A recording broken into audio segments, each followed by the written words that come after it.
If hell exists, it is right here, right now. Young people are kneeling, leaning on each other. One of them is pierced by enemy arrows. The wounded young man says that this is the only way he can repay the prince for everything he has done for him. He asks Kiri to hold on. Kiri tells the prince to hold his sword tighter and not give up. He hands the blade to the prince. The young man with the sword in his hand, having just lost his comrade, raised his head and shouted loudly. He was surrounded by enemies.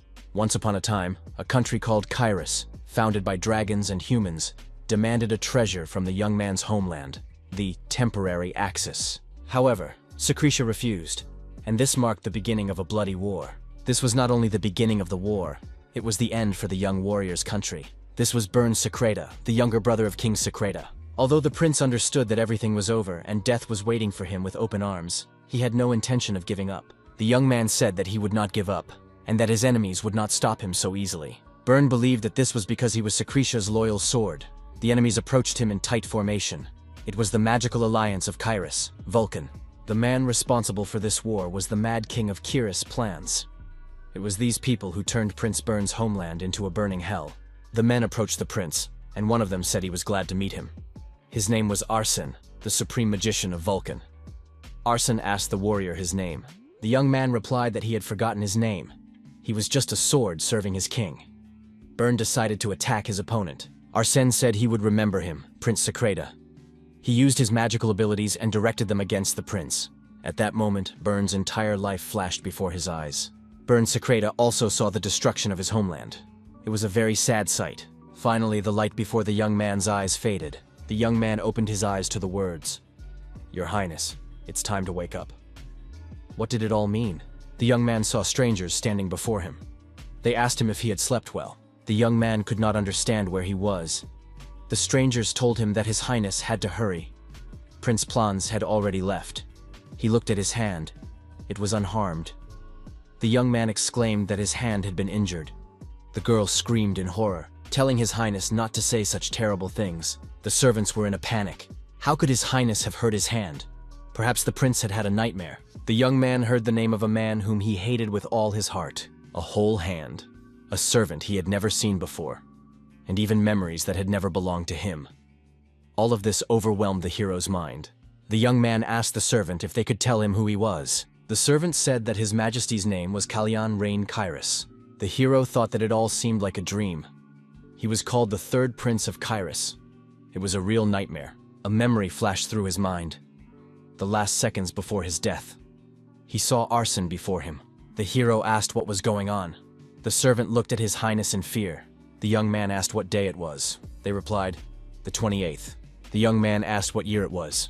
The servant replied, 522. But what was wrong with His Highness? The hero thought that this could not be. That meant there were still 10 years before the war began. In 10 years, war would break out because of the temporary Axis. Once upon a time, this artifact, which was rumored to be able to turn back time, suddenly appeared in the palace of Secretia. Word of it quickly spread throughout the world. The main hegemonic power on the continent, the Empire of Kyrus, also wanted to possess it. Kyrus demanded that the Axis be handed over. However, this was deemed impossible. No matter how powerful Kyrus was, the time Axis was the property of Secretia. Such a powerful artifact must not fall into the hands of the enemy under any circumstances. Upon receiving a categorical refusal, the Kyrus Empire immediately started a war. The king, with tears in his eyes, held Prince Burn by the hand and begged him not to go. Everyone who went to war had died. He could not lose Burn as well. However, Burn was adamant. On that day, Chase's brother witnessed Burn's death with his own eyes. If only they could return to the days before the artifact appeared. An interesting thought occurred to the young man. He must take advantage of this opportunity. The young man thought, what if Chase used the Axis and turned back time? In that case, this was truly his last chance to prevent the collapse of Secreta. The servant turned to His Highness. She understood that it was difficult for him to attend breakfast, but there was almost no time left. The young man suddenly apologized for keeping them waiting and added that he would get ready immediately. The hero thought, even if he has to live as Prince Kyrus, he will seize this opportunity at all costs. The doors to the dining room swung open, and the servant announced that the third Prince of Kyrus had arrived. Breakfast was already in full swing. The servant apologized to our hero. The girl did not know that Prince Randell would arrive first. It was Prince Randell Sale Kyrus, the first prince. All three princes were half-brothers. The first prince was related by blood to the Holy Land of Tencel. According to the king's orders, the brothers had breakfast together every morning. However, judging by the memories that remained in the hero's mind, Callian remained invisible at the table. He apologized for being late. The young man noted that he had been ignored. No one paid any attention to his arrival. Callian assumed that the first prince had only one brother. His Highness, the second prince, Plans, entered the room. Callian looked at this young man and was surprised. What kind of prince was he?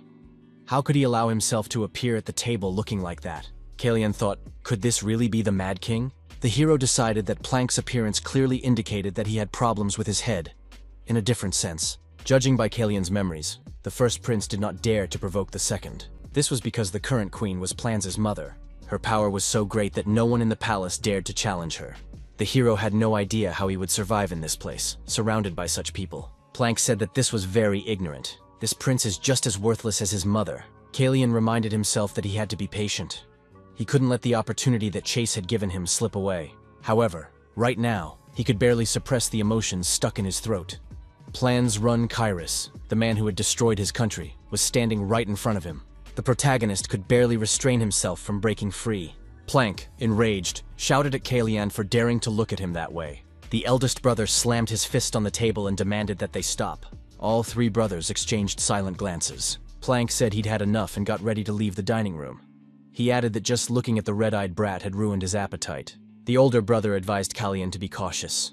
Randall reminded him that His Majesty's birthday was coming up soon, and that Callian knew they didn't need any extra trouble. Callian was surprised. Did his brother really mean that it was his fault? Wasn't it that lunatic who had just left who had caused all this? Jan asked Callian if he was okay, if he was hurt. The assistant said he would wipe him down, as His Majesty had been splashed. The hero thought that despite being ignored by everyone, it was nice to know that there was someone nearby who cared about him as if he were his own brother. Callian patted the servant on the shoulder and said he was grateful to Jan for his concern. Jan was surprised. Usually in such situations, His Highness's eyes would fill with bitter tears. Why was he smiling now? The ancient dragon Cispanian was the first queen consort of Kairos. It is known that in human form she has jet-black hair and blood-red eyes that burn with a sacred fire. Despite being the only prince of Callian to inherit her distinctive features, his power was extremely insignificant. The third prince always tried to hide his eyes. He thought he shouldn't upset his brother. The culprit behind this obsession was Prince Plans. The hero felt a little awkward about peeking into someone else's memories. The protagonist couldn't understand how someone could hide their face just because they were afraid of their brother. The third prince's life was very unhappy. Jan asked His Highness if he had any requests. Callian said it was time to return. Jan noticed that His Highness was behaving strangely today. Perhaps he had been inspired by the knightly romance he had read the night before. The third prince was born to a common concubine. He was a weak, timid, and fearful young man, lacking the power and strength to protect himself. Such was the hero's current situation. Prince Callian asked Jan how old he was. Jan replied that His Highness would be celebrating his 15th birthday in 4 months. The protagonist knew that Prince Callian would be destroyed. This would happen during a failed attempt to poison Queen Silica. Callian would hang himself before his punishment was carried out. That was his fate. However, almost no one would believe this legend. The hero thought that mercenaries would soon approach him. Callian rushed to the window. Jan asked His Highness not to hurry, as he might trip and fall. The hero could not sit idly by, knowing what had happened to his real body. Callian ordered Jan to bring him a pair of scissors. Jan obeyed and asked what they were for. Callian replied that he wanted to change something. The hero thought, if fate exists, then he would forge his own path. The servants exclaimed in surprise at what His Highness was doing. Prince Plans would be furious. Callian said that everything would be fine and asked them not to worry. He would take care of everything. The second prince saw his younger brother and said that he had completely lost his mind. Jan was terrified. Was this what taking care of everything meant? The second prince called out to his younger brother, calling him red-eyed. The hero reminded his brother that his name was Callian. The young man was completely calm. Plank said that was indeed his name. The second prince grabbed a knife from the table and swung it at Callian. Everyone present was frightened. Jan cried out in surprise, but our hero remained completely calm. Callian managed to catch the knife flying toward him with his hand. The knife was flying very fast, so his palm was cut.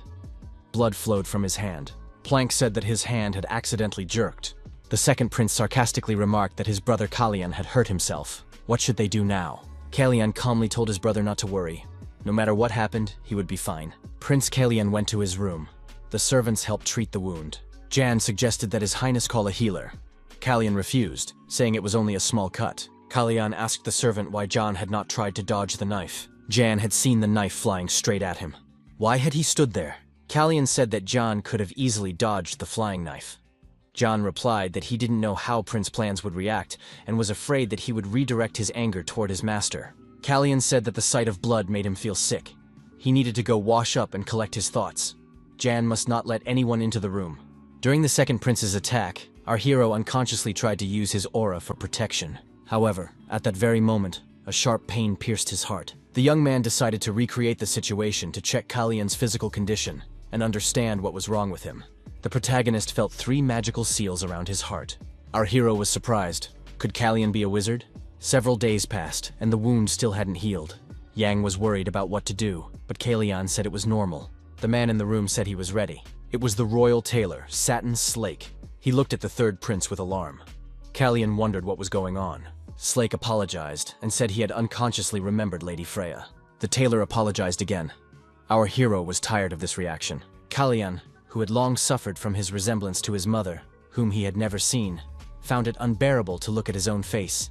He even ordered all mirrors to be removed from his chambers. The prince said that he was aware of his resemblance to his mother. The tailor could continue with his work. Slake said that they would need to take measurements first. The tailor said that His Highness should eat better. Young people at this age usually look bigger. Callian objected that he ate normally and his diet was always balanced. Callian looked at himself in the mirror and thought that, in fact, there was cause for concern. The royal family of Kyrus was descended from dragons, or more precisely, from 8 heroes who had once sealed away an ancient evil. They were the descendants of Cispanians and Hatzars. The royal dynasty of Kyrus possessed healing powers and magical talents, gifts bestowed upon them by the Cispanians. In other words, Callian's wound should have healed long ago, but he still felt pain when trying to use mana. Callian thought he needed someone who understood the properties of mana well. The tailor said he had prepared outfits for the prince that were perfect for His Majesty's birthday. Our hero thought about the great wizard Elon Manasil. He had to meet him. Elon Manasil was one of the 3 great wizards of the continent who had reached the 7th circle. He was a role model for an entire generation. The story of how Elon Manasil was invited to King Kyrus' birthday party, but, for some unknown reason, was not allowed to attend, spread even to neighboring countries, including Sekrita. 10 years later, that same humiliated wizard proved his worth to everyone by becoming the only archmage of the 8th circle on the continent. Callian thought that no one could know more about mana than he did. Our hero hoped that with his help, he could solve his problem. Callian could only guess at the real reason, but magicians were not well regarded in Kyrus. Therefore, there was no guarantee that Manasil would even listen to him. In all likelihood, the palace of Kyrus was filled with knights. This was due to the influence of the Brisson family, to which Planza's mother belonged. In order to keep the Brisson family in check in the future, our hero needed the power of wizards. The young man thought that if he could win Elon over to his side, he could prevent the war that Plans would unleash. Our hero believed that he had to deal with this problem somehow. Callian gradually began to get used to it. The wound had almost healed. From that day on, Plans ignored Callian's existence, so everything went smoothly. Jan said that the master had a riding lesson in the morning, and dinner with Her Majesty and Viscount Brisson in the afternoon. The assistant reported that the Viscount was there to discuss the upcoming banquet for the king's birthday with Her Majesty. Callian thought that sooner or later he would have to face this man anyway. Jan asked if His Highness was going to practice today. The prince replied that he intended to run a few laps around the lake. Callian told the servants not to worry, nothing would happen. Our hero approached the training ground. Callian stopped after his run and leaned against a tree, breathing heavily. A maid caught up with the prince and asked how His Highness was feeling. It was Merlin Fiat, the second daughter of the captain of the Outer Fortress Guard and the prince's maid. Merlin said that on the first day he had run 4.5 laps, and on the second day, 4 laps. The girl added that today, His Highness had not yet completed the 3rd lap. Callian said that training was only making him lose his stamina. Merlin Fiat suggested calling a healer if the prince was unwell. Callian replied that he was fine. The young man understood that the healer would immediately discover the magic circles. Even Yang did not know that Callian was a wizard. In that case, his life would be in danger if he acted rashly. Callian repeated that he was fine, just a little tired and in need of some rest. The young men heard a loud cry. Someone was shouting that they must not look away and must keep their eyes on the blade without losing concentration. The prince turned toward the loud voice. The knights on the sports field began their training. The commander was giving orders. The commander of the knights ordered his subordinates to act decisively so as not to get hurt in battle. Our hero was reminded of something. Merlin noticed that this was Paul's knight's training ground. Callian said it looked fun. The maid was surprised, as His Highness had never been interested in fencing before. The young man replied that he had become interested in it now. Merlin reminded him who Paul's knights were. The prince said he knew. They were the king's guards. More precisely, they were the knights of the Brizon family, who had taken over the palace and were holding the king's power in check.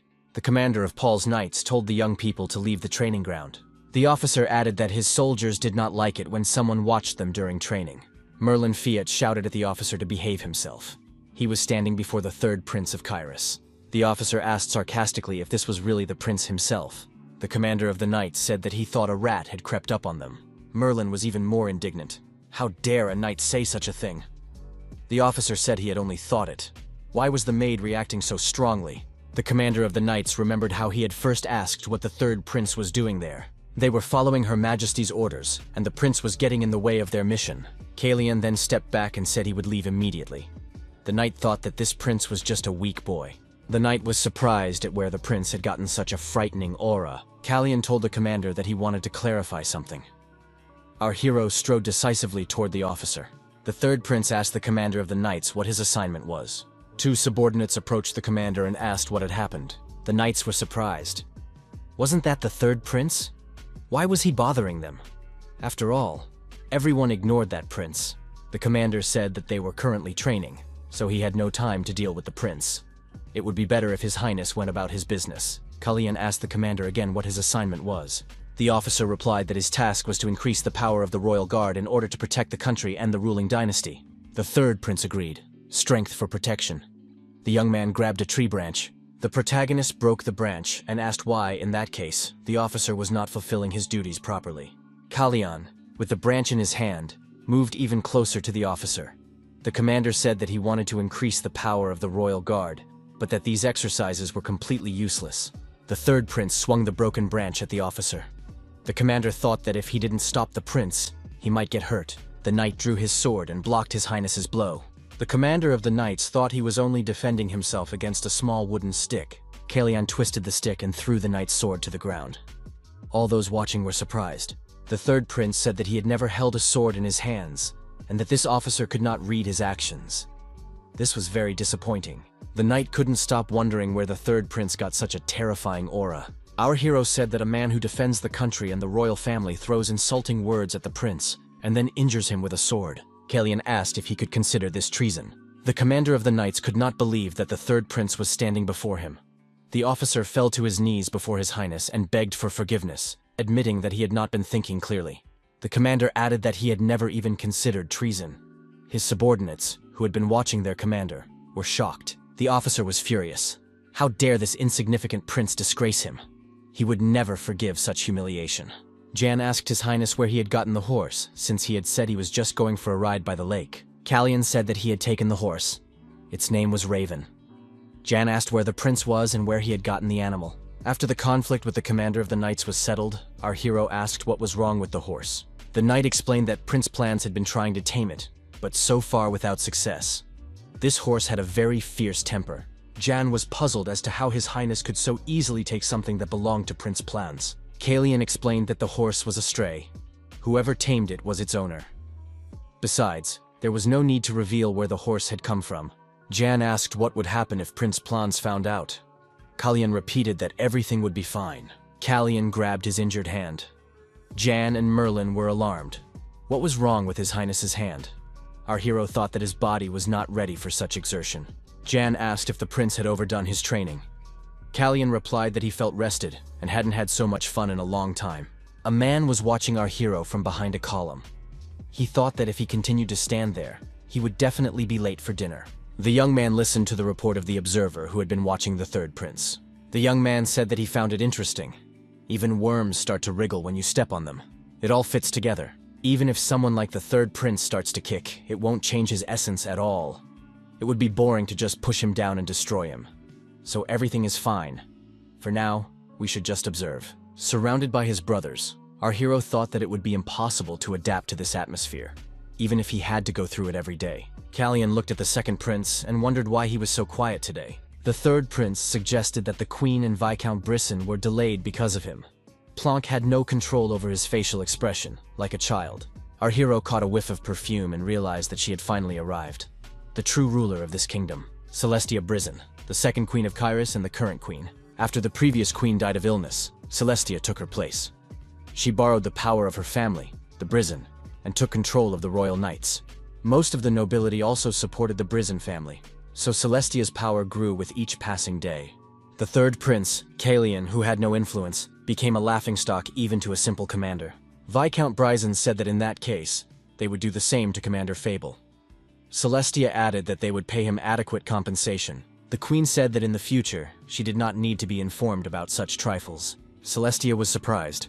Should she really pay attention to such trivialities? The queen looked at the third prince and said that he had grown a lot recently. Callian replied that he hadn't grown that much, but he would certainly grow taller in the future. The Viscount said that he hardly recognized the young man. Callian showed his face. It was nice to see. He should have had his hair cut much earlier. Viscount Renan Brisson, the second son of the Marquis of Brisson, said that since the third prince was still growing, he would certainly grow taller. The queen tapped the table with her fan, signaling her brother to be quiet. The Viscount added that he was terribly hungry, so the food could be brought in quickly. Callian thought that the owner of the Brisson shopping center was terribly slow-witted. The queen asked plans why he hadn't told her. The young man asked what they were talking about. Celestia explained that his horse was not obeying him. The second prince explained that the horse had always been useless. Planck rose from the table and said he wanted to leave. 3 weeks passed. The city was celebrating the king's birthday. Everyone was trying to prepare for the event perfectly. The townspeople noticed a congratulatory delegation from the elves. Their carts were filled with gifts for the king. The festive banquet promised to be exquisite. The 3 princes must have also been busy preparing for such a momentous occasion. The tailor, as always, was taking measurements for the third prince's new suit. He looked at His Highness with surprise. Prince Callian's nose was bleeding. The young man was just as surprised as the tailor. The servants rushed to their master. What was happening to the prince? Yang shouted for someone to bring a handkerchief immediately. The prince said he felt fine. Our hero declared that he had simply been sleeping poorly lately. The bleeding had already stopped. The tailor apologized for his boldness and said that he saw the problem in a completely different light. The man noted that His Highness had lost even more weight. 3 weeks ago, he had not been so thin. Callian was surprised. Was it really that bad? Maybe it was because of his active sports activities? The protagonist had indeed been working out diligently, but his endurance had only gotten worse. Even at night, when his body was resting, our hero felt weak and tired. Considering the pain he still felt when trying to use his mana, it could be assumed that there was some kind of problem with his heart. The tailor said that the prince should not be so careless with his health. Has His Highness been examined by a doctor? Callian replied that it was not that bad. Why should he see a doctor for a little nosebleed? Yan told the prince that it was all because he had been picking his nose the day before. The servant admitted that it must be difficult for the prince to talk about something so personal. Jan assured the tailor that the prince was eating well and exercising. The nosebleed was probably due to his habit, so there was no need to worry. Left alone, Jan asked the prince if he was really all right, because he looked unwell. Callian thought, the worse the condition of this body, the stronger the feeling that he was about to lose consciousness. After explaining that he could use magic and that it was all due to problems with mana, Yang decided to destroy his image in this way. The tailor said he would alter the clothes to fit the new measurements, but the problem was the limited time. Yang noted that the prince had other things to do, so there was enough time before the event. The tailor was glad to have some time to spare. In that case, he would first alter the clothes for the afternoon event. The protagonist thought that at this rate, the whole palace would find out about the state of his heart. Therefore, he must meet with Elon Manasil at any cost today. Due to urgent matters, the joint breakfast was cancelled, so individual meetings would be arranged with each prince. Callian was surprised. They didn't have time to meet all together, but they were expected to see each other one by one. Wouldn't it be better to gather together? However, the audiences were still scheduled separately. The third prince entered the king's office. The man did not pay any attention to him. It was King Kairos, Romain Rurun Kairos. Callian bowed and greeted his majesty. However, the king still did not notice our hero. The young man thought that the king was ignoring him. Despite his limited knowledge of Carisian etiquette, our hero understood that this was rude. The king told the young man to sit down. Callian congratulated the king on his 38th birthday. Romain thanked him and asked how his son was doing. His Majesty said that the young man looked well. Callian remembered the tailor's words that the prince needed to be examined by a doctor. Even servants who had no business with him knew how quickly he was wasting away. Now our hero understood why the king wanted to see each of them separately, despite his busy schedule. If the king met with all his sons at once, he would have to concentrate on the conversation. Therefore, individual meetings were the best option for him. Even spending time with his sons who had come to wish him a happy birthday was considered a waste of time by the king. The more our hero learned about this family, the more repulsive aspects he discovered. The king was a father who did not care about his own children. The first prince was indifferent to everything going on around him. The second prince, Plans, didn't know the rules of etiquette. There was also the queen, who had enough power to even look down on the king. The protagonist thought that one of them was trying to destroy him. But who could it be? The celebration was about to begin. The third prince looked at his family and wondered who could have sent an assassin to kill him. The townspeople noticed that the third prince, who had appeared in public, had completely changed. Callian was no longer the same person he had been before. Compared to him, the second prince, Plans, looked completely drunk. The townspeople assumed that the second prince would not change, and that there was no point in making a fuss. However, something had changed. Something intangible, and everyone could feel it. The townspeople noticed that Callian, the third prince of Kairos, had entered the palace. Those present in the palace whispered that the rumors were true. The prince with black hair and red eyes resembled Sisphanian. He had cut off the bangs that covered his face and even wore a red brooch on his chest. Most likely, this statement meant that he no longer intended to hide. Yan asked the third prince why everyone was looking at his clothes. It was because Prince Callian looked stunning in them. A tailor would have been delighted to see this in person. Callian said that people were looking because they were wondering how someone like the third prince could go out in public wearing such decorations. Callian asked Jan if his family also lived in Kairos. The servant replied that his younger sister and father had returned to their hometown, while the rest of his family had remained in the capital. Callian asked when they would arrive at the royal palace. Jan replied that they would come if they received an invitation. The servant also asked when he should bring Raven to the garden. Jan suggested that the prince did not want to answer that question. Everyone has topics they prefer not to discuss. Our hero suggested waiting for the right moment. Callian explained that he would like to see someone. The young man was looking for someone in the crowd. Callian asked Jan if he knew why this ballroom was called Siegfried's Hall. Jan replied that it was named after the first patriarch and one of the 8 heroes of the two-sided war, Duke Kitros Hon Siegfried. The Siegfrieds were the only ducal family in Kairos. Despite their considerable influence, they had remained loyal to the royal family for over 500 years, striving to protect the territory of Tisphania. Callian was deeply impressed by this story. Jan asked who his master wanted to meet. The man with the red beard said, "Siegfried's Summer Night is a timeless classic. It was Duke Slayman von Siegfried." The Duke was cheerful and confident. Callian thought that this was a family with a long history of loyalty. Our hero liked this type of people. The third prince decided to test the Duke's perceptiveness. The Duke immediately sensed our hero's mana. As expected, Siegfried quickly found the third prince in the crowd, as he had released too much mana. The Duke was one of the 5 sword masters of the continent. He couldn't help but notice our hero. Callian turned his back and told Yang to act as if he hadn't noticed anything. The king raised his glass and thanked everyone for their congratulations. He wished those present a pleasant evening. Everyone raised their glasses to King Kairos. Callian and Yang climbed down the rope into the garden so that no one would notice them. The third prince mounted his horse and said that he had expected nothing less from the clever and gentle Raven. Yang noticed that when the prince was not around, the horse behaved completely differently. Jan added that he had seen how quick it was to catch on. There was no point in arguing with first impressions. The servant said that they only needed to get to the main gate. At the main gate, the guard said that this man could not enter without an invitation. The rider said that he had come a long way to take part in the celebrations. The guards replied that it was impossible to enter without an invitation. Callian looked at the man who was being denied entry to the palace and thought that he was already there. Ellen Manasil asked if the guards were sure they didn't want to let him in just because of some invitation. The chief guard said that an invitation was necessary in any case. Manasil said that it seemed that Kairos judged the class of his guests by their appearance, and that was very sad. Callian thought it was strange to divide people based on their clothes. However, it seemed that Manasil was deliberately picking on them, as if looking for a reason not to go to Kairos. Elon Manasil said that in that case, he would simply return. The protagonist couldn't let this man leave so easily. Jan declared that by order of the king, no one was to be allowed to leave during the celebrations. Callian ordered Jan to do everything possible to stop the soldiers. Our hero spurred his horse and ordered Raven to rush forward. The guards shouted for the prince to stop. Leaving the gates was forbidden by the king's orders. The guards were ordered to saddle their horses as the prince had left the palace grounds. Jan was at a loss. He didn't know what to do.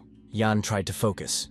He was Prince Callian's servant and had a duty to protect his master at all costs. Jan shouted to the knights to stop immediately. The young man said that Duke Siegfried had allowed the third prince to leave. The knights were surprised. Who was he to use the duke's name so freely? The young man let down his hair and introduced himself as Shiroyan Siegfried, the eldest son of Duke Siegfried. Jan told his father that this was no reason to laugh. The duke apologized, admitting that he could not believe his son was capable of such a thing. The duke declared that he saw before him the son who had left his family when he was still a child. The duke added that it had been a good decision. Jan objected that it would certainly affect the duke's relationship with the king. The duke replied that the king would not ask. Roman thinks too much. If the child receives help from Siegfried, he will be put in a position where he will be forced to doubt the good intentions of this family. If they are not punished in any way for this help, it will mean recognition of the friendly relations between their family and the prince. Brisson will definitely see this as a problem. The duke added that the situation would be hushed up as if nothing had happened, regardless of the reasons for such an act. Ellen Manasil, without turning around, suggested that the young man was not going to criticize him for not inviting him. Manasil turned around and asked why the third prince of Kyrus was pursuing him. Our hero had heard that upon reaching the seventh circle, one's age regressed. Looking at this man, one could believe that it was true. Callian said it was already very late. Was the guest really going to return? Manasil replied that, while trying to open the closed door, he realized that the threshold was still too high. Callian was surprised. Was Manasil really going to communicate with him using only metaphors? Our hero explained that he was asking because the Sir had been trying to break down the closed door when it was open. Where had he put the invitation that had been kindly left for him? Manasil said he had been busy fighting the wind and had forgotten to wipe the dust off the threshold. Callian did not expect the guard to make a mistake while trying to keep guests out. Manasil thought that this guy wasn't apologizing, but criticizing him. Was it honesty or shamelessness? The prince was intriguing. When they first met, he had the look of an ordinary boy. Manasil grabbed the prince by the arm and asked for forgiveness. At that moment, the third prince clutched his chest. He felt an unbearable pain in his heart. Manasil's power was flowing into his body. Ellen said that even completely closed doors did not protect against the wind. Callian realized that Manasil had already noticed the state of his body. The third prince admitted that the guest was absolutely right. From a certain point on, he could no longer use mana. In Kyrus, magicians were treated badly, even though they were descendants of dragons. The great magician himself had come to this family with the intention of exposing them as fools for letting him slip through their fingers. However, Manasil was not sure if this meeting with the young prince could be called fate. Manasil asked why Prince Callian wanted to see him. The protagonist thought that this man would understand, even if he lied. The prince said he wanted to have that name. He felt that his life would soon be in danger. Manasil knew about the situation the third prince was in, surrounded by enemies. Ellen Manasil activated the magic of silence. The interlocutors found themselves under a protective dome. Callian understood without words that he was facing a mage of the seventh circle. Elon asked if the third prince's goal was to prevent this from happening, or to try to get rid of the root of the problem. Callian replied that for now it was simply to prevent it from happening. The young man added that he also wanted to eliminate the source of the problem. The protagonist added that even if it meant taking the throne, he would do it. Manasil was surprised that the throne was just a tool for the young man to achieve his ultimate goal. Was he really hearing this from a prince with a dying body?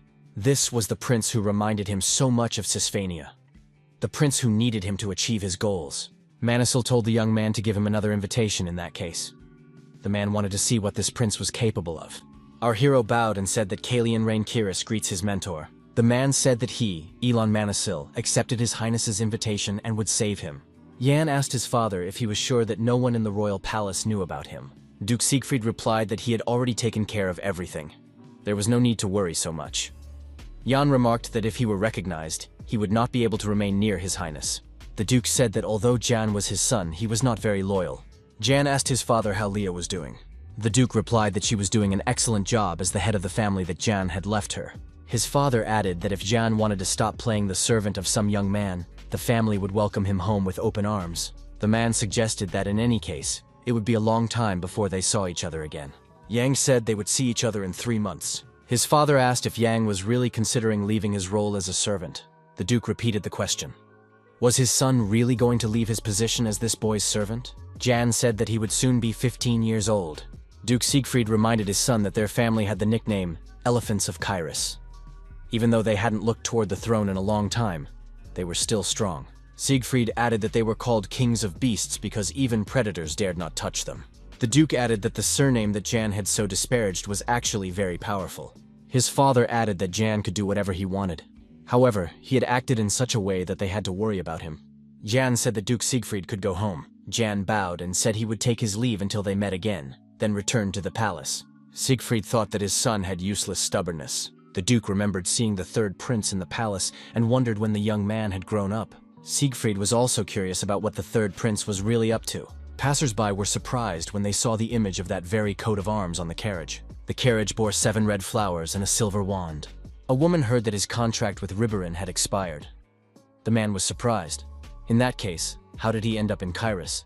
If it weren't for his relationship with King Rebirth, he would have already left. The woman added that it must be because of that servant. The man was surprised. Could it be true? Could Manasil's son have been poisoned? Passers-by saw Elon Manasil get out of the carriage. The mage thought that his new student had done something extremely kind. The third prince said that at this time, the mentor should go to the open door. His Highness intended to confront the Brisson family. It would not be easy. Manasil thought that the third prince had waited for the right moment to show him to the nobles and shake things up. The butler said he was surprised by the sudden visit of the wizard Manasil. His Majesty was expecting Mr. Manasil. The king asked if Sir Manasil had decided to stay in Kyrus. The magician confirmed this assumption. He really needed a place to stay. The king had already considered that to oppose Celestia, he would need power similar to that possessed by Elon Manasil. But who could have known that he would be the first to offer to stay here? What was he up to? The mage said that, to be honest, he had seen a black cat with red eyes in the square last night. The cat was quite clever, so he thought it would be worth teaching the animal a few tricks. However, he had nowhere to stay. The king asked what the magician wanted to teach the cat. Manasil replied that he wanted to teach it magic and more. He also planned to create a comfortable environment for the cat. The guest said that he would need the help of the owner of the house for some cleaning. The king asked if Manasil could handle it. The magician replied that if he had decided to make Prince Callian his apprentice, Brisson would not be able to stop him. Besides, it was impossible to spend the whole day practicing magic. So if the bored teacher wanted to help His Highness in any way, they would not be able to stop him either. Manasil told the king that all these thoughts were a true invitation from Prince Callian. In response, the king agreed to give the magician a place. His Highness said that for some reason he was interested in something. He had heard that there was nothing special about this child. Manasil was surprised. What did nothing special mean? His health alone was already a peculiarity. So much so that it was difficult to find anything within the norm. The king added that the boy was also full of fear. Therefore, it was difficult to believe that a child who was afraid of even horses could have pursued a magician. Manasil was surprised. Why was the king only repeating what he had heard from others? The king remarked that if there was anything remarkable about Callian, he would already know about it. Ellen Manasil asked the king if he knew the height of the third prince. The king remained silent in response. The mage was sure that he would not get an answer to this question from His Majesty. Manasil said that sometimes attention can be poison, and indifference can be medicine. The mage added that in this case he understood perfectly well that busyness was only an excuse. The king said that he was willing to chalk Sir Manasil's inappropriate behavior up to concern for his student. It was ridiculous to have to explain this, but he valued the princes highly. The king added that this was especially true of the third prince, Callian, as he was his favorite. His Majesty said that the conversation was over. The king approached the door, but the magician blocked it. Manasil said he was tired of empty talk. The king was indignant. How dare Manasil behave this way? Who gave him permission to use magic in the royal palace? The magician continued. His lips were dry, his breathing was labored, and his skin had a bluish tint. His nails had a purple tint.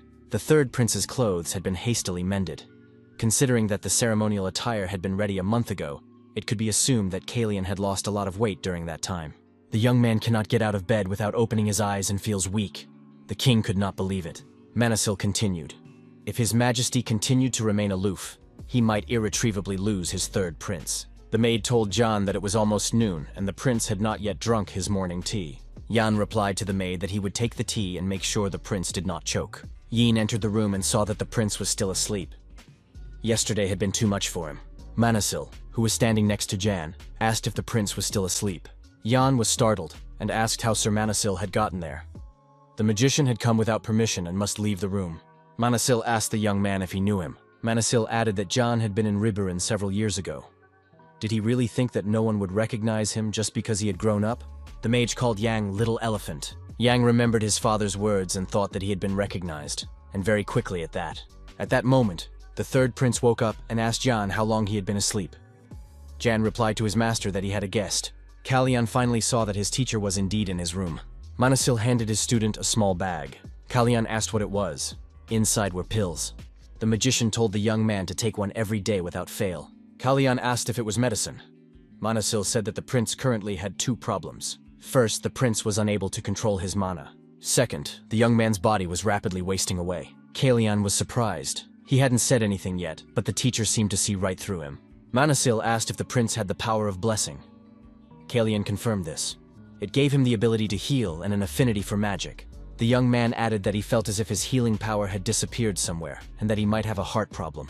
The mage asked if the prince had ever thought about the strange combination of healing powers and magic. Callian replied that he had thought about the possibility that the blessing strengthened his heart. After all, the heart is the source of both mana and life. Manasil acknowledged that the power of the blessing did indeed strengthen the heart, and that power had not disappeared. The prince had no heart problems, and his mana was not blocked. Callian was surprised. What was happening to him then? The teacher asked if he had considered that the blessing of Tsefanian had not disappeared, but had simply reached its limit. Something had affected the power of the blessing, so it was no longer able to heal even the slightest wounds. The prince thought with alarm, could it be poison? Manasil noted that if it weren't for the blessing, the third prince would have died long ago. Treating such a dangerous poison puts a heavy strain on the heart. Thus, the healing powers were working at their limit. Against this backdrop, any attempt to use mana would be rejected by the body. Callian was initially destroyed, but he had been poisoned before our hero entered his body. The young man understood that this was not something that could be planned spontaneously. Then why did they destroy a child who would have died anyway? Manasil thought that such a thirst for blood was uncharacteristic of a 14-year-old child. The mage wondered, who is the third prince really? Callian asked his teacher if it was an antidote. The mage said he had acted in haste, but he was sure the pills would work. Callian wondered what would happen if he took both the poison and the antidote at the same time. Manasil said that if the prince continued to take the poison, the antidote would only delay the effect. Callian remarked that this was enough. The teacher was surprised. Was Callian really going to take everything together? Perhaps he had a suspicion? The third prince said he had one theory. The young man stated that the source of the poison could be the tea he drinks every morning. He does this in front of everyone, so it is easy to see that he has consumed the drink. Since no one else drinks this tea, the poisoners believed this to be the safest option. Most likely, Callian noticed changes in his body, and one day refused to drink the poisoned tea.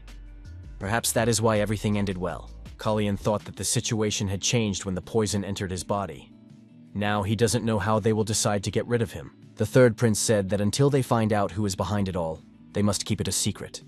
The teacher asked if that was really the only reason. Callian replied that if it turned out that the problem was in the morning tea, then Yang and the other servants would be at risk. The criminal was probably doing this regularly, and was confident that he would not be caught. Manasil said he understood everything now. The mage thought that the baby elephant would be fine. Elon asked what the third prince was going to do now.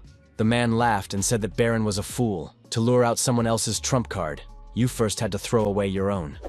At moments like this, Manasil remembered his father.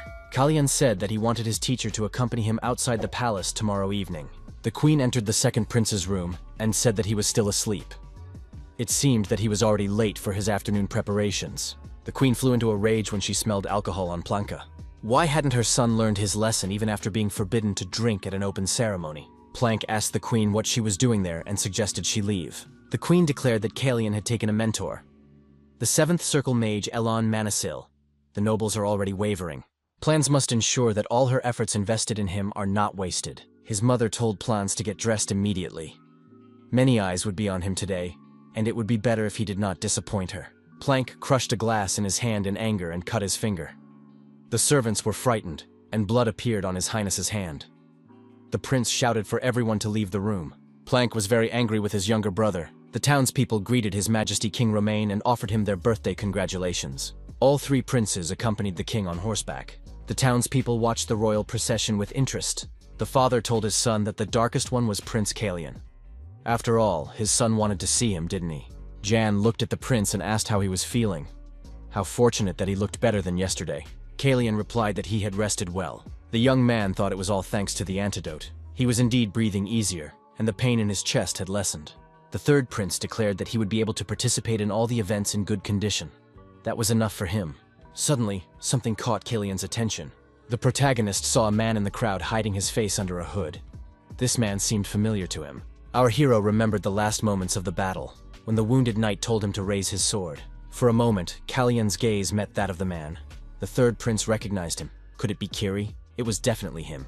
But what was Kiri doing in Kairos? Yan was surprised. Why had the horse suddenly become skittish? Callian ordered Raven to go ahead. Our hero assumed that the horse was behaving this way because there was someone ahead. Callian asked the horse. Raven must have sensed something too, right?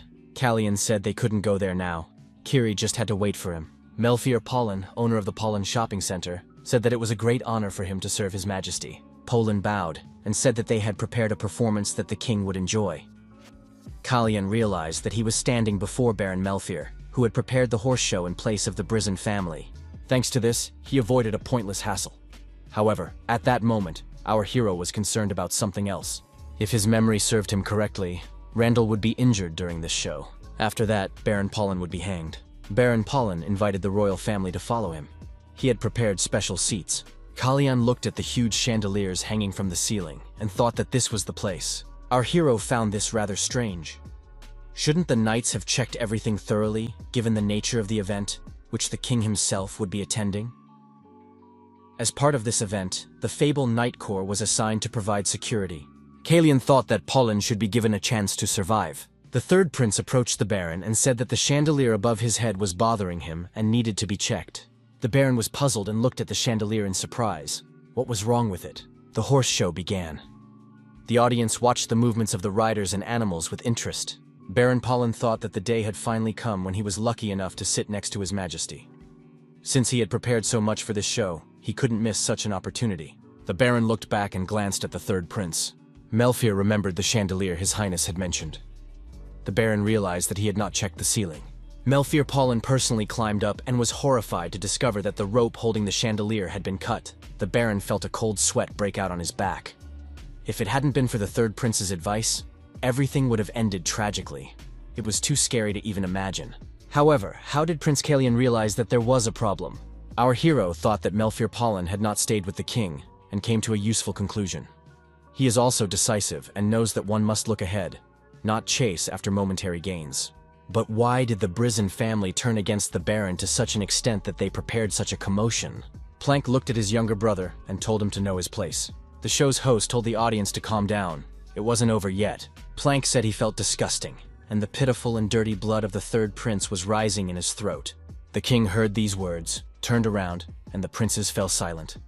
They looked at His Majesty. Callian was surprised to hear these words. The young man did not know what Plans was up to, but he did not expect the second prince to be of any use. The king asked Calicia how much longer she would sink to the bottom. The queen was angry with her son, for she had warned him many times. The courtiers began to spread rumors. Had they heard how the second prince could say such a thing in the presence of His Majesty Romain? The king thought that after this, he could no longer support Prince Plans. Wouldn't Callian be a better candidate for crown prince? Besides, he had the support of Elon Manisil. It was time to make a decision. The presentation was over. Randall avoided an unpleasant incident. Roman did not pay enough attention to the incident involving Plank. However, despite everything going according to Callian's plan, the queen remained too calm, assuming that the plan had been devised by Celestia. Our hero assumed that today's incident had come as a surprise to the queen. The interlocutor asked the magician if he thought the accident in Kairos was just an attack on the royal family. Manisil suggested that perhaps someone from outside was behind the attempt to harm the prince. His companion replied that if it were that simple, it would not be interesting. The chess game continued. The interlocutor remarked that Manisil was losing. Did he remember how much he owed? The magician replied that he had everything calculated. The man suggested giving him a hint. Wasn't this accident a little too obvious? It was as if the instigators wanted to be exposed for attacking the royal family. If the owner of the second most powerful trading house in Kairos were to be eliminated, the person who would benefit most from this would be Renan Brisson. the owner of the most influential trading house in Kairos. Callian asked his assistant what the most profitable business of the Pollen family was. Yan replied that it was most likely the Pollen diamond mine. Callian thought he was right. If Pollen disappeared from the scene, the Brisson trading house would gain enormous influence in the diamond market. The man thought that Renan had done a good job of thinking things through. He wanted to understand the situation as much as he wanted to protect Pollen. However, Callian wanted to be paid for saving his life. The third prince told Yang to cancel all his plans after the performance. Yang tried to object since most of the nobles would be at the ball after the show. Callian told his assistant that he was too upset by what he had heard earlier. The third prince added that this was why he could not attend the ball. The king, alone in his office, was upset. What was going on around him? Manhwa said that if the king continued to remain aloof, he would lose everything irretrievably. After all, words like those spoken by the second prince were not spoken lightly. His Highness was informed that the queen had arrived. The maid said she would bring fresh tea. Celicia wondered if someone else had been there before her. She had not heard anything about it. The king asked what had brought Celestia to him. Celestia said that the House of Bryson would take full responsibility for today's incident. The king couldn't believe that the queen was willing to give in because of Plank's mistake. Apparently, her son's reputation was more important to her than anything else. At the same time, she didn't lose any of her boldness. Celestia remarked that today's spectacle had been quite impressive. Baron Pollen deserved an award for organizing such a wonderful celebration.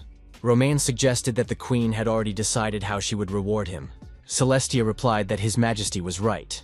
She planned to grant him the exclusive right of the House of Brisson to supply the royal stables. The king was surprised. Was she really going to give up such a lucrative niche? Everything was happening just as Elon had predicted. The queen knew that she would have to sacrifice something to mitigate the damage caused by the second prince. Manhwa kept talking until she was desperate enough to recall the knight stationed in the palace. The queen will come with an offer that she believes will ensure an equal exchange. As soon as that happens, we must show her that the king is willing to turn a blind eye to what has happened. Romain said that he and Plank would go to the ballroom together that evening. The queen said that the second prince would be overjoyed. It was announced in the ballroom that His Majesty the King and His Highness Prince Plans had arrived. As agreed, the king and the second prince entered the ballroom side by side. Baron Pollen was granted the promised exclusive right to supply.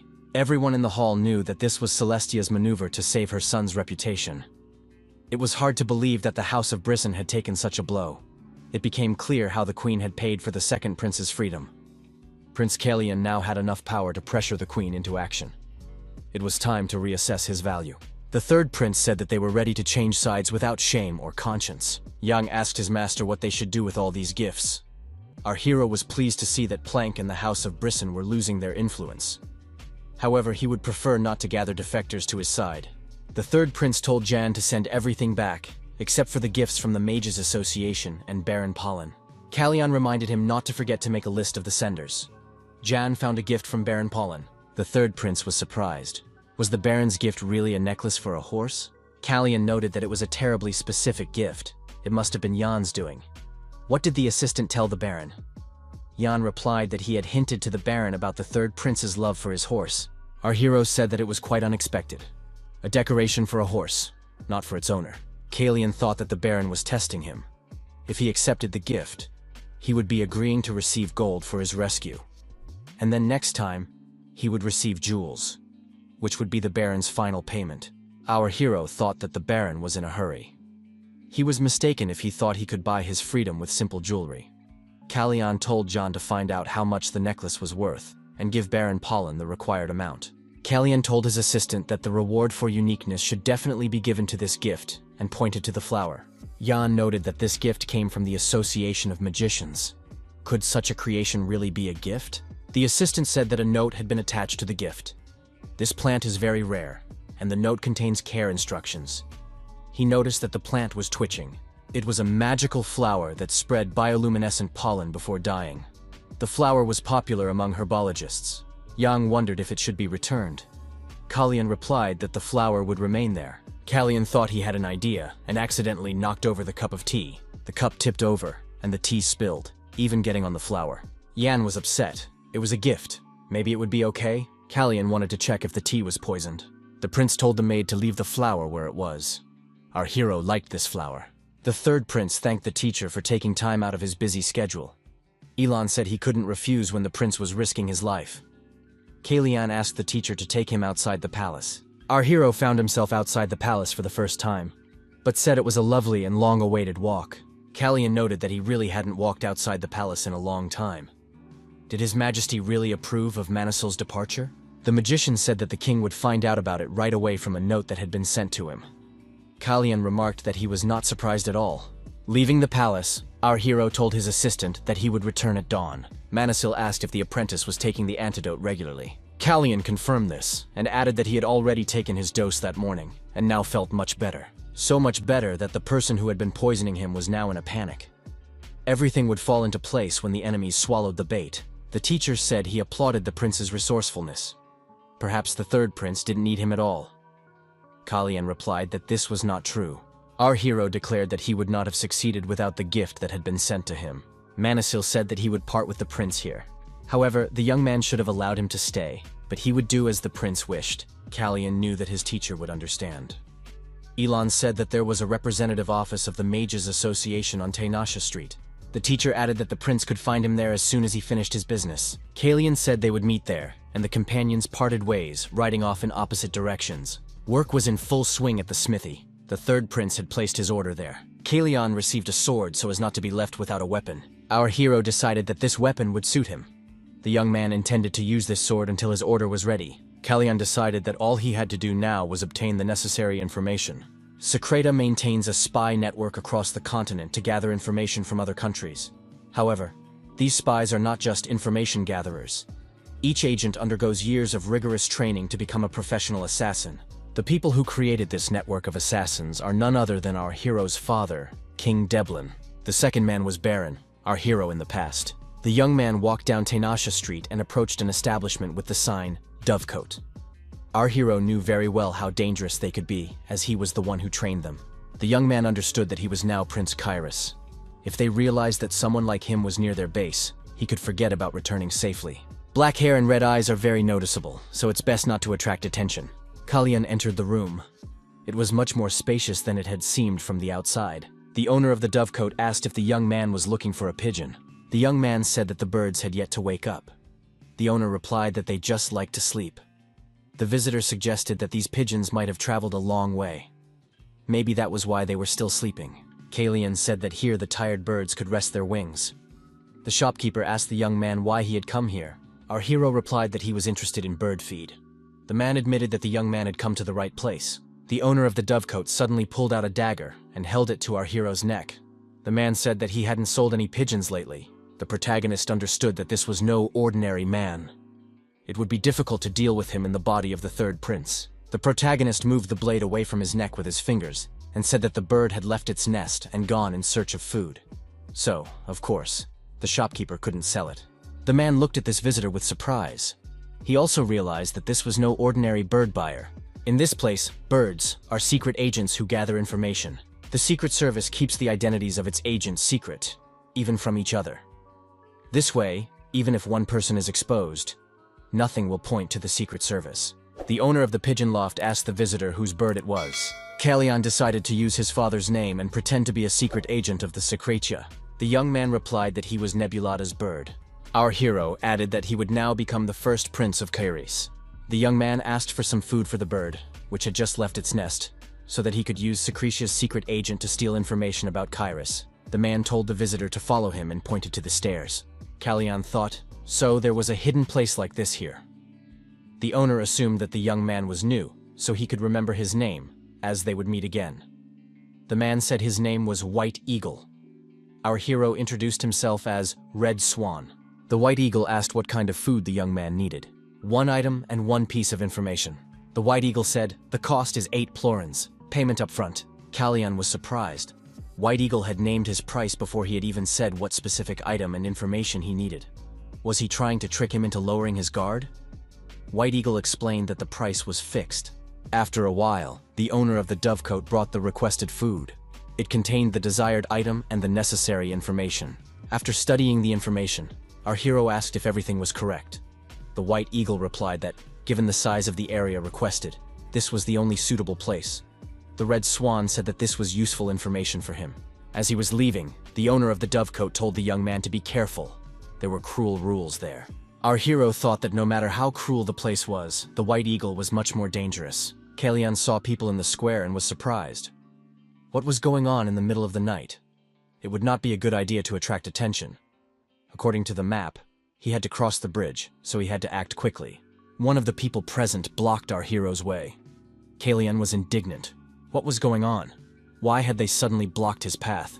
The man apologized, saying that the deceased was on his way to his final resting place. So if the young man was not in too much of a hurry, he was asked to wait a little. Callian realized that this was a funeral ceremony and dismounted. Our hero saw no need to interfere with the deceased and said he would wait. Every country has its own traditions for saying goodbye to the dead. In Karis, there is a legend that if a living person crosses a bridge while red flowers are floating down the river, the deceased will lose their way. In Secreta, a special flower called Sinistar is planted over the grave. During the day it blooms white, and at night it blooms blue. Sinistar symbolizes the impossibility of two people meeting. This tradition is meant to show that the paths of the living and the dead should not cross. The young man wondered if his brother had planted this flower on his grave. Or had time turned back to before that? Callian thought that perhaps he was the deceased who had lost his way. The man thanked him for waiting. Now the traveler could continue on his way. Our hero thought that he was now only the third of the princes of Karis. He jumped back onto his horse and said that the dead should rest in peace. He promised to pray for their souls. One of those present looked back at the departing rider. The man asked why Arson was distracted and not listening. Arson took off his hood and said that he had simply thought that the horseman was a good man. Our hero thought that on the way to this place he had seen many signs with the name Tsisfanian, Deep Sleep Tsisfanian, Rest Tsisfanian, Lunch Tsisfanian. The third prince approached a building with a sign that read, Deep Smell of Alcohol Tsisfanian. The young man wondered if that was too much. So, all the stories from the secret agents when he was Baron weren't made up. That name was literally everywhere. The security guard at the entrance said he would take the young man to a free seat. Callian said he needed to go to the 4th floor of the building. Upon hearing this, the security guard said he would escort the visitor immediately. The man led our hero to the right place and wished him a pleasant stay. Callian looked at a special device attached to a coat rack. The young man requested only a small piece of information from the White Eagle. The information concerned the location of illegal activities in Karis. Callian turned the device, and a passage to another room appeared in the wall in front of him. The code phrase about going to the 4th floor of a 2-story building meant that the events were not taking place above. There was a hidden space leading to a secret basement. The information our hero needed was not something simple, like underground gambling. Even deeper and further away was a ring for illegal fights with betting.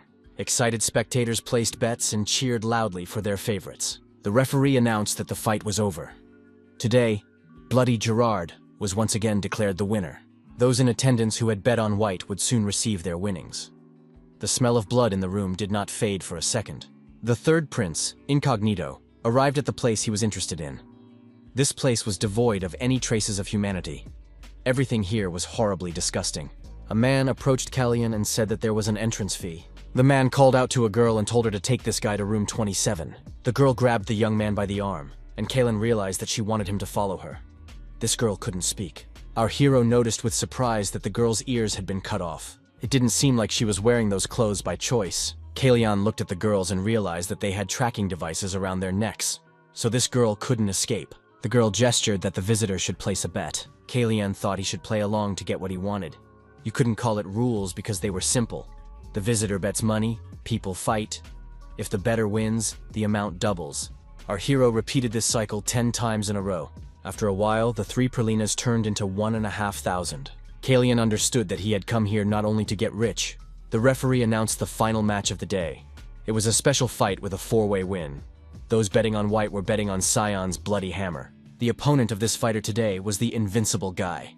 Callian saw the person he had come here for. In the past, this guy was kept where he earned his living fighting. That was until his sister died. He said he wanted to introduce today's opponent. The protagonist asked the young man if he wanted to become a knight. The young man replied that he wanted to become a sword. His Majesty's sword. That was the monster-eyed Kiri. Callian bet all the money he had won today on black. Those around him were extremely surprised. How was that possible? After earning so much, to bet everything on that guy.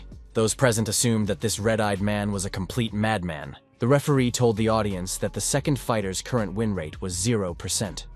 Although he had never won before, he hoped to redeem himself in this rematch. The man at the next table told Callian that the young man had made a very large bet. Such extravagance was unnecessary. The man said this out of pity, advising him to bet on the other fighter. He added that this fighter had never won a single match. Callian said to check carefully all the chips he had bet on black. The man warned that if the young man lost all the chips he had worked so hard to earn, it would be his responsibility alone. Bloody hammer. Xiong was truly cruel. The audience demanded that Xiong deal with his opponent properly. If he finished him off, the bet would increase tenfold. Kiri ignored the shouts and watched closely as the girl took bets from our hero. The spectators said that the new player would lose all his money, blinded by his greed. Xiong said that his opponent wouldn't last long this time. The referee announced that today's main match was about to begin. The gong sounded. Bloody Hammer immediately rushed at his opponent and began to strike him with powerful blows. Kiri did not respond, but only blocked them. Bloody Hammer kicked him in the chest, and Kiri flew far backward. The spectators shouted for Xiong to finish off this weakling. Callian watched Kiri's movements closely. The young man thought that without his sword, Kiri was seriously losing. His opponent was beating him up. Why was Kiri doing this? He was capable of defeating such an opponent. Bloody Hammer said that this guy was too slow for him. Kiri exposed his shoulder, blocked his opponent's blows, and continued to stay on his feet. Bloody Hammer increased the speed of his attacks and shouted that this time his opponent would not get away. Callian jumped up from behind the table and shouted at Kiri not to expose his shoulders next time. During the next attack by the Bloody Hammer, Kiri dodged, and his opponent's fist struck empty air. Kiri responded with a crushing blow to the chest. It was unexpected, and Xiong began to breathe rapidly. His opponent stopped and missed a punch to the jaw, losing several teeth in the process. The audience was puzzled. What had just happened? In the middle of the ring lay Bloody Hammer Xiong, unconscious. The referee announced that the monster-eyed Kiri had defeated Bloody Hammer. Kiri earned his first victory. Many spectators said they had lost a fortune. Callian and Kiri's eyes met. The young men studied each other closely. The manager approached our hero and said that someone was looking for him. The boss of the establishment said that this guy turned out to be quite talented. With 3 pralinas in his pocket, he earned almost 6,000. The man added that he was worried about whether it was worth giving such a huge sum to such a young guy. Callian replied that he had expected the owner of the establishment to at least try to make a deal with him. However, he turned out to be much more stupid than he looked. The man became angry. Who did this boy think he was, behaving like this? He should take off his hood and show everyone his face. Callian asked his interlocutor if he was sure he could handle it if he took off his hood. After all, a lot of trouble could come his way. The man asked what could happen in that case. One of the assistants said he wanted to see that precious face. How cool could he be if he kept hiding it? Callian drew his sword and plunged it into his opponent's arm. The man screamed in pain. The boss and everyone present were outraged. The young man said that he thought the only thing they had was common sense. The boss thought he had invited a madman who wasn't afraid to use a knife. The man said that it was a large sum to pay all at once. Maybe the young man could wait. Our hero, twirling the knife in his hand, said he wouldn't take the money. Callian added that instead, he would take the monster-eyed Kiri. The man disagreed. That fighter had just started bringing him money. The villain thought that if he did so, he would definitely lose his head. This boy was crazy. No matter how skilled he was with a blade, he was alone, and there were clearly more of them. The villain declared that they couldn't give up this fighter. In a moment, the boss found himself with his pants torn. The young man with the sword in his hand asked what would happen if he took his 6,000 florins and his companion with him. Callian asked if there was any point in continuing the negotiations. The boss sensed the young man's dominant aura and shouted for Kiri to be brought there immediately. Our hero knew he couldn't repeat this trick twice. His body couldn't take it anymore. He had to hold on somehow until the end. The assistant told the boss that they had a problem. Kiri said he wouldn't leave without Hina. The protagonist was surprised because Kiri had said that his sister had chosen death for herself. Kiri then left the fighting ring, feeling the pain of not being able to protect her. Callian said he would bring Kiri himself. The boss said he would make all the necessary arrangements for these people to leave safely. Callian said that before that, he needed to collect the entrance fee and all the winnings. Callian held the reins of his horse. Kiri and Hina followed behind him at a slight distance. Kiri thanked the young man for his help. Kiri asked why he had done it. Callian threw his cloak over the girl and said there was no need for suspicion. He had no ill intentions. Kiri saw a red-eyed, dark-haired young man and recognized him. The young man bowed his head and apologized to His Highness. He said that he had not recognized the prince and had dared to show distrust. Callian told Kiri not to bow his head. He was the one who should not be doing that. The protagonist thought that they were brother and sister, half-elves, penniless. It was obvious what kind of life they had led. In his previous life, Kiri had been unable to protect his younger sister. The habit of exposing one's shoulder during battle was typical of novices practicing fencing. The prince asked the young man if he wanted to become a knight. Kiri replied that he wanted to become a sword that would protect everything, not just a knight. The third prince handed Kiri a sword and said that he could not become a knight right away. First, he had to play the role of his shield. As he left, our hero said that if Kiri still wanted to learn the art of sword fighting, he should find him. Kiri asked why the prince was giving them such a valuable thing. Our hero replied that it was because he needed a good sword. Callian thought that this was all he could do to repay Kiri. Tainansha Street, the Mages Association, Elon Manisil's office. Manisil was burning unnecessary papers. How could the third prince have guessed that the chandelier would fall? The door opened, and Callian appeared in the doorway. The young man greeted the master and said he had come. Elon looked closely at his student and asked if he had been in a fight. Manisil also asked where the prince had done all his clothes. Callian replied that he hadn't actually been in a fight. The teacher suggested that the prince's negotiations had been rather difficult. Callian admitted to the master that it had been a rather long day. The young man said that he had received the Kiri, and had also set a trap to catch the person behind the poison tea. Everything was going according to plan. However, our hero felt uncomfortable. Perhaps it was because he had done so much in such a short time. The protagonist saw a teapot and cups floating in the air in front of his teacher. The young man thought that this place finally looked like a magician's office. Ellen asked if the young man had expected to see strange eyes looking in all directions, a boiling pot of unknown ingredients, or something similar. Callian nodded in agreement. The prince said that everything here was more ordinary than he had imagined. There was even a dagger without a sheath on the table, and it did not stand out at all against the interior. Callian looked closely at the dagger and remembered it.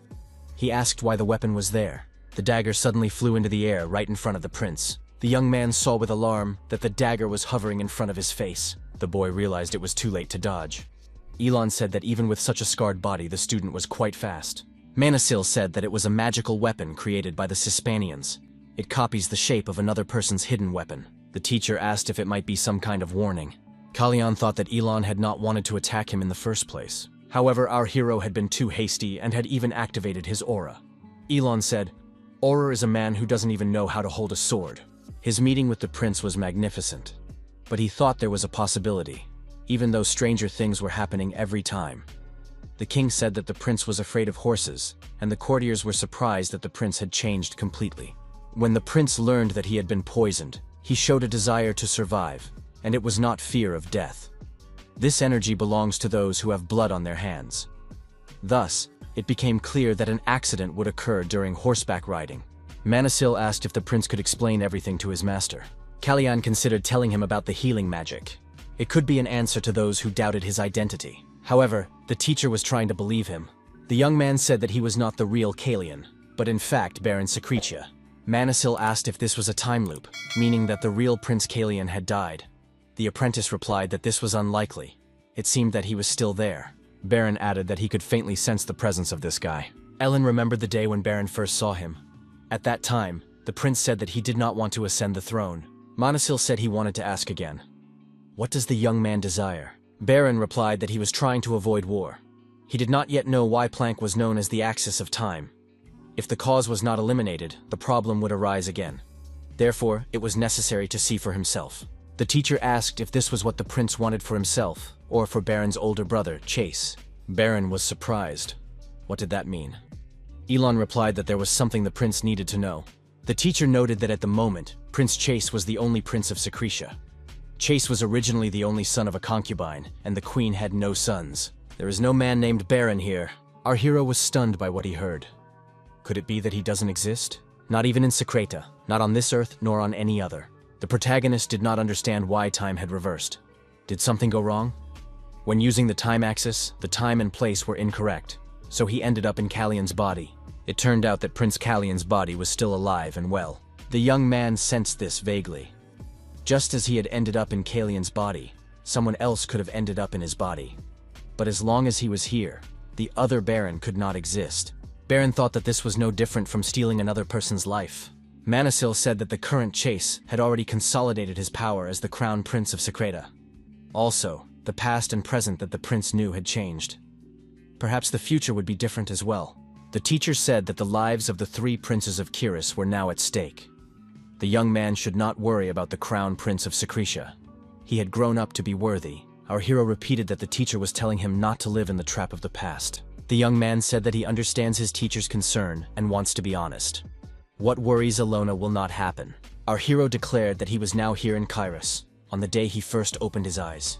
He asked his teacher, "Is everything all right? Even if he's not a real prince?" Manhwa smiled, because he had been wondering what his student was worried about. He also wanted to be honest. From the very beginning, the person with whom he had a relationship as a priest was one and the same person. Callian said that now the teacher knew about the axis of time.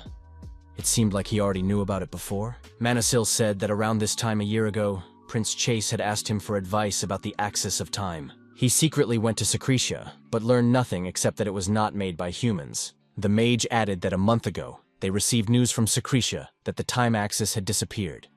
The prince said that a month ago, he had returned 10 years into the past. Our hero thought that at the same time he returned, the axis of time had disappeared. The young man wondered what the reason for his return could be. The teacher said that this was a question they could not answer, even if they thought hard. But there was someone who should be asked. The prince would soon see for himself. The companions approached the monument to Cisphanius. Callian thought that was indeed the case. Soon it would be time for his coming-of-age ceremony. The coming-of-age ceremony of Prince Kairos, Rosalita, is a ceremony in which the prince must go to the house of Cisphanian and announce that he has become a full member of the royal family. There he will be able to learn the will of Cisphanian. Manhwa said that in order for a student to take part in the coming-of-age ceremony, the most important thing was to stay alive. This meant that the young man had to solve the problem as soon as possible. The seeds that the prince had sown should have already sprouted. The assistant told the prince that he was very worried. The man who said he would come in full height left and said he would arrive at dawn. Callian suggested that John look at something interesting. Jan wondered why the prince had suddenly gone out onto the terrace, since it was still early morning and cold. What was interesting was the pot he had received as a gift from the Mages Association. It was said to be a popular plant among enthusiasts. After wilting, it leaves behind glowing pollen. Since the plant is rare, its properties have not been well studied. Callian deliberately pretended it was an accident and poured the poison tea into the pot in front of everyone. After that, they watched the reaction of the servants who worked with the prince. Because there was poison in the tea, which would have killed a normal person in less than a week. Naturally, the plant that absorbed the poison could not survive. However, the gift from the magicians did not wilt and remains alive, as if someone had replaced it on purpose. After the plant was replaced, it couldn't just be thrown away. The pot with the flower had to be kept in the safest place possible. The prince believed that it would lead him to the culprit.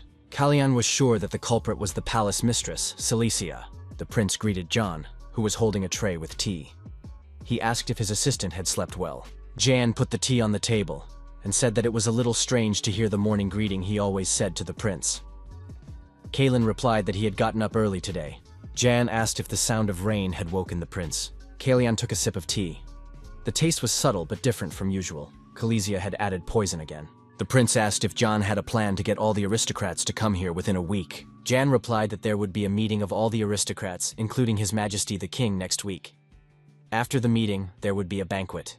Our hero thought that this would be an excellent day to try the poison tea. So, Celestia should be ready to go mad by then. After drinking the tea, the third prince took out another pill he had received from his teacher. Jan asked what the prince had been taking lately. Callian replied that they were bioactive supplements. He explained that his body was somewhat weak and suggested they go to the hall and have breakfast a little earlier today. Jan said he would help His Highness right away. The assistant looked at the empty teacup and caught himself feeling anxious, although he couldn't understand why. After the incident at the horse riding track, the second prince was not in the breakfast hall.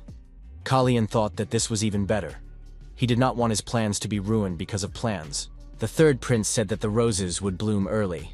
The older and younger brothers present at breakfast exchanged silent glances. After that, the first prince rose from the table and left. Jan asked Callian why the prince had suddenly mentioned roses. Our hero replied that he had seen one during his walk. The rose reminded him of his older brother Randall, who used to tend to roses. Callian added that it didn't matter. After another run in the forest, the third prince stopped and clutched his heart, breathing heavily. Manhwa asked if his condition was getting worse every day, and if the young man was used to mistreating his body. Callian replied that he really might die if he missed training. The teacher asked where he had come from. Callian explained that he had been working with Romain for a while. Manhwa asked why the young man had called him.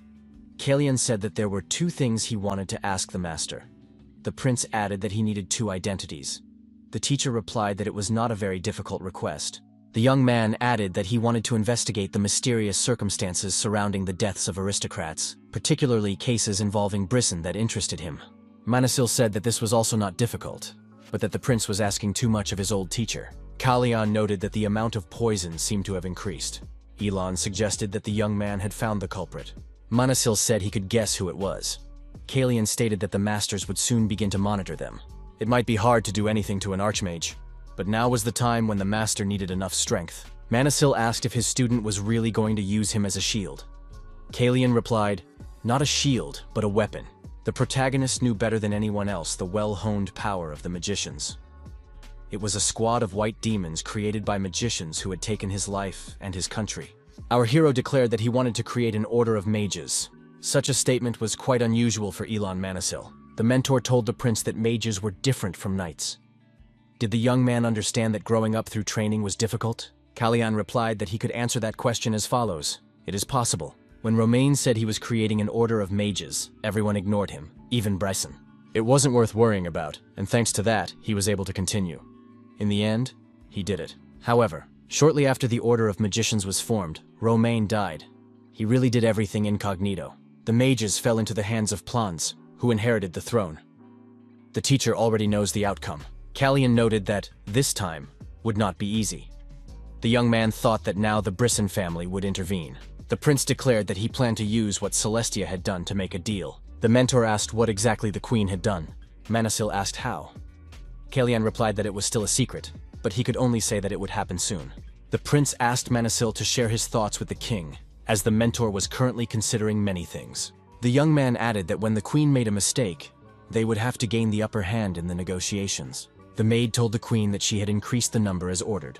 Celestia said that the girl must do everything well. The queen added that the voices coming from everywhere were very annoying, and she did not want to worry about it anymore. Celestia told her son that the person who should really be doing the work was already sitting there. Wasn't it inevitable that they were going through difficulties now? Plans told the queen not to stress so much. He had come to tell her that. Celestia replied that it was not up to the second prince. He could do nothing. The queen added that suffering for her son was her inevitable fate. Plank became angry and turned to leave. The queen called it weakness. She added that the young man should make sure he didn't get in her way. The day of arrival at the palace arrived.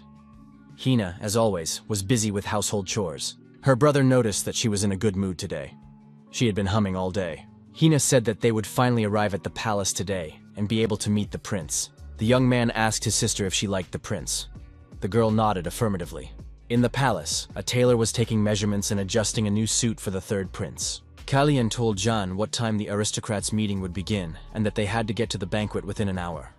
The prince added that Jean had something to do for him. Finally, the hour arrived. Tea would be served to the weakest prince. The queen noticed that the third prince, Callian, had entered. This would be a turning point, marking a change. Yang must deliver 2 messages, one to the Association of Magicians, the other to his teacher. First, Jan must deliver the first message to the association, then return with the teacher. The third prince, Callian, told his assistant not to worry. He would take care of the rest himself. Our hero thought that something similar had happened before, but perhaps these were useless thoughts. The young man was sure that nothing would happen to the prince. At the Mages Association, Area Siren, the head of the association, told Manasil that everything was ready. Quite a few people had gathered, although she was only considering official cases. But the fact that it had not been made public seemed suspicious. Manasil said that in any case, the weak nobles would not be able to interrogate the Brisson family. Otherwise, they could become the next unsolved case. Area Siren asked how the prince intended to use this information. The door burst open, and Jan rushed into the room. He addressed the head of the association. The young man noticed that Manasil was also there. Jan said that the prince had sent letters to both of them. After reading the message, Elon asked where the banquet was to be held. Jan stated that Manasil would not be able to attend without an invitation. The mage said that now was not the time to worry about that. The third prince could die. Callian informed his teacher that he was going to make a deal with Celestia today, risking his life. The protagonist said that if something went wrong, he was counting on his teacher's help. An hour earlier, at a meeting with the queen, our hero said that there were only 2 of them there. Callian suggested that the queen be honest with each other. Celestia agreed, but added that it wouldn't change anything, and loudly slammed her fan on the table. Callian said that he had suggested being honest, but not forgetting propriety. The queen wondered what the young man meant. Had he simply decided to argue with her? Silesia said she already regretted showing any interest. As befits someone of such low birth, the third prince was very rude. Callian said he wanted to talk about the poisoned tea and suggested they put an end to it. He was patient, but his throat was already tight with disgust. Silesia said she didn't understand what the prince was talking about. The queen added that the young man was saying strange things. Callian just smiled in response. He had expected this outcome and was prepared. Callian showed a jar with white cubes and said that he had to take a risk if he wanted to prevent the queen from doing something like this in the future. However, he only had a strong heart, so he would try to risk it. Our hero said that the jar contained a poison that would stop the heart for a short time. Callian added that he had received it from the White Eagle. The poison does not react with silver and cannot be detected by magical tests. The prince noted that since he possesses the power of blessing, his heart will continue to beat. The power of blessing can only be used once. While it neutralizes this poison, the other poison he has been drinking until today will spread throughout his body. Callian asked the queen who people would suspect first in that case. The queen laughed in response. Did the third prince really think that everything would go as he had planned? Did he really think that this was her first time doing something like this? Who didn't know that she was the one who had sent his mother to her death? Callian asked what he should do with the tea. Celestia suggested he drink as much as he could. Our hero said he would take that as a refusal and raised the cup of tea to his lips. Celestia said, "Thank you. Who would dare accuse me?" Even the king treated her with caution. There was nothing that Celestia couldn't get her hands on. The same applied to the queen's position. Celestia simply got rid of the things that were a thorn in her side in order to get what she wanted. Step by step, she got everything. The woman believed that there was only one thing left that she did not yet have. During the banquet, Prince Callian drank some wine, then collapsed on the floor and lost consciousness. Blood poured from his mouth. Everyone present was frightened. What had happened to the third prince? Celestia believed that the third prince should become the ladder she could climb. Someone shouted to call the priest immediately. Suspicions arose that the third prince had been poisoned. Could the drink have been poisoned? This happened before His Majesty the King began his meal. When did the prince drink it? So the poison was administered earlier? Who was with the third prince before the banquet began? The voices gradually died down. No one wanted to lose their head. Celestia thought that everything was going as expected. It would be difficult for a few days, but everyone would try to keep quiet. Celestia noticed that, as always, no one dared to accuse her. It was her absolute victory. The king rushed to the third prince, lifted him up, and told Callian to wake up immediately. Where was the priest? The king heard Callian whisper, "Father." Roman remembered how Callian's mother had asked the king to protect their son before she died. Celestia said she couldn't believe something so terrible was happening in the royal palace. She was shocked and no longer intended to stay there. The queen added that she was going to return to the palace of Hysia. Roman said that Celestia was trying to harm his son. Those around him were surprised by this statement. Come to think of it, weren't they the first to arrive at the banquet hall? Could she have used this to plan the poisoning? If it was really the queen, that's enough. Everyone suspected as much. Celestia said she didn't know what Romain was talking about. After all, everyone knows that Callian has a chronic illness. The king reminded her that Celestia had said the same thing after Freya's death, when she appeared with all of Brison's knights. Celestia replied that the king couldn't make her a criminal. Who would say that this boy had always been healthy? No one would believe the king. The queen added that the princes, who have breakfast together every day, could tell him about Callian's state of health. Celestia suggested that the king obtain information from the princes. Romain ordered Celestia to be silent. The queen cried out that she was doing this out of concern. The king was making a mountain out of a molehill because of Callian, worrying about the health of their son. The king was outraged. How dare she say their son? Shouldn't she only say that for Callian's sake? Plank said that Callian was fine and had never had any health problems. Celestia was angry with her son because she had warned him not to overdo it. It was reported that the priest had arrived. The priest immediately rushed to the third prince. Celestia declared once again that she was returning to Castle Hysia. Romain ordered the priest to use divine power. Before the priest could touch the young man, a protective dome formed around the prince. Ellen Manisil entered the room. The maid shouted, "Why do you want this young man to die?" The king was surprised. What was Manisil doing? After all, Callian needed urgent treatment. Elon replied that there was a circle in the prince's heart. Manisil explained that when a mage's circle and divine power collide, even a lucky person will die. Their heart will stop. The king asked what could be done if divine power could not be used. Was it possible to treat him with magic? Manasil replied that this was also impossible, unless a healer with natural abilities could be found. The king said that another way must be found as soon as possible. Manasil looked at the king in horror. What was happening? The king was kneeling, blood flowing from his mouth. A bottle of wine lay nearby. Manasil lifted the third prince's head. Callian opened his eyes and called for his teacher. The magician was surprised. Why did the young man look like that? He never thought he would have to use that spell again. Manasil remembered fragments from the past. He said that it was a spell that relieved pain, abstinent. Outside, passers-by noticed that manuscripts had been thrown out of the window. The townspeople were urged to listen to the sounds of grief coming from the crypt, demanding the truth about the Brisson family. She had destroyed 37 people. A typhoon struck the Brisson family. Suspicions that the queen poisoned Prince Callian and the crimes of the Brisson family have been revealed. Public opinion is on the verge of exploding. Could the rumors about the Marquise Bryson be true? From now on, it is impossible to have any contact with the Brisson family, because the king himself has pointed to the queen as the culprit in the poisoning. The queen is a ruthless criminal. Graffiti appeared on the city walls. Eliminate Queen Silesia. Manasil said that Prince Callian said this to create an order of magicians. They must take advantage of the situation now that Silesia has been cornered. King Romain now understood what the third prince wanted to create. His Majesty agreed. Silesia saw the third prince and assumed that he was very busy. She did not understand when he had prepared all this. Callian noticed that he couldn't understand what the queen was talking about. After all, thanks to her care, he can now rest a lot. The queen assumed that the third prince would be on the verge of death within a week, but his voice sounds normal. Callian admitted that he had almost died and added that it would be difficult for them to see each other for a long time. Celestia suggested that the hero change everything. Callian remarked that the queen should have said that last week. Now the situation has changed. The young man added that he was ready to hear what the queen had in mind. Callian added that he had no objections to what His Majesty the King had in mind. After listening to Celestia's proposal, the young man smiled and said that she had misunderstood everything. He had never needed the queen's permission in the first place. Did she really have nothing else to offer? Celestia asked what Callian wanted. Callian thought that in the lands ruled by the descendants of Tsiphanian, the clang of swords should be loud. While he was in this castle, he added that the queen should get rid of Commander Pabel. The protagonist was going to take everything he could from the Brisenos. Silesia was outraged. What did get rid of mean? The third prince thought that Pabel had been sent to the queen by Marcus Brisson to command the royal guard. Losing him would mean having Silesia's power. Callian was going to get rid of Pabel, create an order of magicians, and regret nothing.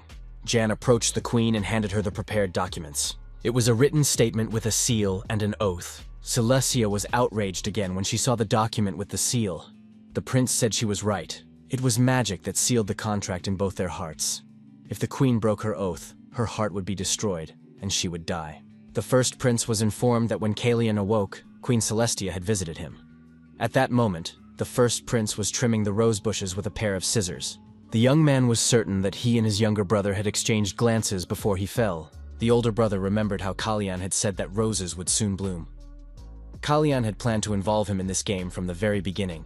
The young man was curious to see how this rose would bloom, so he considered giving his brother what he wanted just once. Callian was fine. He never thought plans would back down. There had to be something else going on. The eldest prince continued to cut one rose after another. The buds fell straight to the ground. Celestia told Callian to stop.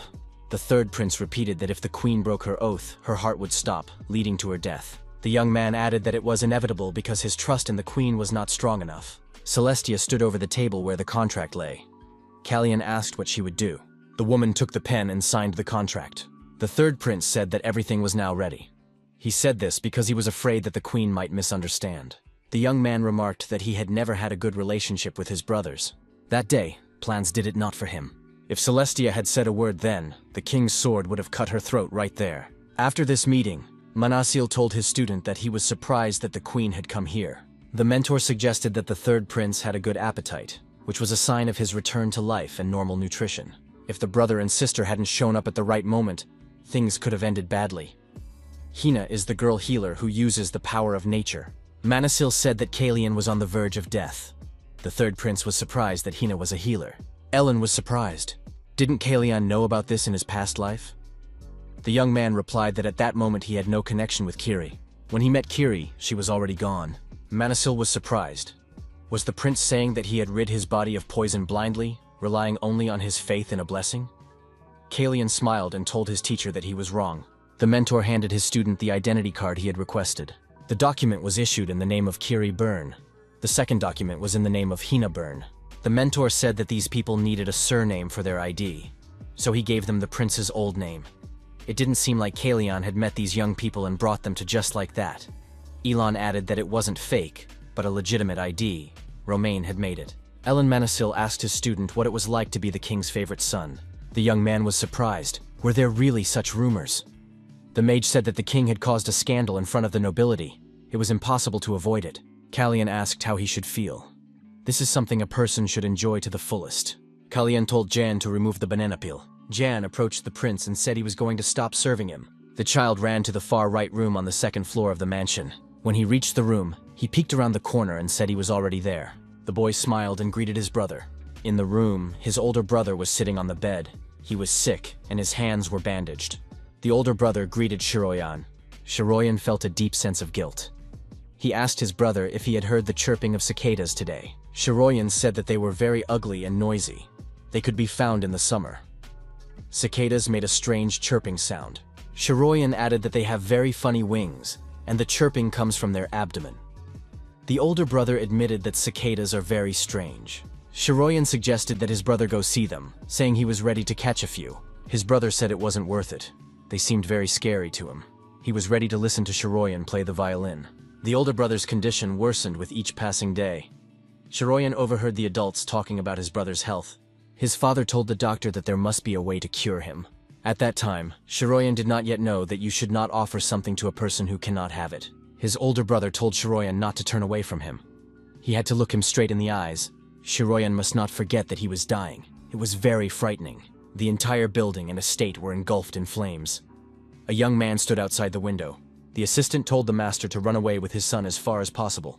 The fire was getting stronger. And so, on the day before his 15th birthday, the older brother decided to end it all himself. After that day, summer passed, then autumn, and then winter came. Until the chirping of cicadas filled the air, Shiroyan shut himself off from the world. Unable to bear his son's condition, his father forcibly dragged him out of his self-imposed confinement. Shiroyan looked indifferently into the distance, carried in his father's arms. The boy asked who the child was. His father looked in that direction and said that it was the third prince of the kingdom. The prince sat alone near the fountain. The prince and Shiroyan's eyes met. Yan repeated that he was resigning from his position as assistant to the third prince. Callian was surprised. What was he talking about? Yan said that even though he was closest to the prince, he didn't know about many things. Especially what happened to the prince, because he was the one who put poison in his tea. Yan added that it was his fault. He had turned a blind eye to alarming details and had not been there when danger struck. Yan said with horror that His Highness could have died that day. He admitted that he had not seen the obvious. Callian told Jan to look at him and asked who was standing before him. Yan replied that it was Prince Callian. The prince said that he must realize that he was alive and had not died. Callian said that Jan had always been by his side. The prince added that his survival was thanks to his assistant, who had not turned away from him.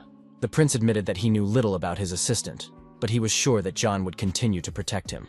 The third prince told his assistant to stop crying, wipe away his tears, and get up from his knees. Shiroyan told his father that he would never return home because he had found someone who needed his help. Yang declared that he was ready to destroy anyone who harmed the third prince. Callian was surprised.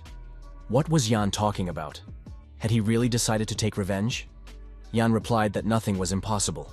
Yan noted that the prince had suffered greatly because of them. Callian said that the elephants should not take any action, or else a war would begin. Yan said he didn't care what blood ran through his veins. He wasn't a son of Siegfried now. Jan realized the prince had said the word elephants, which meant that Callian knew all about them. Jan asked when the prince had obtained this information. Callian replied that it had happened by chance. Lighting a candle over the water, our hero asked, "So we will disappear completely?" Manasil, standing at a distance, confirmed this. One might have assumed that he could not leave after getting what he wanted, but instead he suddenly and hastily disappeared. Manasil told the young man that he would give him what he wanted. Callian asked him to make it happen. If this life was a prison for the child, he too envied this complete freedom. Callian added that he would not pretend to know nothing.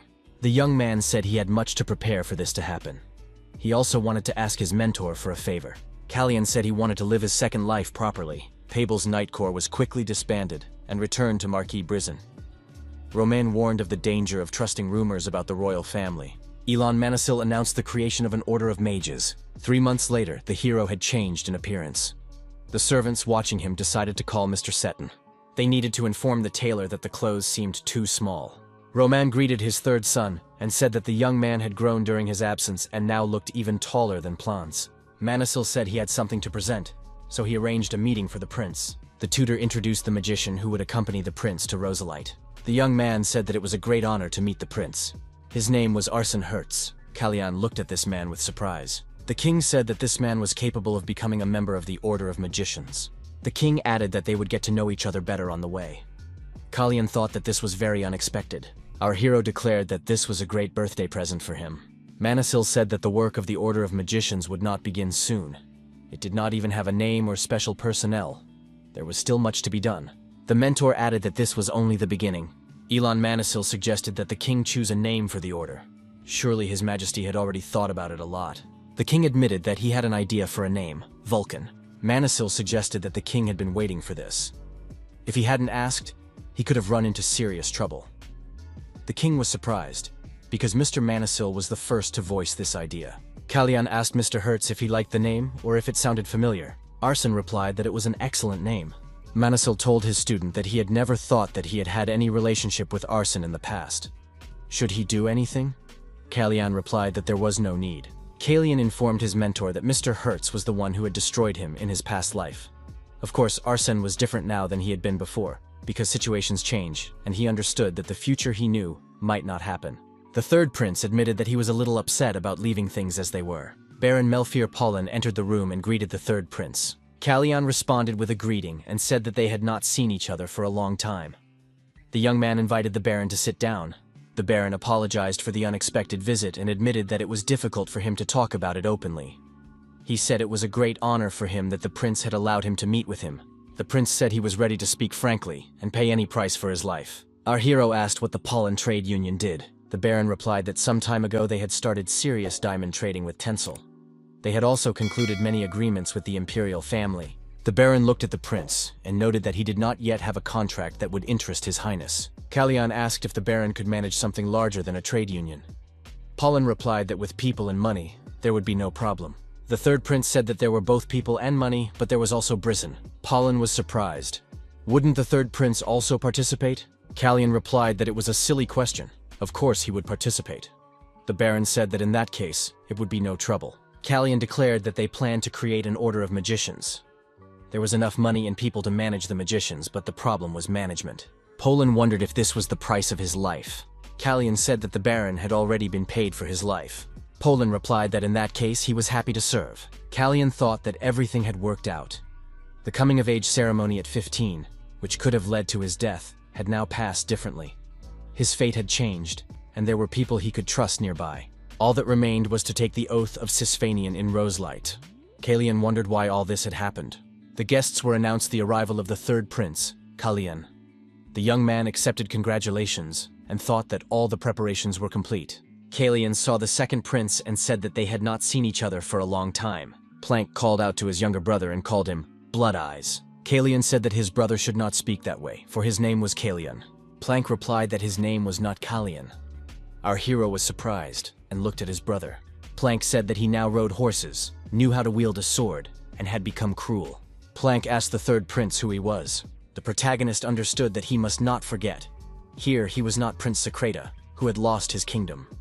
Just as this man was not the mad king who had destroyed his homeland. The protagonist thought that everything would become clear to him when he learned the truth from the will of Cispania. Callian said he didn't understand what Plans was talking about. Manassil noticed that the plant was very receptive. Perhaps it had noticed something. Although it was playing the role of an outcast, it was much more cunning than it appeared. Callian was surprised. Was Plans' attitude just for show? Manassil confirmed that this was precisely why Plans' fears were not surprising. The mentor asked what the prince wanted Plans to believe. The third prince has only one name, Callian. Is that not so? Our hero thought that giving up the name Byrne was easy, but renouncing who he was a completely different task. Manassil threw the ring to his student and told him to use it when he needed help or needed to think things through. Callian wondered if it was an enchanted ring. The magician said that the ring would not work in the castle because the magic of Cispanian was too strong there. But outside the palace, the young man could summon him at any time. The teacher assured him that the prince had nothing to worry about. The people around him were loyal to him. Callian said he would see how the situation developed in the future. Uran, commander of the Siegfried Knights, said that it was a great honor for him to serve the prince. The commander informed him that he and his men would escort his highness to the chambers of Sispanian. The knights, looking at Callian, realized who had turned their young lord into a boy on errands. Jan asked the hero if he needed anything else before leaving. Callian asked Jan to bring him something to drink. The knights expressed even greater dissatisfaction. Callian added that he would also like a cup of warm tea. Jan said he would be right back. The third prince called him a good boy. Siegfried's knights were furious. Manhwa thought that Callian could make enemies in no time. The protagonist thought that this was his only chance to gain the favor of Sigmund Khan of Sispania. Thus began Rosalita, the coming-of-age ceremony for princes. The king said that the youngest prince had barely survived the recent incident, and he couldn't help but worry about him. Shouldn't Ilona have gone with him? Manhwa replied that the king should not worry about the third prince. There was much more danger within the palace walls than there ever had been for Callian. The king remarked that the mage hadn't changed a bit, and that was not a compliment. Manhwa thought that his anxious father was simply annoying. It was hard to believe that he had once been able to act so detached. Callian suggested that Jan was in the palace. Jan wondered why he wasn't answering. The third prince had heard that envoys from the Tencel Empire had arrived, which was why the palace was so lively. Jan said he was ready to entertain his lord. Callian replied that Jan had already bored him. All he had done was stare at his face for several days in a row. Jan said he had tried his best. Sharoyan told the knights that this only concerned Prince Callian. Lord Manhwa noted that his highness had absolutely no talent for magic, and possessed only basic fencing skills. In other words, the third prince was as delicate as a flower, and the knights had to be extremely careful when accompanying him. The knights were surprised. Had their young lord, the heir to the house of Siegfried, really renounced his birthright for this? Jan said that they would reach Latron in a few hours, and that they could stop there. Something in the bushes nearby caught our hero's attention. The knights immediately formed a battle line and prepared to repel a possible attack. Arson said that whatever it was, it posed no threat. A small elf ran out of the bushes and cried out that he needed help. The elf introduced himself as Shia and said he was hungry. The elf explained that he had been hiding. Callian asked what he was doing there. Liv apologized and said he should have told the truth right away. Our hero thought that, judging by the elf's voice, something was clearly wrong here. Callian told the knight commander to give the elf something to eat. Callian warned the elf that he should have warned them that he had brought a tail with him. A horseman appeared from the forest. The prince ordered everyone to keep a close watch on the situation. Uran stepped forward and asked the stranger who he was. The stranger replied that he was just a simple man tracking a thief, and asked if the travelers had seen a strange child wandering around.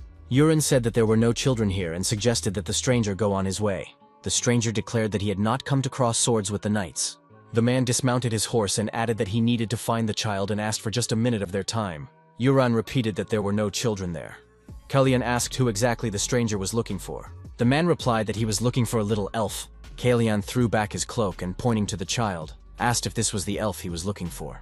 The protagonist approached the man and told him to listen carefully but not to turn around. The prince asked if the people among the trees were his accomplices. Callian advised the man to choose more reliable allies. These people had come here to destroy the child and him. Our hero warned that as soon as those people saw the boy, they would shoot immediately. The man turned around and saw many arrows flying toward him. However, the arrows did not reach their target. They were cut into pieces. Our hero knocked the man to the ground and, drawing his sword, deflected all the arrows in midair. Callian reminded him that he had said not to turn around. Siegfried's knights took up battle formation and were ready to defend the prince. The mage also began to protect the VIP. The third prince, Callian, found himself under a protective dome. Arson Hertz used his magical abilities to keep the situation under control. Uran ordered the knights to attack the enemies but not to go deep into the forest. Callian noticed that the attack had stopped. The attackers had apparently decided to retreat. Arson told the knights to leave the child in his care and follow the prince. The prince did not notice that a stranger had attacked him from behind. Kiri shouted that danger was coming from behind. Callian looked back and managed to block the attack with his sword. The prince thrust his arm forward, and the attacker lost his balance and flew far backward. The knights saw the use of magic. Could their prince be a sorcerer? Jan told his highness to stop acting on his own. It was a miracle that the enemy's sword hadn't hit him. Why did the prince rush forward when there were dozens of knights behind him? Jan reminded him that the prince knew only the basics of swordplay and was still a novice sorcerer. The assistant noted that one way or another, the prince had once again rushed into danger, and that would not end well. The knights were surprised. They had been told that the prince was as gentle as a flower. But what kind of flower could strike down an enemy like that? The stranger was disarmed and lay on the ground. Callian grabbed the little elf by the collar and said they needed to talk. The elf declared that he knew nothing, that it was all Luca's fault. He asked if this elf was a thief. The elf mumbled incoherently and cried, repeating that he was not to blame and that it was not him. Callian told Arsene to talk to the elf. This child somehow answers questions before they are even asked. Hertz promised to do everything he could. After a while, Arsene reported that the elf lived in the forest of Sirishi, and his name was Ciarus Tian Evricha.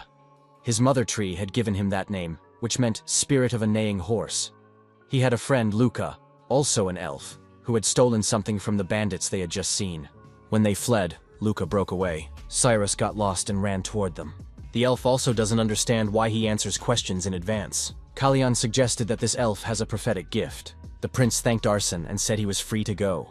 Yan asked what the prince was going to do with the elf. Callian replied that he planned to drop him off somewhere near his forest, otherwise he might be caught again. The elf asked Arsene if he could travel with them. Callian said that they would not investigate the little elf's case, that they must not get involved in this story and stay here. They needed to send a message to the nearest lord so that he could take care of the elf. Jan said that they would be at the Latran estate by evening, and the lord would be informed.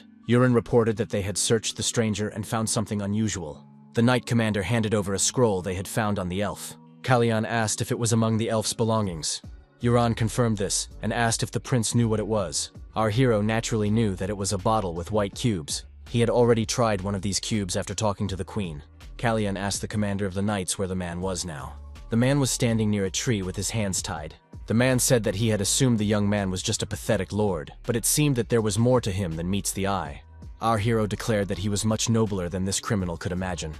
Callian showed him the white cube from the bottle and asked if the man knew what it was. The stranger replied that he would like to know himself. He had taken one just in case. Callian asked what they were after. The man replied that he didn't know. The stranger added that he didn't know these people either, as they had hidden their faces. The prince suggested that the man didn't care about those people. So what did he want? Callian said that if the man helped them, they could try to solve his problem.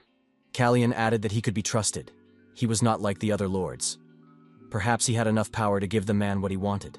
The man said that his wife was currently in the village of Hansen, and those people knew it. Callian replied that he was willing to provide her with protection.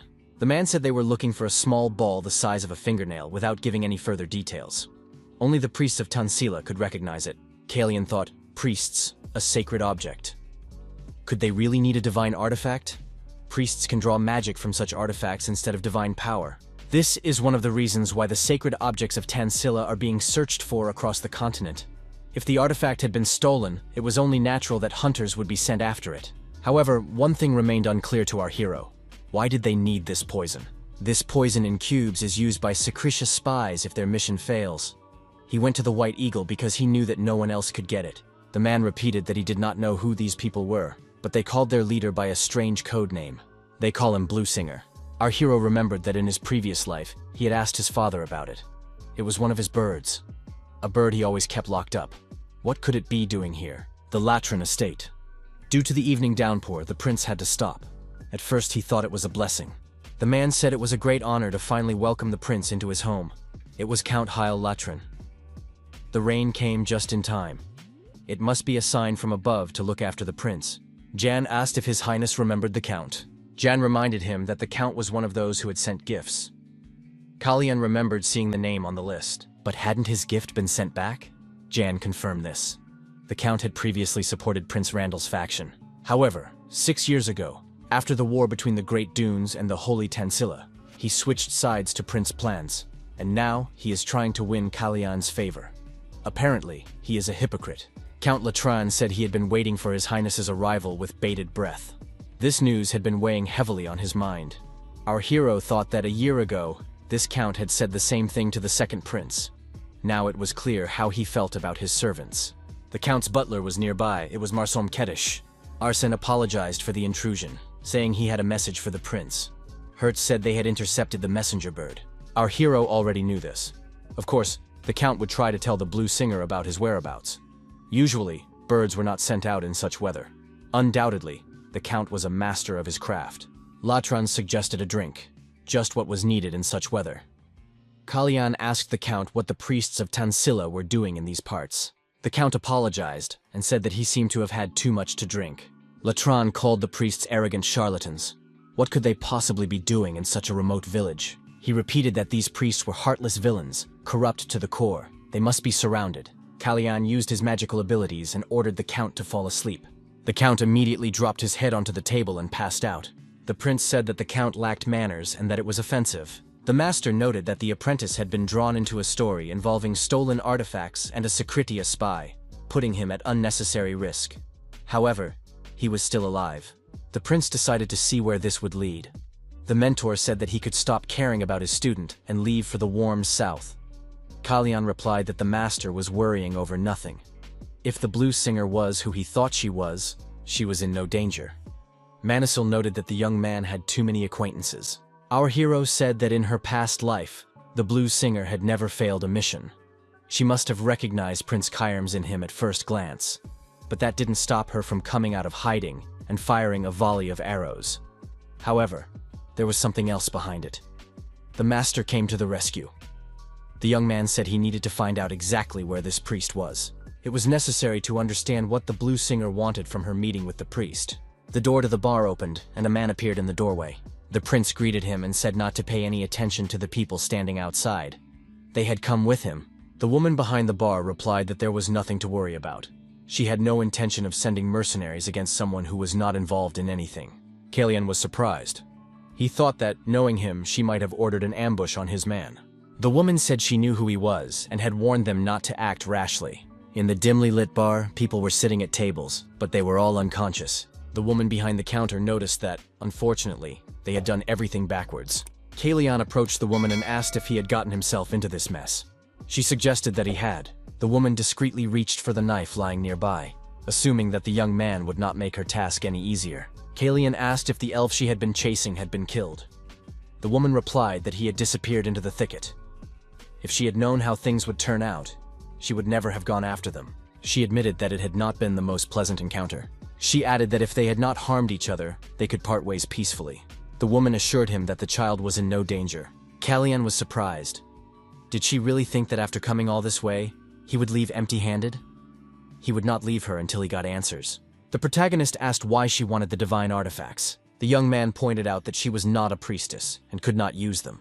The woman put down her glass and looked intently at her companion. The blue singer said that the divine artifacts were worth a pretty penny. Our hero suggested that she was supplying them. She replied that it was a side job. People in her profession rarely had a steady income. Callian asked if her client lived in Latran. The young man could think of no other reason why she would do this in such a small village. After all, she could always find clients among the priests of Cyrus. The blue singer said that her client always paid a fair price, and generous people were hard to find these days. Callian thought that they had not known each other for very long. Only one thing could attract the attention of a Secretia spy.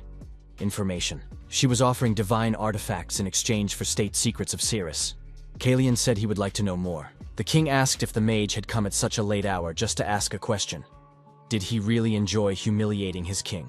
Manisil said that his majesty was usually still awake at this hour. Besides, the king had the answer he wanted, and he preferred not to waste time. Elon asked how many priests from Tansilla were in Cyrus and where exactly they were. The king asked if Elon knew anything or if he was just curious. He said it wasn't that important. He was sure that the mage had heard about the envoys from Tansilla. At the moment, there were 14 priests in Cyrus. The saints were not recalling all of them, except for one who remained to serve at court. They even made it clear that any requests for additional priests would be rejected. This was amusing, since they were the ones who had sent their priests under the pretext of performing sacred rituals. And now, they were giving the impression that they had been forced to serve by force. Manisil said that if they are recalling their priests, it means they are facing an internal crisis. The mage added that it looked as if they were trying their best to attract as many people as possible while hiding the emergency from the public.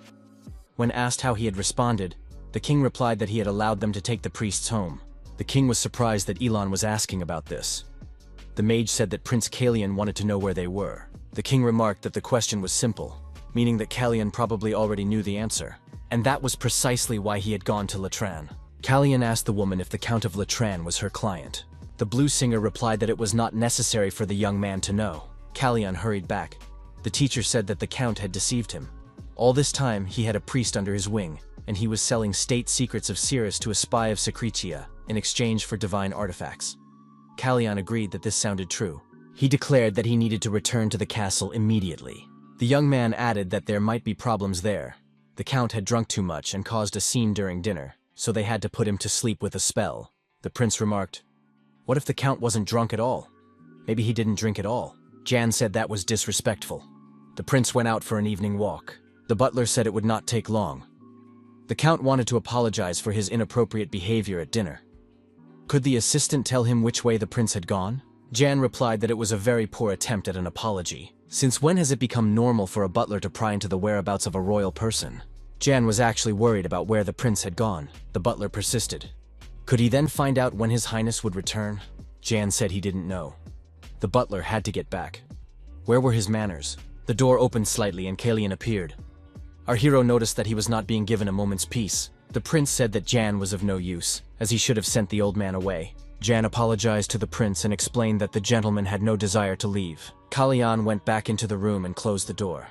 The butler begged for forgiveness through the door, saying that he didn't know His Highness was resting and would leave immediately. Jan noticed that the prince had returned earlier than he expected and through the window. Callian replied that it was a long story. The prince asked if anyone suspicious had appeared while he was away.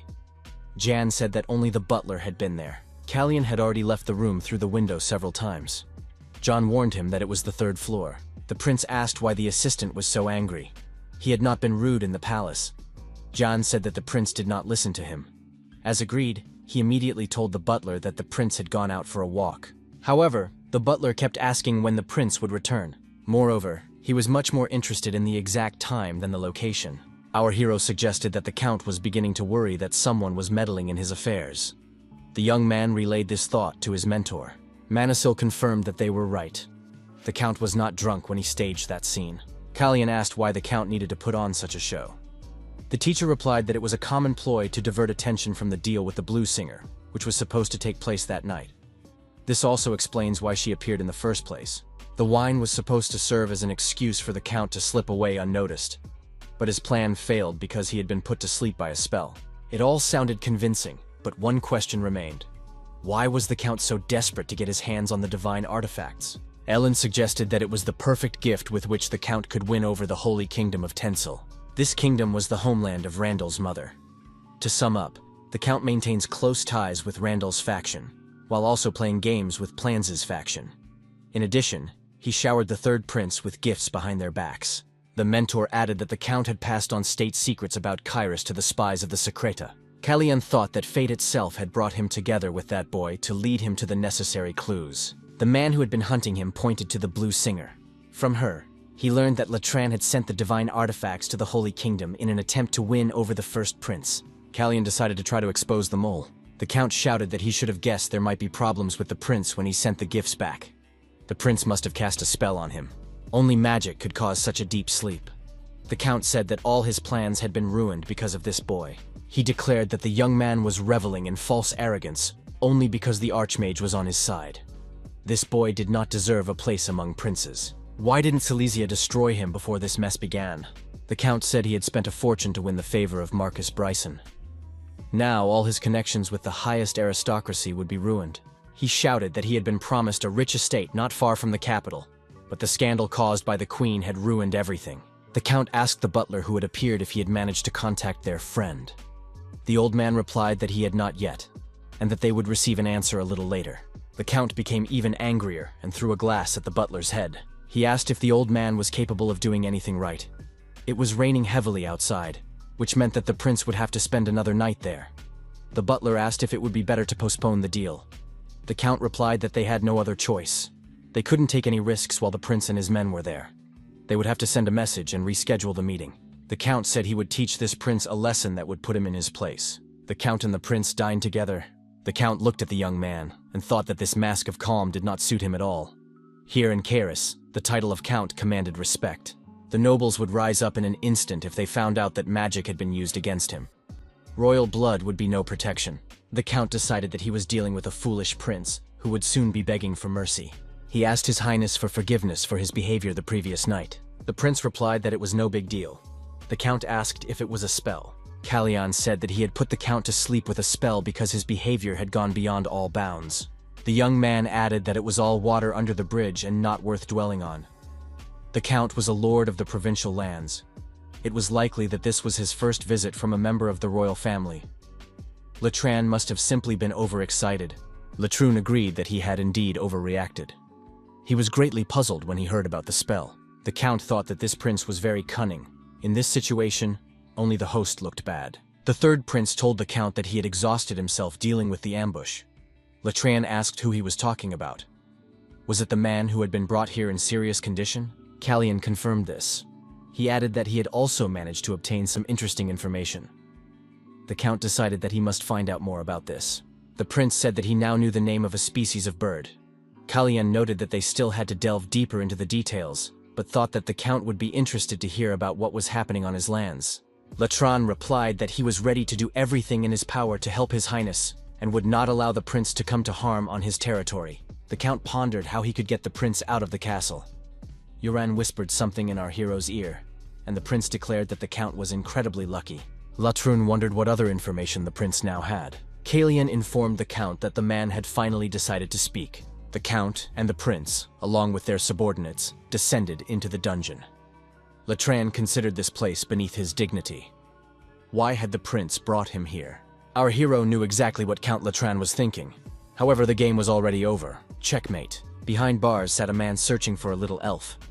He asked what these people had done to his wife. Callian said that his family would not be harmed, for he had promised it. The prisoner asked why they had come here in that case. The prince said that this man was to be executed because he had attempted to take the life of a member of the royal family. As soon as the investigation was complete, he would be taken to Kairos, where he would be publicly hanged. But even if he is spared, without proper treatment, his days are numbered. His wounds have already begun to fester. Callian offered to help the prisoner escape. The man would have the opportunity to start a new life far from this estate, with a piece of land and a modest dwelling where he could live with his wife in peace and quiet. The prince clarified that all this was possible only in exchange for help. If the man fulfilled his request, his punishment would end there. The man agreed and asked what was required of him. The prince explained that the person known as the Blue Singer was a secret spy who had come here to sell some items to his client. The man said that they had known each other for a long time. This, he said, was worth thinking about, because friendship with spies was hardly acceptable. Callian agreed, but clarified that an exception could only be made in the case of double agents. However, in Kairos, this was considered treason. The prince turned to the Count and asked if Latran agreed with him. Our hero noticed that the Count was in despair. Would he make his move? The butler fell to his knees and begged for mercy from His Highness. He declared that he had only been following his master's orders and begged for mercy. The young man knew that Count Latran would break down, but he did not expect such a turn of events. Callian asked the butler if he was a priest of Tensel. After all, only priests were trusted with the acquisition of sacred relics. Count Latran, in turn, gained the upper hand upon learning a secret that only he should have known. The butler said that the temple would have his head as soon as it found out that he had sold sacred relics. Callian was surprised. Had he really sold them? Wasn't the point to collect relics for Tensel in order to gain his trust? Callian asked who had bought them. The butler replied that he was ready to tell everything. The old man declared that it was Queen Silesia's brother, Viscount Renan Bryson. The Viscount had offered the relics to the temple. Renan Bryson had been trying to win Tensel's favor all this time. He betrayed the second prince and joined Randall's faction. In short, he betrayed not only his sister, who was willing to do anything to get her son on the throne, but his entire family. Callian told his teacher that the trap set for rats had caught someone bigger. Ellen noted that this would inevitably cause unrest, and suggested talking to the king first. Callian agreed that this would be best. The prince asked his mentor to write to Count Latran on his behalf. Callian ordered Yoran to take care of the prisoner's wound in the dungeon. It was very serious. The prince noted that without proper treatment, there was a risk of severe infection in the arm. After that, the prisoner was to take the medicine. A white cube lay in Callian's palm. Duran replied that he would do as he was told. The prince ordered Kiri to go to the village and find the prisoner's wife to bring her to a safe place nearby. An elf entered the room and greeted them. He said that Hina had come to clean up, and he had come to look at the bird. The elf said he knew everything, but didn't want Hinu to be punished. Callian was surprised, because he hadn't had a chance to ask him anything yet. He thought that this elf was Arsen's concern, not his own. The elf greeted the pigeon sitting in the cage. Jan asked what they should do with the bird. Did the prince want to keep it? Callian said he was waiting for the right moment to return the bird to its owner. He promised Hina he would buy her another one as soon as they returned home. The prince told Hina that the bird would fly away that evening. Hina said that it was no big deal. Marilyn might not like having a bird in their room. Callian asked her to release the bird after dinner. The prince also asked the girl to keep the windows open. They were expecting a guest. In the dark, the guest appeared on the porch. It was even earlier than our hero had expected. He said that the letter was truly touching and had touched him deeply. The letter said, "Come to me if you don't want the people in the Dovecote on Tainash Street to find out what she did." The guest turned out to be the blue-eyed singer.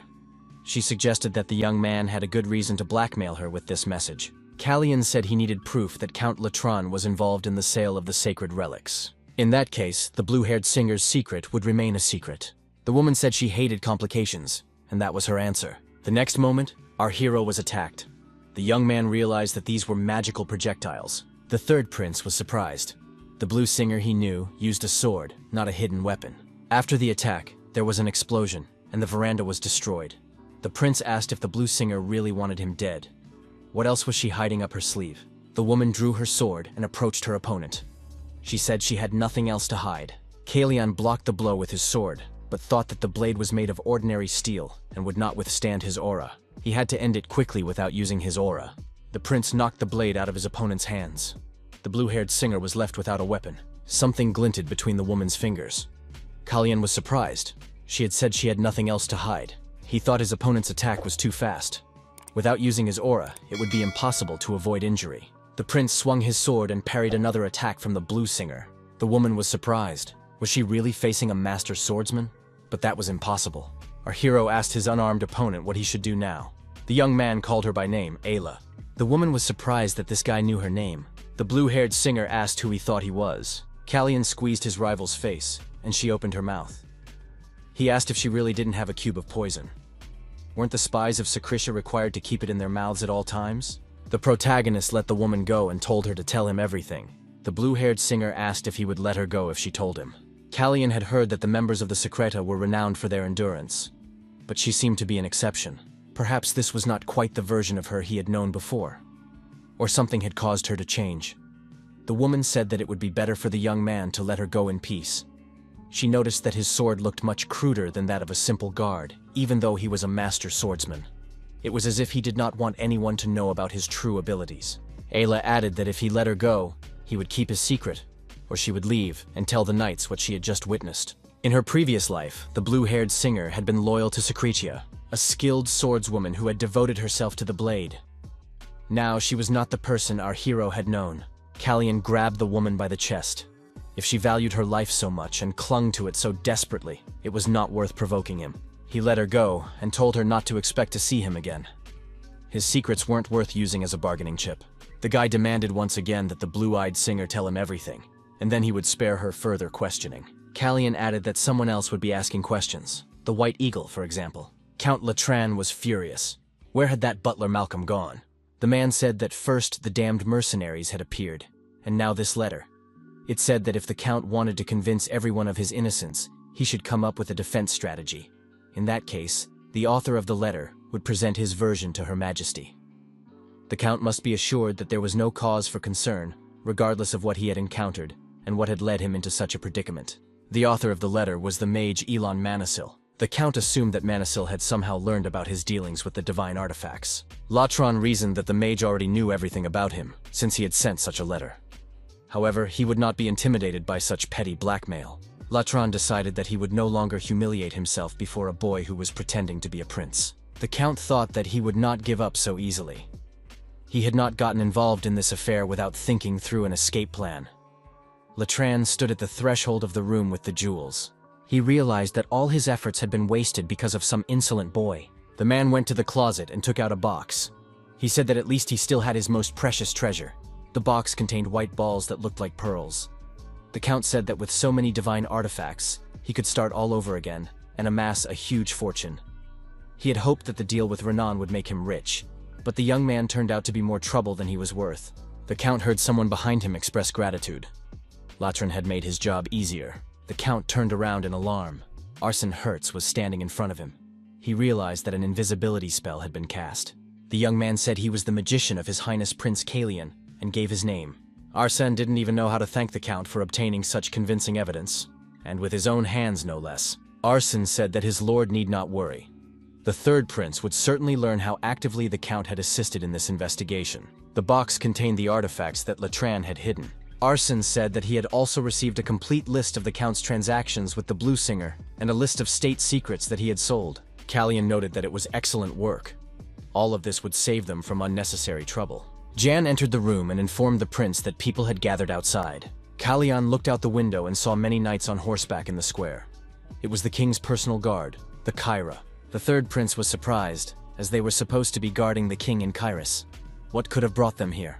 Manasil was stunned. Had the king really sent his elite guards to Latran? Why hadn't he sent ordinary knights? The king said that it was too dangerous for the knightly order. He could not take such a risk, knowing that there were agents of Barrison among them. The king added that those who wield a foreign sword do not deserve his trust. Ellen said that his majesty must be aware of the whole situation. Such concern would not help the third prince. Manasil noted that every gesture of love cuts short one of Callian's life paths. His rivals will make noise and quarrel. Was that not why the king had been so cautious before? The king replied that he understood everything and that it would not happen again. Therefore, the third prince's brothers would join him for breakfast. His majesty added that he wanted to see how they would get along with each other. The butler asked if his highness was already leaving. The prince said that his duties were calling him. Kiri would take care of the rest. The criminals would be taken to the capital to await justice, where a decision would be made. The prince noted that one of the criminals had already died without waiting for trial. Norton, the man who had fallen into the trap of the Blue Singer, was allowed to return home. He was listed as dead in the documents. Right now, he was on his way to the Fiturin estate with his beloved wife. The butler asked what would happen to him. The third prince admitted that the butler's debts had forced him to serve Count Latran. However, this did not change the fact that he had been trading divine artifacts. The butler again admitted his guilt and added that he had committed a serious crime. The prince noted that the butler had played an important role in capturing the traitor to the kingdom. Thus, the throne would show him mercy in exchange for his loyalty to the third prince. Callian said that from now on, the old man would be his butler at the Latran estate. Our hero once again dared to set off along the path to Cispanian's chambers. News of the consequences of what had happened reached him on the way. Count Latran had been stripped of his titles and privileges and sentenced to life imprisonment. The blue-eyed singer met her death on the scaffold. The young man said that today all the streets were covered with Renesita leaves. They are usually called leaves because of their similar shape. However, they are actually the spines of the Renesita cactus, adapted to absorb moisture. They are used to cover the square in the capital, so that the white tiles do not become stained with blood. The second prince thought his brother was testing him. This was his way of finding out if their mother had anything to do with the woman who tried to destroy Callian. Plans said that his brother's suspicions were unfounded. The older brother had heard that since Calliana's departure, Plans had given up wine. Plans was surprised. Did his brother really miss his drunken breath? The first prince replied that now that the days of drunkenness were over, it was time to learn to keep quiet. Plank became angry and threw the fork he was holding on the floor. He asked if his brother was still not quiet enough. Urin told our hero that it was too risky. Callian saw that a landslide had come down ahead due to the rain and damaged the road. The prince asked the knight commander how long it would take to clear the road. Uran suggested taking a detour. Our hero thought that he had already spent enough time in Latran, and now a landslide was blocking his path. The journey could be delayed. Callian decided to set up a portal after returning to Kairos. The elf suggested that our hero accompany him to the elf village. He suggested that the commander stay in the village for the night and leave in the morning. Callian admitted that this was the most reasonable thing he had heard from the elf. The expedition decided to head to the elf village. Callian said that the elf village was truly a unique place. He never would have thought he would end up here. The elves approached the young people, and one of them asked who the king of the humans was. Callian replied that it was a grand title. However, there was no one here who held such a high position. He added that he was the eldest in this small group. The elf said his name was Cher, that he was the elder of the village, and that he would like to ask a favor of the king of men. The protagonist introduced himself as Callian Rain Kairos. He needed more details before he could give an answer. Cher explained that 3 elves from the village had recently gone to a nearby human settlement. When they did not return after 10 days, scouts were sent to look for them. Now those scouts were also missing. The elven elder asked for help in the search. He added that the elves living here had only a superficial knowledge of the human kingdom. Callian thought the elder was too pushy and demanding. Were all elves like this? He asked why he should agree. Cher replied that it was because the young man was the king of the humans. Our hero thought that this elf was repeating himself.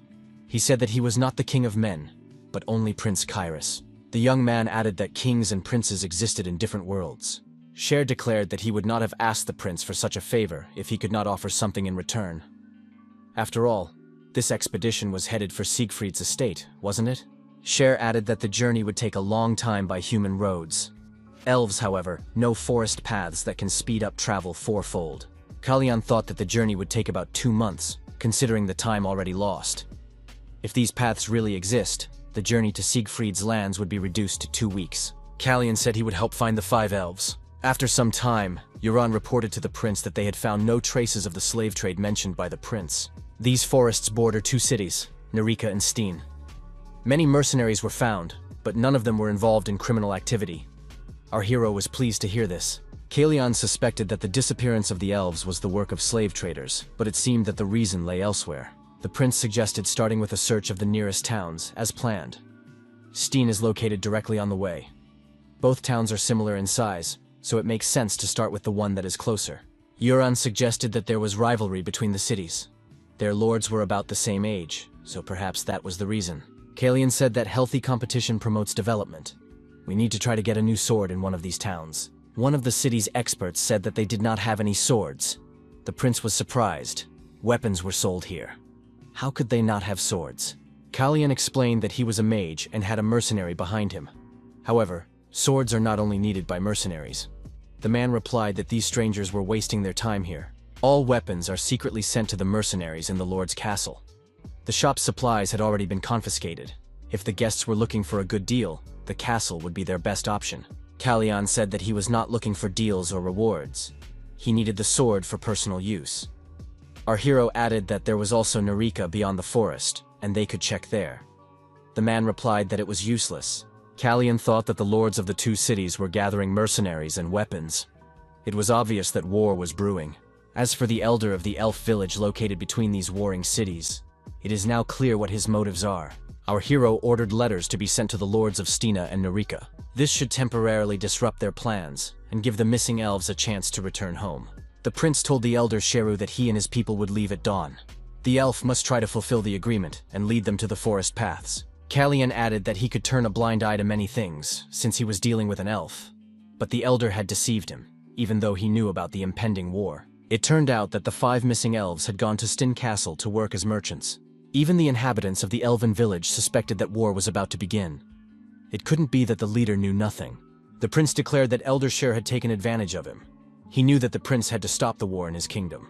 The young man added that they did not need forest roads. The deal was off. The elder said that the young man must stand up. Was he just going to stand there and watch war break out in his kingdom? Callian replied that people did not fight without reason and would not argue forever. If the village was dear to the elder, he would do everything to protect it, without relying on foolish tricks. Kiri said that the blame lay with the merchants of Barrison. Only the caravans of Barrison dared to travel so far, but now they had stopped here because of the events at the Latran estate. The third prince thought that Lannan Barrison was reappearing. Because the soil in the cities of Steen and Nerika was unsuitable for growing wheat, the citizens had no choice but to buy it from the merchants of Barrison. When Barrison refused to sell, the people of Steen went to Nerika to buy wheat and survive the winter. However, Nerika demanded an exorbitant price, which led to conflict. The prince noted that first they completely took over the food market, and then closed it with impunity. Did they really think that this would increase their pride? Did they not understand that in the end it would lead to famine and the death of people? Not the Lord? Elder Cher bowed his head and asked for forgiveness. The elf said that Luca had dragged the man into this. Because of this, a war had broken out between the cities. He couldn't tell the truth because he didn't know how the prince would react. Cher admitted that Luca was his son. The lost elves were somehow connected to him. The elder expressed his hope that the prince would forgive him and his son. Cher said he was asking too much, but they needed the prince's help. The elf added that they did not have enough equipment to handle the situation on their own. Callian told the elder to go to the lords and deliver the letters. The prince decided to find out what else they needed besides wheat. He would meet with the lords after the elder brought back the information. Our hero added that he was not doing this to help Sheru. The elder said that the elves kept their promises sacred and would never forget this kindness. The prince contacted his mentor through the ring and said that it was time to clean house. Barrison is becoming a constant nuisance. Marquis Evan Barrison is the head of the Barrison family. An assistant asked if his lord would be returning home immediately after the meeting. If so, it would be best to wait for the carriage. Barrison replied that there was no need. The Marquis added that he would stay and ordered the guests to be shown to his study. The assistant thought that the Marquis seemed different today. What guests were they talking about? They weren't expecting anyone. Besides, the Marquis never missed a council meeting. The Marquis always preferred to receive visitors in the drawing room. A carriage drove into the estate grounds. The carriage stopped at the main entrance. Who could it be? Elon Manasil said that they had not yet met in person. Marquis Barrison confirmed this, and added that if the magician had arranged a meeting, the reception would have been organized more appropriately. Manasil explained that he had arrived unannounced to spare his host any unnecessary trouble. Manasil said that he had something that might interest the Marquis, his second son. He had taken a strong liking to the king's son. The Marquis replied that Renan would not have the courage to dare such a thing. Manasil noted that Evan Barrison did not think very highly of his son. The guest added that he had something that would prove far more convincing than the Marquis' verdict. The Marquis examined the papers provided by Manasil and asked what the magician meant by this. Manasil suggested that the Marquis had long since decided to get rid of Renan. Barrison declared that this was not a matter for a mere court magician to meddle in. Manasil replied that it was amusing to hear such words from a common thug. The Marquis was outraged. How dare this magician, Smith, insult him in his own home? Those who perfect the art of the sword turn their anger into a weapon as sharp as a blade. Manasil replied that those who had mastered the secrets of magic could not fail to be a threat. The Marquis could dare if he dared to turn fear into his main weapon. The primal fear inherent in every living creature is something they carry with them wherever they go. Manasil said that he did not fight as willingly as his student, but the Marquis would do well to remember his manners, for his own good. The Marquis tried to calm down. Elon thought that Barrison had withstood the pressure of the 8th Circle Mage's aura. He had not become a master swordsman overnight.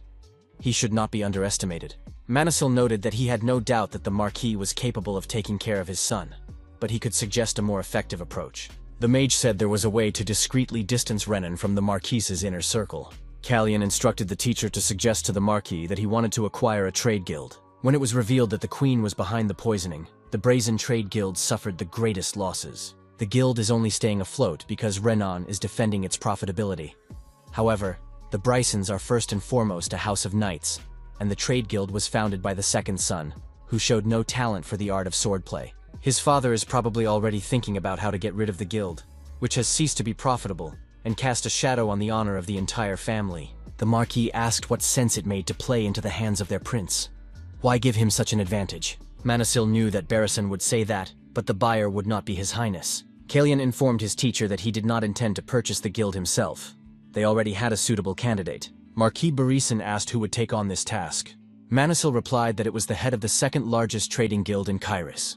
He had sufficient grounds to target his rival. The mage added that all the Marquis had to do was find a convincing reason for the sale. Manasil added that the buyer would offer quite favorable terms. The man, tending to his houseplants, thought that the arrest of Count Latran had upset him, but it had not affected him in any way yet. Perhaps the Count had not said anything unnecessary. The man saw a hooded figure and wondered why he had come here. The owner of the house had been attacked and taken prisoner. Soon, rumors spread throughout the capital. The sacred kingdom of Tensel had acquired an impressive collection of divine artifacts. And all of this would have been impossible without the help of Renan Brayson. Renan shouted from behind bars that his father would make them pay for this. Shortly thereafter, Renan disappeared without a trace. At first, the Marquis suspected Manasil and Pollen, but it soon became clear that they had nothing to do with the incident. The process of acquiring the guild was in full swing. Melfir was taking care of the details. Manasil reported that, according to the agreement, the items requested by the prince had already been sent to him. Elder Sher asked the prince if he was ready. The Mother Tree responded to their plea, and soon the prince would be able to set foot on the forest paths. The elder added that his son, Luca, would be their guide. Callian thanked him, but said he would prefer the company of Shiaris. The prince asked if Shiaris could guide them through the forest paths. The elf agreed. Callian warned that no one would accompany him on the way back. Shiaris said he could find his way even with his eyes closed. Callian noticed that Shiaris was speaking quite normally now. The elf asked the commander what was going on. Callian saw a mysterious stone in the elf's hand. The prince took the stone and asked what it was. Had the elves stolen it along with the holy relics? Luca replied that he did not remember. Arson suggested that this stone was also a holy relic, an item found on Luca when he returned to the village. a black stone lying next to the other relics. There is a possibility that it is one of the relics. Yurin said that it was too dangerous for a holy relic. It gave off too strong a smell of blood. Our hero thought that Arsene couldn't sense it yet, but he felt an ominous feeling coming from the stone. A strong life force that had been forcibly taken away, and the energy of blood. In other words, the owner of the stone had been destroyed by someone.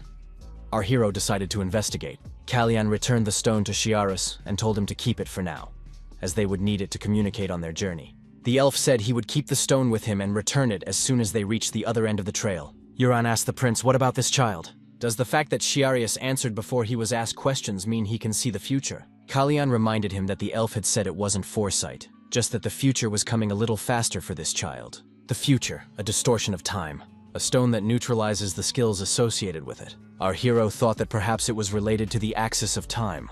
The first prince, as always, watched the rose bushes. The young man was silent and did not utter a word. There was not a single bud on the bushes. The first prince remembered how his younger brother had said that the roses would soon bloom.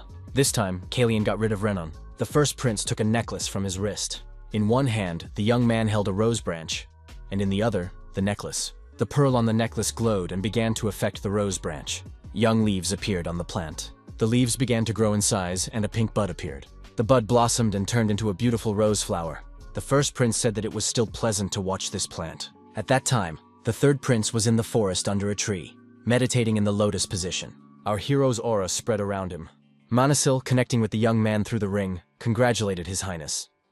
The prince did not receive an additional circle, but a stronger aura. Manasil told his student that it was not easy to get rid of the habit of holding a sword, even for a moment. Therefore, his mana did not become a new circle, but transformed into an aura. Callian replied that he understood. Although mana and aura have different principles, he had plenty of mana, so why did it subconsciously turn into aura? The mentor told him to prepare himself. He would not return to Karis until he had an answer to that question. The little elf shouted that he had found the end of the forest path. At the edge of the forest, our hero saw the land of elephants before him. He said that they had reached the duchy of Siegfried. Chiara said it was time to say goodbye. The young man held out the stone and asked the prince to take it back. Callian asked if the elf really needed to return to the village. The elder was not thrilled that Chiaris would be their guide. Callian added that even he had noticed how the villagers kept their distance from Chiaris. It could be assumed that things were even worse in the absence of guests. The prince said that if the elf's condition was a problem, he could present his case before the will of Sisfanian. Chiaris admitted that the villagers disliked him. However, the world tree said that he is who he is. And it added, "Just because someone is different doesn't mean they need to be changed. The prince shouldn't worry about him." Callian told the elf that they would see each other again. Chiaris replied that he would wait eagerly. The massive walls of the castle rise up to protect the lands of Sisfanians. Callian thought that every prince of Kyra standing before them was thanking fate that the Siegfried family had never claimed the throne. The prince said that while they were here, Jan didn't have to be at his beck and call. Being the object of hatred of 20 angry knights was hard enough.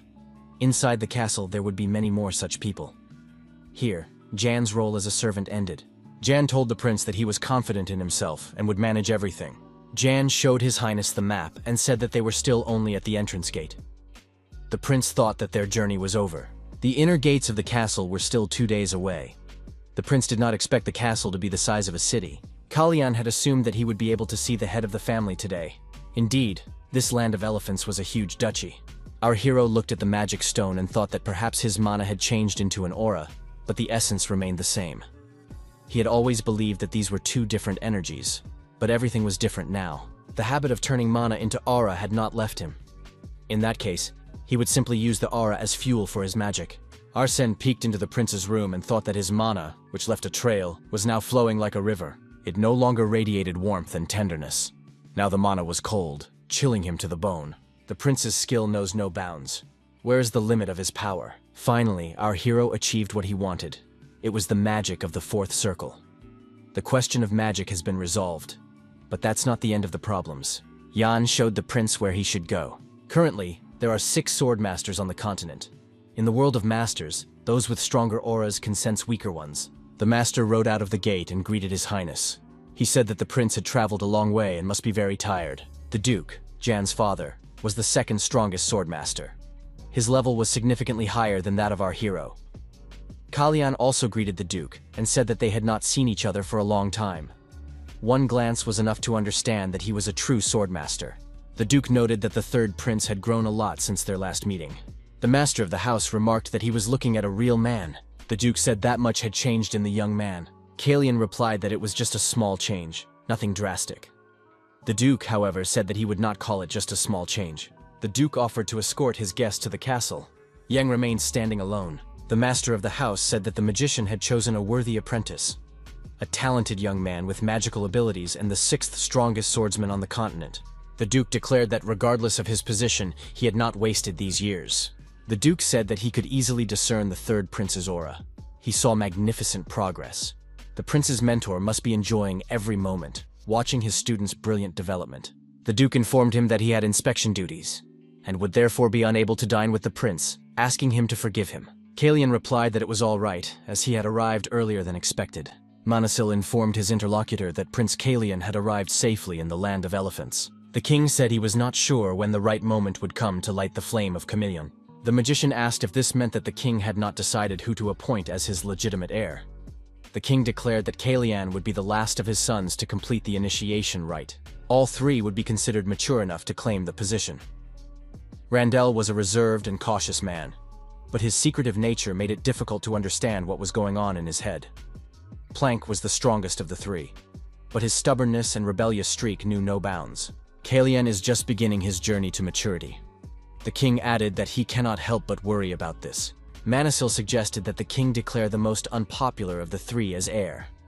The other two would simply eliminate him in the struggle for the throne, and the problem would be solved.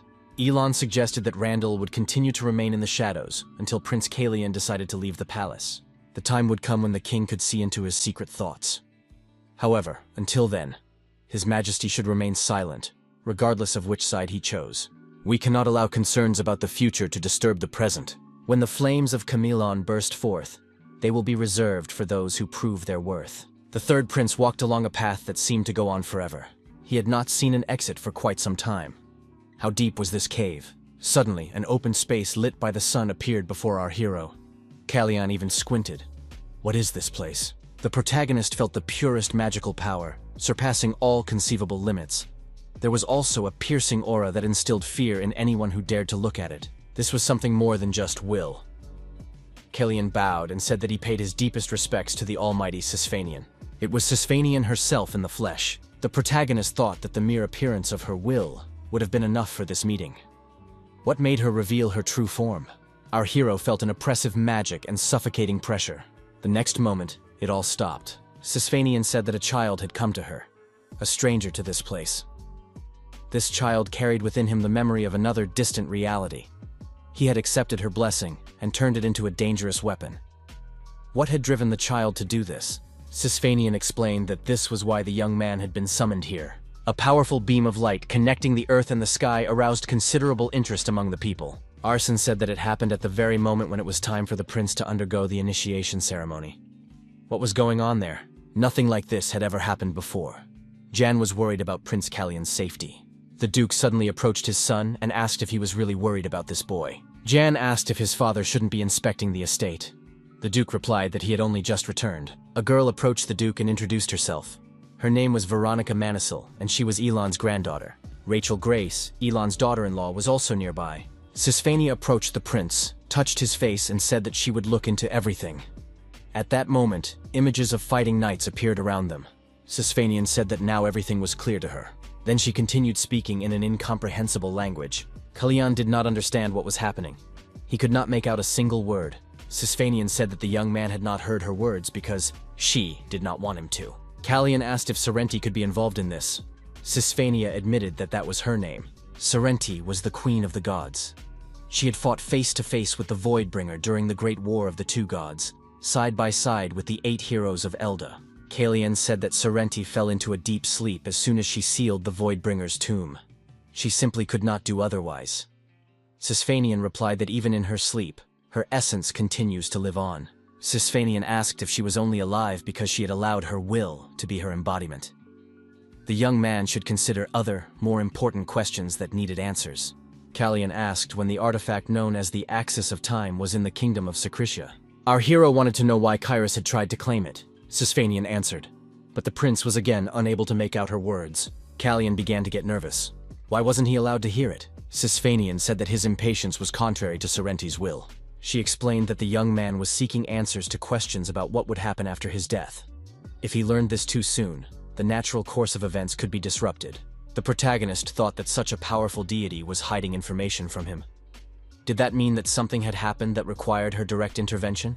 Callian decided that everything was much more serious than he had imagined. How exactly was the axis of time connected to what was happening? The young man asked if his brother had decided to use the axis of time to bring him back to life. Sisfanian replied that he was first and foremost the king, not his brother. Did the young man really think he was so foolish as to disrupt the order of things just for him? Callian thought that in that case, Chase was not the one who had used the time axis to interfere with the flow of events. Sisfania asked the young man to show her what he had. Our hero handed her a stone. She examined the stone and said something, but Callian was again unable to make out the words. The stone told the young man to always keep it with him. Today, he may not have found all the answers he was looking for. Sisfanian added that this was only the beginning of the journey, and that time would put everything in its place. She told the young man to come back when he felt ready for this meeting. On that day, countless carrier pigeons took to the sky, carrying their mission to their masters. A pillar of light, so bright that its glow could be seen even from the outer walls of Siegfried, shot up into the sky when Prince Callian entered Sisfanian's empty lair. The Duke never imagined he would see so many birds in the air at once. Had they all been hiding on his land? Demiria Siegfried, heir to the Duchy of Siegfried, approached the Duke. The Duke told his daughter that it was an incredible sight and that he was in a position to appreciate it. His daughter replied that great power always attracts the gaze of envious people. The girl added that no matter where these birds were flying, their paths would cross sooner or later. It was necessary to find out which houses had dared to place their watchers on their lands and to remain vigilant. The Duke laughed and said that he had always known he had married the right woman. Dmitri could thank his mother for the sharp mind she had given her children. It certainly wasn't something he had inherited. The Duke noted that his daughter had missed one important point. Excessive caution could be interpreted as an attempt to get involved in political games. Their family did not seek power and did not elevate kings, but remained an unshakable pillar of support. The Duke suggested that this time they would have to act decisively. Father and daughter looked up and saw the third prince at the window. The Duke said that his daughter's fears had not escaped his attention. If it was necessary to find out whose spies were hiding here, they would do so without delay. They would not demonstratively increase security measures, but they would take them nonetheless. His daughter could be sure of that. Besides, her brother was watching over the prince. Jan asked his father if he had seen so many birds. The Duke replied that the birds filled the sky. Callian remembered Sisfania's words that he could come back when he felt ready. Our hero wondered what else she was ready to reveal.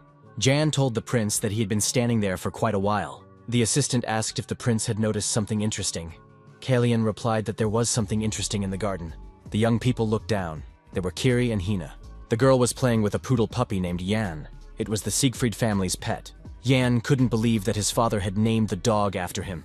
The prince said that they looked alike, but the puppy had better fur. Hina spent quite a lot of time with the puppy. She liked dogs more than birds. Jan, watching the girl, said that the gesture she made meant charming. Callian thought that the dog would need to be taught sign language if Yang really planned to keep it. Callian asked how Jan had learned sign language. The assistant said that he had a brother, but he had died of an illness. Jan added that it was in the past, and besides, he now had a prince. Yang said that if the prince got a dog, his brothers would not be thrilled about the idea. Our hero said that in that case, he would simply move to Camillon. Jan reminded him that Camillon was the residence of the crown prince, His Highness. Jan suggested that Callian was the only person on Earth who wanted to become crown prince just to get a dog. The prince added that he was the only one who had seen Sisfania in her true form.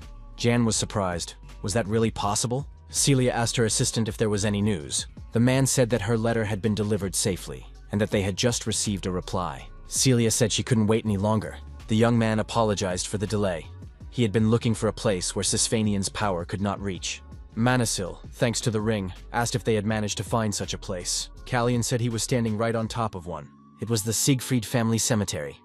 Jan said that the place was beyond the reach of the Sisfanians. The prince informed his companion that they could talk here without being overheard and far away from the Sisfanians. Manasil asked if Rosalita had arrived safely. Callian replied that everything had gone well. Manasil couldn't believe it. Had the prince really seen Sisfania in her true form? How could he have missed it? Callian replied that he was also surprised. Callian said that Sisphania had told him to find her when he was ready. Our hero rejoiced in the hope that his mentor would join him at that moment. Callian asked his teacher if the queen had noticed Renon's disappearance. Elon said that he had not heard from him in 10 days. It would be strange if he had. That morning, Evan Bryson had paid her a visit. The prince asked what Bryson might have told the queen. Manasil replied that Bryson had not mentioned him. Manasil added that everything they had said was bound by oath. Callian asked if this was not too risky. The mage assured his student that there was no need to worry. The mage added that one of his students had outsmarted him in this matter and served as an example. Manasil told the prince that in any case, Renan Bryson was no longer their headache. Callian concluded that they had only one cause for concern left. Renan was Silesia's agent outside the palace walls. He did all the dirty work for the queen. The queen would surely find a replacement for him. There was no doubt about that. The mentor reported that a very interesting letter had come into his hands, one that the king would be better off not seeing. Callian guessed that the letter was from the count, and he was right. The count had written to him, noting Renon's disappearance. Grey Brazen was the eldest son of Marquis Evan and Lord Marshal with an estate on the outskirts of Tensel. He is also one of the 6 master swordsmen on the continent. Manasil reported that Grey was looking for a temporary administrator for his estates, as he had been wounded in battle with a savage tribe and planned to seek treatment in the capital. The mage added that this was a convenient excuse to come to the capital. He and the king would try to delay his arrival by postponing the appointment of a steward. Callian said that another swordmaster was entering the game. Something interesting was brewing. The young man was looking forward to the meeting. The duke suggested that the prince join them and take a break. Callian said he would prefer a bench, but a log would do. The protagonist said that Sisphania had granted him an audience today. The duke asked what it was like to meet her. Callian replied that it was not his will. The duke was surprised. Had the young man really seen her in the flesh? The prince confirmed this. The duke said that he had known all along. She was still alive. People say that the Siegfried family wasted half a millennium guarding the empty lair of a dragon that may not even exist. But the family was right after all. The head of the family said that it had not been in vain. Callian declared that he still had to meet her. Our hero added that a teleportation portal between Kairos and Siegfried would be very useful. The duke said that now he understood why the prince needed him. But would the king allow it? Building a new road to the capital was like cutting a window for an attack. If it was a matter of security, he had land not far from the capital. It was ideal for a portal. The portal in Siegfried would be built at the bottom of the road from the outer walls. Callian said that the portal would only be accessible with special permission. If the Siegfried's possessions were threatened, the duke would have the right to destroy it. The duke said he could not refuse the prince. The young man said he had one more request. The duke was delighted. Had the third prince finally matured enough for sparring? Callian replied that he would not call it sparring. Callian showed the core and said he had created it with his aura. The duke thought that there were no conductors here. The prince had created a magical core from his aura and was using it as a sword. The core in our hero's hands had indeed turned into a sword. The duke asked if the prince wanted to test the strength of his blade. The man drew his sword and told the prince to attack. Callian prepared to attack with his magical weapon. Among all those who chose the path of the sword, there is hardly anyone on the entire continent who can match the duke's skill. Callian thought that, as expected, the duke was a formidable opponent. His blade was capable of withstanding all the power of its owner while maintaining incredible speed and attack. Siegfried attacked the young man with lightning speed, but to no avail. The duke was surprised, just a moment, but even that was not enough to catch his opponent off guard. The prince's thin physique noticeably affected the power of his blows. However, at the same time, it made him surprisingly agile. The duke thought that maintaining the aura in the sword must require a considerable amount of mana. Perhaps this sparring was designed to force the young man to fight to the limit, and yet he still stood confidently, skillfully parrying and responding to attacks. Siegfried thought that this guy was a real talent. The duke couldn't understand how this frail young man had become so strong. For a real test of strength, it looked like child's play. The man said it was time to move on to the next stage. Callian declared that this was what he had been waiting for. The duke said that in that case, the young man must meet his blow and moved to attack. However, our hero counterattacked his opponent and aimed his magic sword at him. Our hero's sword lightly touched his opponent's neck, leaving the duke with a bloody wound. Callian thought that this was not good. The duke said that such a powerful burst of aura was pure madness. The battle continued, and our hero held his own against the second swordmaster. Callian noticed his opponent's attack too late and realized he couldn't dodge it. Our hero also received a small scratch on his face, which began to bleed. The duke was a little taken aback when he saw the blood on the prince's cheek. At that moment, Urin burst into the room with his knights, who had come running at the sound of the commotion. Yuren asked what the noise was and why the Duke had a broken sword in his hands. Why did the Duke have a fresh cut on his neck? Yuren couldn't believe it. Had the Duke really lost? That evening, there was a formal dinner attended by many guests. The Duke performed a solo on the violin. Callian said it was an excellent performance. Who would have thought that the Duke was as skilled with a bow as he was with a sword? The Duke replied that he had been at home with the violin since birth. Siegfried said he would always be at the prince's service if he ever wanted to hear him play again. Callian expressed his hope that the early hour would not prevent the Duke from playing the violin again. The Duke said that the blow had struck him right in the heart. Jan was dissatisfied with his father's behavior. How could he have disfigured the prince's face? Callian said he was sincerely grateful for the sparring. It had been a very valuable lesson. The Duke replied that such praise was music to his ears, especially when it came from a student. Now, our hero knew how much power his sword aura could withstand before dissipating. It was the missing piece of the puzzle he had been searching for. The prince said he understood this when the Duke released that flash of aura. He still had a long way to go. The master of the house asked how the young man was feeling with the cut on his face. Callian replied that it was just a tiny scratch, and that he would be fine. The Duke admitted that he hadn't expected that, and had gone a little too far. The prince's sword speed was certainly impressive. But the young man tended to use his back to increase the force of his blows, especially with side strikes or when stopping after a series of attacks. The Duke acknowledged that it was barely noticeable. However, it is a very common technique among the knights of Secretia. Our hero remained tense and silent. The Duke watched the prince's reaction closely and said that it was difficult to imagine that someone trained in Kyrus would develop such a habit. The art of fencing in Kyrus is based on footwork. Balance depends on the hips, which is especially important for side strikes. But in the prince's case, it was the arch of his back that provided the rotational force. The Duke advised the prince to be a little more vigilant. People like Grey Brazen would not let something like that slip by. Callian asked if the Duke wasn't even curious about who he really was. The master of the house said that in Siegfried's domain, they the elephants valued strength. Whether the prince was skilled or a skilled pretender was of no concern to him. The man smiled, and said that all he cared about was whether they would have a chance to cross swords in battle again. Callian thanked the Duke and asked if Grey could sense his aura. The Duke said that Grey had long since settled in the borderlands, far from the influence of the Brizens. Rumor had it that his father, the Marquis, had disowned him, unable to accept his son's decision to devote his life to the sword. Be that as it may, Grey was a master swordsman, and it would be easy for him to recognize the prince's essence. It was important to be prepared for any surprise. Callian thought that he would need serious preparation. 10 days passed.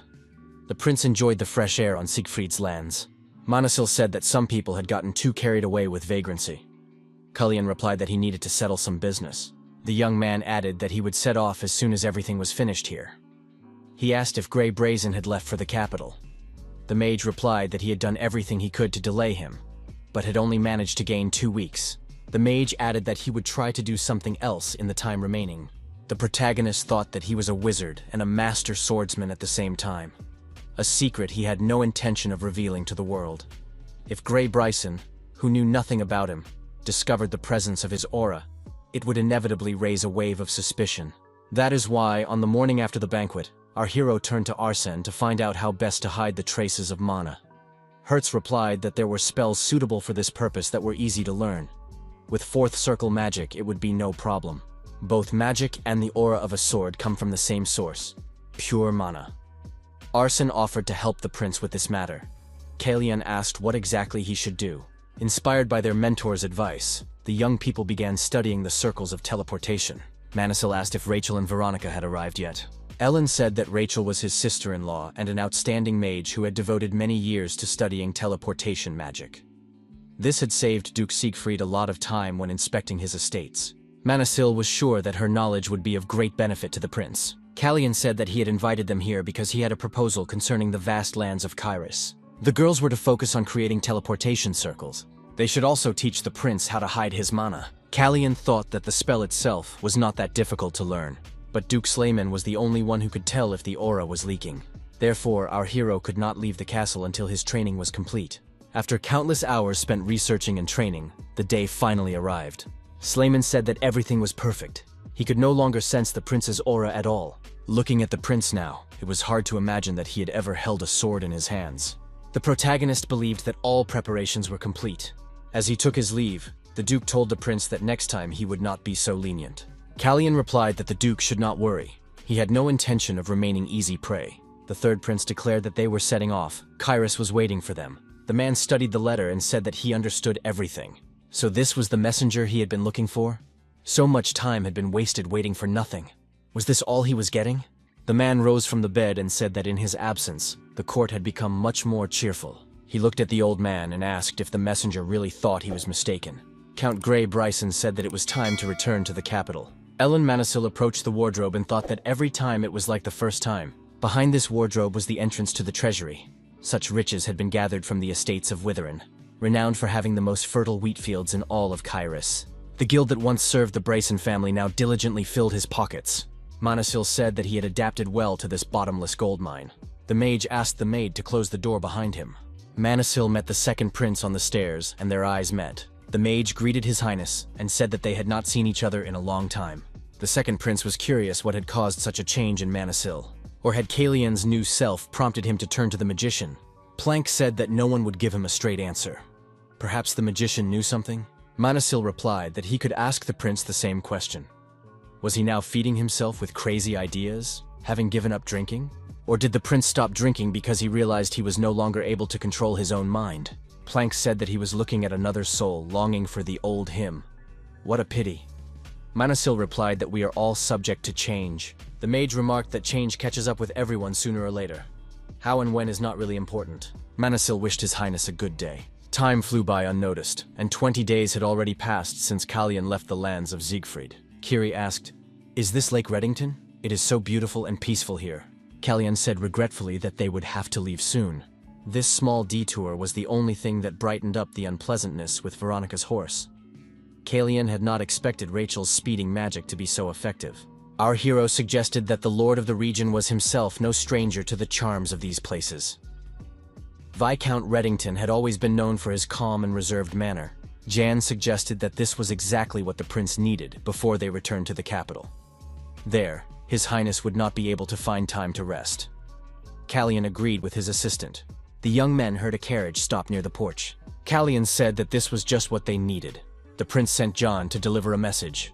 John should inform the prince whether his highness would be pleased to inform the guest of his arrival. Reddington thought that he might be far from the social circles of the royal court. But even he knew that the third prince and the House of Brazen were ready to destroy each other. They must be sent away immediately. After all, the prince had arrived here first.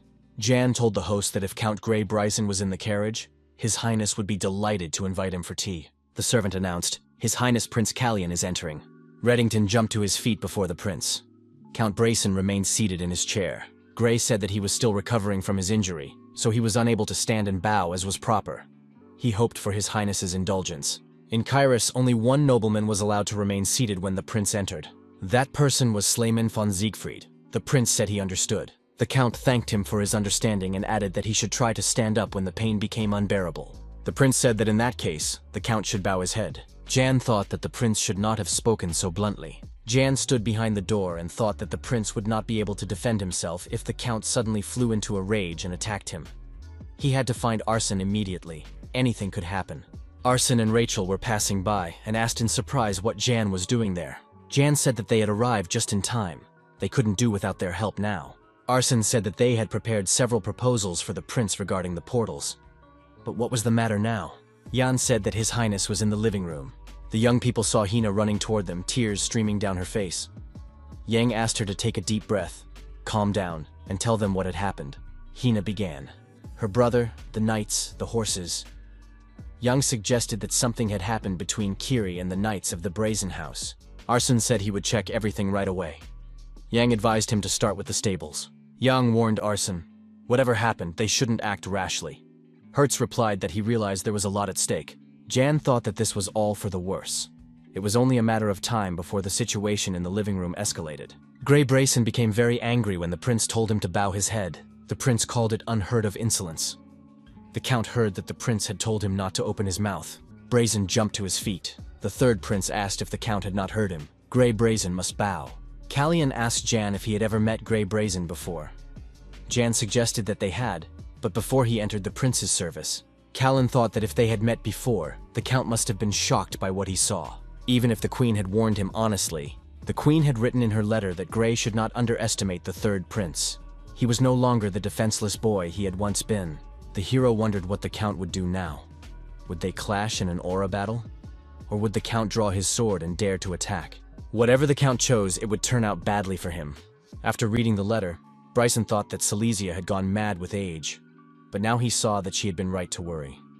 Could the rumors about the third prince be true? The Count couldn't accept it. In this game, Count Bryson was a pawn doomed to defeat. The master of the house shouted for the Count to show respect to the prince and return to his place. Callian thought that Reddington was an insignificant viscount who dared to raise his voice to a lord who protected the borderlands. But his bravery was wasted on Bryce. After all, the Count didn't even realize that Reddington had saved him from certain death. Bryce thought the Viscount was a worthless creature and decided to knock him down a peg. But first, he had to deal with this boy. The Count knelt down and said that he had no idea how much the third prince craved recognition. As His Highness wishes. Bryce expressed his deepest respect for the great Callian reign Kairos. The third prince said he was tired and wanted to rest, so he would leave first. The Count thought that the prince had the audacity to ignore him as if nothing had happened. Callian instructed the host to ensure that the Count was given proper attention during his rest. He looked terribly unwell. Brazen shouted, "Who do they think I am?" At that moment, there was an explosion outside the window, followed by a bright flash. The hero realized that it was Arsen's magic. He was skilled in ice magic. It was not like him to resort to noisy spells like a fire explosion. Perhaps he used it to send a signal. Arsen said he didn't know what was going on, but one thing was certain. Kiri and the prince would not be pleased. Kiri replied that he was well aware of that. The knight of the House of Brazen was indignant. What have they done? Do they even know whose carriage they just burned? Arsen declared that the knights themselves were to blame. They had provoked the young man, knowing whom he served. The knight asked, "Is he one of the third prince's lackeys?" Arsen admitted it and asked who these knights were. Grey's lackeys? The knight persisted. Does this magician even understand who he is talking to? The third prince came out to the quarrelers and called the knight a brainless dog. Arsen bowed to the prince, and the knight was surprised to see Callian. Callian asked if they would have to compensate the Count for the damage. Arsen replied that he would pay for it out of his own salary. Callian said that everything was fine then.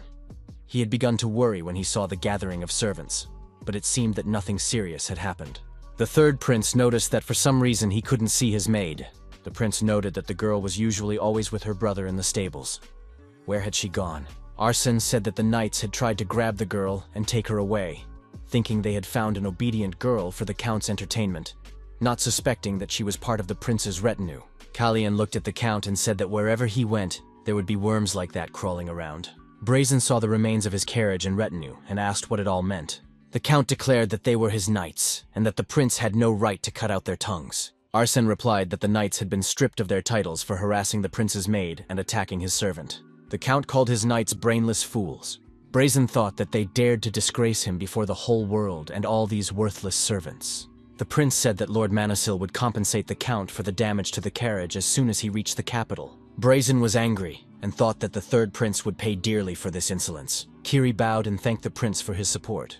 Callian asked Kiri if he wanted to offer an explanation. The young man replied that he had been through this more times than he could count. Kiri remembered how the knights had insulted him and his sister, saying that they were giving her a chance to earn the Count's favor. Kiri thought it best to wait it out. Everything would pass, as it always did. He believed that it should hardly concern the prince. The prince told the young man that he could do as he saw fit. The Viscount was glad that the prince liked his estate, and asked if everything had really been reasonable. Reddington noted that the Count was beside himself with rage. What if he decided to threaten the prince's safe return to Kairos? After all, Count Bryson was a renowned swordsman. The prince had easily recognized the Count's aura when they first met. This meant that the Count's skill was comparable to the prince's, if not superior. Callian decided that he could knock the Count to the ground whenever he saw fit, and replied to the Viscount that there was no need to worry. A confrontation with the Count was bound to happen sooner or later. The Viscount thought that there was not the slightest sign of concern on the prince's face. This was remarkable self-control for a young man who had just emerged from adolescence. Reddington said that there was something else that bothered him. The Viscount pointed to Kiri, and added that the servant had been running laps around the training ground for several hours. Was the prince really going to leave him there all night? Callian replied that the young man needed to be taught a lesson. The Viscount considered this too inhumane. The prince declared that he would not trust someone who couldn't handle such a minor task to watch his back. Our hero added that everyone must bear their own burden, and that it was time for Kiri to realize this. The Viscount understood that it was not just a matter of punishment. The magician responsible for setting fire to the carriage had not been held accountable. Therefore, the young man's fault lay not in his actions, but in his excessive caution. The prince expects absolute trust from his servants. The Viscount almost envied the young man who had been honored to serve such a noble master. He said that Grey had asked the Viscount for a carriage to replace the one that had been burned down by the servant's fault. The young man asked if the Viscount could not provide the Count with a carriage because of the breakdown. All the wheels of that carriage had suddenly become unusable. The Viscount thought that the prince already knew that this was only an excuse, and realized that he did not wish to receive the Counts on his estate, even at the cost of part of his property. Reddington decided that the prince had known everything from the beginning, and, as the owner of a modest estate, could not afford to carelessly give away priceless carriages. The prince said that he knew that the Viscount's family lived in Kairis, and although the place had a special charm, did the Viscount not long for the warmth of his loved ones? Reddington replied that he did not understand His Highness. The prince handed the Viscount an envelope and said that with this seal, he could request an audience whenever he wished. Callian suggested that the Viscount accompany him to the royal capital. The Viscount expressed his hope that the repairs to the carriages would be completed by the time the prince's horses were ready to travel. The queen said that Callian would return soon. Wherever he went, rumors followed him. She added that she could not wait to see him. Plank thought that 5 long months had passed since his last conversation with the queen, and the first thing she wanted to discuss was the third prince's affairs. He wondered why the queen was here if she missed her stepbrother so much. Silesia replied that Grey would be arriving soon. Plans asked how that related to him. The queen said that it was difficult to understand her son's discontent. He was destined to follow this path, and whims would not change that fact. He had no other choice, so he should abandon his adolescent stubbornness. Plans said that it was annoying. Who exactly had planned this path for him? The queen asked when her son would stop behaving like a child. If he thought that sarcasm would have any effect, he was deeply mistaken. Celia repeated that Grey would soon arrive in the capital, and that he should keep his mouth shut on that day. The young man remarked that he barely recognized some people, and that some were incapable of change. The queen told her son not to worry too much. Plank replied that he would like to say the same to his mother, that he wanted to spare her the trouble and do nothing as she wished. Callian informed his mentor that Viscount Reddington would arrive no later than next week. The magician replied that this was somewhat reassuring. In that case, Pollen would not be sent to join his ancestors. Serving the prince was not easy when he was constantly getting into trouble. He asked what the king thought. Manasil replied that the king had decided to speed up the formation of the Balkans. What had happened at Siegfried's estate had made him the center of attention, which would drive Bryson crazy. The king noted that now that Bryson had been publicly humiliated, there were more reasons to worry about the third prince's endeavors. He added that he would transfer the barracks and the knight's territory to the Balkans. Manasil told the king that this was tantamount to declaring war on the House of Boyson. The king replied that if it would distract attention from the third prince, so be it. Callian said that this would put the king in a vulnerable position. Manasil replied that the king was aware of this. The magician added that the Balkans would be officially declared after the prince's return, and the ceremonies would take place the following week. Callian thought that it was not that simple. Even if the mentor was in the palace, it was not enough. There was no knight in Kairis who could match the sword master in strength. If Grey reached Kairis first, the king's life would be in danger. Callian asked John if this was the only way to the royal capital. The assistant confirmed that it was, unless the prince wanted to go around in circles. Callian stopped his horses and told his mentor that he would cause him a little more trouble. Our hero declared that he could not allow Grey to enter Kairis. Grey Brazen couldn't accept that he had to ride in a lady's carriage. The count kicked the wall and shouted for the coachman to spur the horses on. How did it happen that the other carriages suddenly became unusable? The coachman replied that someone was chasing them. Brazen looked back and saw that his carriage was being overtaken by the third prince. What was this boy doing here? He wondered how the boy had managed to close the gap so quickly. It must be some trick his mentor, a magician, had taught him. In any case, he was just a worthless royal heir. Callian said that the count still didn't understand how to greet royalty properly. The count shouted from the carriage, "How dare this boy teach him manners!" Grey declared that today the royal family would be cleansed of the stain left by his mother. The third prince did not stand on ceremony with the count. He grabbed him by the throat and lifted him off the ground. The count began to choke. Grey did not understand what kind of power this was. The young man asked, "Where did these malicious intentions and ridiculous insults come from?" The count started it all. Our hero said that he must defend his honor. Did Grey not agree with that? The The count was attacked by the prince's magic sword. He fell to the ground and begged for mercy, admitting that he was wrong. The third prince remained unyielding. The young man asked if Gray had ever wondered why his brother had disappeared so suddenly. Callian reported that the Marquis of Brazen had been paid a large sum to remove Renan from the road, and Renan had disappeared. The prince said that after that, an idea came to him. Should he try to convince the Marquis to get rid of his firstborn, who was seeking to take his place? Callian warned that he was about to ask a question and that it would be best if Gray answered wisely. What was the name of the man who had defeated him today? Gray replied that it was the Marquis Evan Bryson, his own father. Callian was surprised. How could a father be so ruthless toward his own son? The prince told the knights and the coachman that they knew what to say when they were questioned about what had happened. The coachman said that the count would return to his estate immediately. The knight confirmed that he understood everything. As he drove away with the count's lifeless body, the coachman remarked that it was only a minor disagreement between father and son. Kiri emerged from behind a tree. The prince asked the young man if he had been watching them. It had been instructive for Kiri as well. Kiri noticed traces of blood on the prince's face. Callian suggested that the young man had changed his mind. Otherwise, he would not be here now. Callian said that Kiri used to know him better than he knew himself. Kiri did not understand what the prince meant. During the transition, the prince told Kiri the part of the truth that he deemed necessary. It was announced in the city that Prince Callian had returned. It was said that Sisfanian herself had bathed him in sacred light at the coming-of-age ceremony. His brothers had never received this blessing. The great Sisfanian was on his side. His Majesty the King was too. The townspeople said that Prince Callian would inherit the throne. The servants announced that His Royal Highness Prince Callian was entering. Callian greeted his brothers and said that they had not seen each other for a long time. The young man apologized for being late. Plank said, "Welcome back, Callian." Our hero was surprised. Had the second prince just greeted him? This came as a complete surprise to everyone present. What was Plank up to this time? The servants announced that His Majesty the King was entering. The king asked Randell if he had read the treatise by Certea. The king added that he would be pleased to hear his opinion on what he had read. His Majesty said that the second prince's efforts had borne fruit. He had gained muscle. They should go hunting together. The king suggested going further and organizing a hunting trip. Callan couldn't remember the last time he had felt so uncomfortable.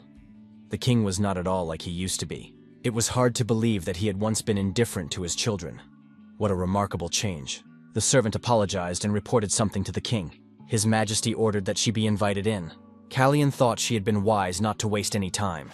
He was beginning to feel nervous. The servants announced that Her Majesty Queen Silesia was entering. The third prince said he was glad to see Her Majesty. The queen said that Callian looked wonderful. Had he arrived safely in the capital? The young man replied that everything had gone perfectly. Celia added that she was worried that the third prince had caught a cold like last time. She hoped that the journey had not taken too much of his strength. Callian replied that the trip had been comfortable. Besides, his recent bout of cold had done him good. Our hero added that he had fewer worries outside the palace. Celestia replied that she was glad to hear it. The queen said that the impressive news from Siegfried's lands had made her seriously concerned about the safety of the third prince. She added that the praises sung in honor of Callian had even reached her chambers, an undoubtedly incredible event. Celia admitted that she was troubled by the insistent whispers wandering around. The queen asked directly, did the king really intend to make Callian heir to the throne? Callian thought that Silesia was no longer hiding her intentions. Was she really that desperate? The king said that he had recently spoken with Lord Manisil, who had told him one thing. Manisil advised sending the son who cared least about him to Camillon. That way, they could get rid of the problem child. The king remarked that he had no son for whom he did not feel concern. He added that, thanks to the queen's efforts, he was tempted to consider the idea. The queen jumped up from the table and said that the king would regret treating her this way today. After that, she left the room. The king apologized to the second prince and asked him not to misunderstand. He did not mean plans and bore no ill will toward him. The young man replied that he knew this. The king said that all the princes knew very well how their uncle was doing. The father added that he would not wish such a fate on any of his children. His Majesty declared that they could not afford to make the same mistake. Upon reaching the age of 20, all princes, except for the heir to the throne, must leave Kairis. Each of them is granted land, and their visits to the capital are limited to only 5 days. They are also strictly forbidden to form their own armies. Yang said that these were quite reasonable restrictions. The assistant added that the prince's uncle had disagreed with this. Asnan raised a rebellion as soon as the current king ascended the throne, but his plan failed. Now he is imprisoned in a tower in the most inaccessible wilderness of the Varekan Valley. Callian said that this was precisely why His Majesty was so eager for the princes to forget their quarrels and make peace. Then none of them would have to shed blood. Yan asked if the prince really thought that was possible. Callian replied that, given the current state of affairs, it was difficult to imagine such a thing happening. Callian saw a lone rose growing, which glowed as soon as the prince approached it. Jan showed the prince that something in his pocket was also glowing. Callian took the mysterious stone out of his pocket. It was also glowing. All the flowers had been cut, but this rose continued to bloom as if nothing had happened. The young man was surprised. What was this strange glow? Could the flower really be reacting to the stone? Callian touched the rose petal and heard a crunch under his fingers. The petal immediately crumbled and fell apart. The prince said that the rose had dried up. It was as if time itself had frozen, holding its breath, and in an instant it broke free and rushed forward. Time, stone, rose, elf. The axis of time, Sisfanian and Sorrenti. Sisfanian said that the young man's impatience contradicted Sorrenti's will. The prince did not understand how he could remain patient when time was slipping through his fingers. Yan asked the prince if he planned to go to breakfast tomorrow, since he had already missed it for 2 days. Callian, lying on his bed in his room, said he was still exhausted from the long journey and would skip breakfast. Left alone in the room, the prince got up from the bed. He sensed that someone was on the veranda. Planck said that Callian was indeed a magician. He even jumped out of bed at every little noise. Callian noticed that it was late and that Planck had come without an invitation. Why was he here? Planck said that a rose had disappeared from the garden. The second prince wondered if it was the work of his brother. Callian replied that only one flower was missing. Why all the fuss? It must be very important to plans, since he had come at this hour. Planck said that his brother couldn't have failed to notice that it was a special flower. He suggested that this was why Callian had skipped breakfast. Callian thought that plans knew everything. It was a rose from Randall's garden. His mother was from Tencel, so our hero assumed that what he had seen was somehow connected to the holy power in his blood. Plans said he had asked Randall if he knew anything about the rose in the garden that never wilted. Randall always replied that he didn't know. Callian was surprised. Did Plans really expect his older brother to one day say that he knew? Planck remarked that only someone with holy power could prolong the fleeting life of a rose. But why did Randall feel the need to hide his powers? Callian wondered, could Randall really use holy power? Planck warned his younger brother. He had told Randall that he had burned the rose. He added that now Callian could pretend to be a fool for as long as he wanted. Callian asked his brother why he was doing this. Plans replied that Callian had skipped breakfast so that no one would notice how much it bothered him. Callian asked why Plans was acting out of character, trying to shield his younger brother from Randall's scrutiny. As far as he could remember, they had never been close enough to do such favors for each other. Planck smiled. Did Callian really remember? He said that no matter how powerful Randall was, he couldn't defeat him. Plans added that he himself couldn't win either. Callian asked if he understood correctly. It sounded as if Plans had decided to help him when he realized that Randall had no chance against his mother. Callian said that he probably understood. Plans had never wanted to become crown prince from the beginning. The third prince was left alone in the room. He remembered his older brother's words. No matter how powerful he is, Randall cannot be defeated.